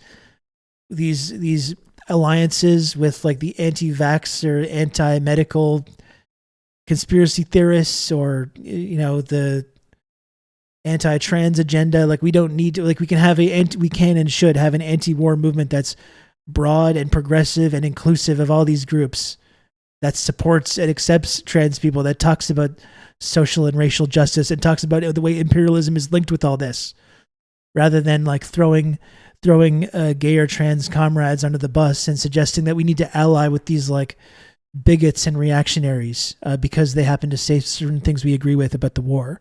I reject that. I think that's bullshit. And so I'm happy to see this movement kind of starting to gain steam,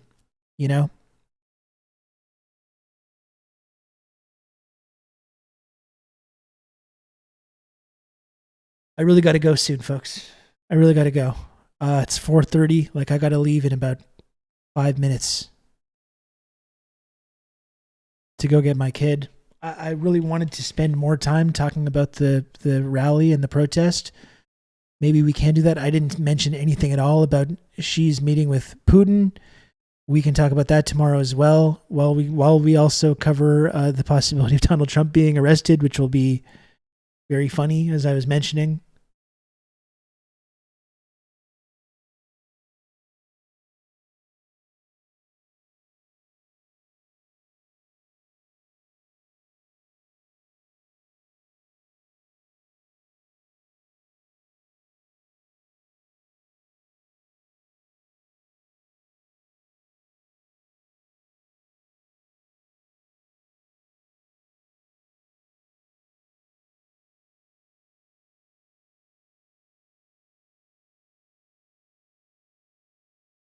Thanks again, everyone, for watching and for supporting the stream.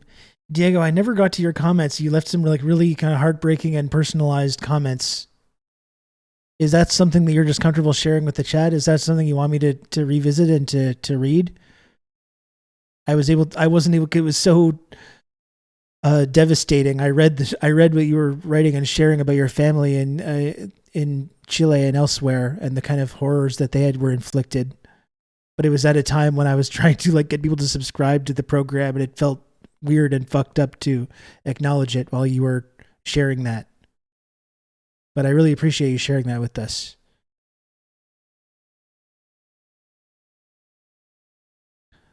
Heartbreak. It's absolutely heartbreaking what these powerful forces do to people around the world. And we've got to oppose that with everything that we have. And not ever give them the benefit of the doubt, as too many people, I think, are willing to do.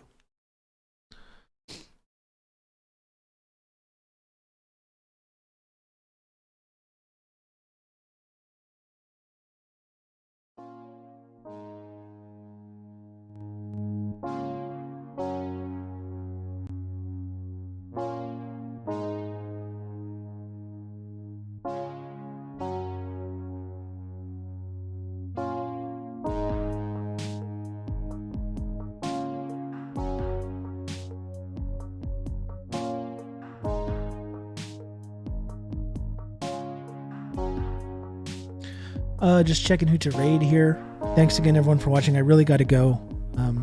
Really got to go pick up my kid from school. Went a little longer here. This is one of the longer streams I've done in a while. I'm also considering getting started a little bit earlier tomorrow. We got a lot of shit going on tomorrow with the Trump arrested stuff. The Trump arrest stuff. Whether that happens, whether it doesn't happen, there's going to be plenty of drama and freakouts and weird shit going on tomorrow. So I might start a little bit earlier, try to do a little bit of a longer stream tomorrow to cover all that stuff. Thank you, Johnny. I really appreciate that. And same to you. Same to you. I really respect the work that you do on this shit as well. And we will do the crossover. Okay? We will do a crossover soon.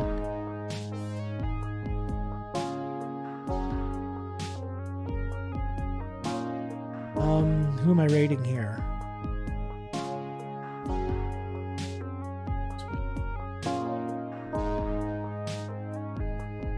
I got to David Tovarich. I thought maybe I could raid him again.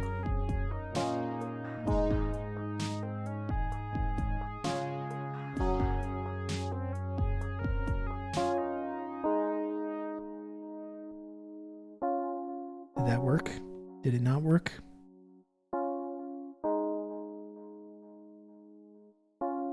God damn it. Fun little story when Danish director Billy August made the movie adaptation of Isabel Allende's The House of Spirits. He filmed it in my home municipality, Albertslund, because a huge part of the Danish-Chilean diaspora lives here, and my mom's friend Soledad was so happy because she became an extra in the movie and bathroom buddy with Meryl Streep. That's great. That is great. I haven't seen that.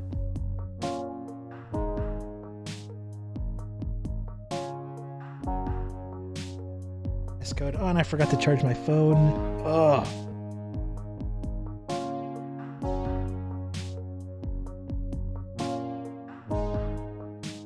That's frustrating. My phone's on 19% battery now.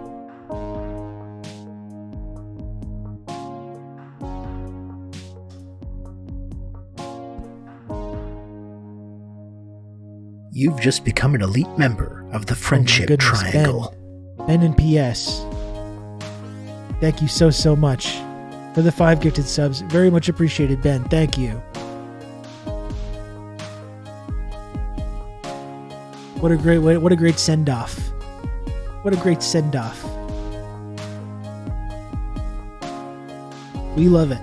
I'll be back tomorrow. Folks. Try to do a longer stream. All kinds of crazy stuff going on tomorrow. I'm going to raid now. I got to go. Thank you for watching. Thank you for genuinely, truthfully, sincerely, thank you so much. Everyone that is able to support this channel and the content that I do and the work that I do here. Really can't thank you enough. I really do appreciate it a lot. Thanks again, folks. Give my regards to David Tavares. Enjoy. I'll talk to you tomorrow. Take care.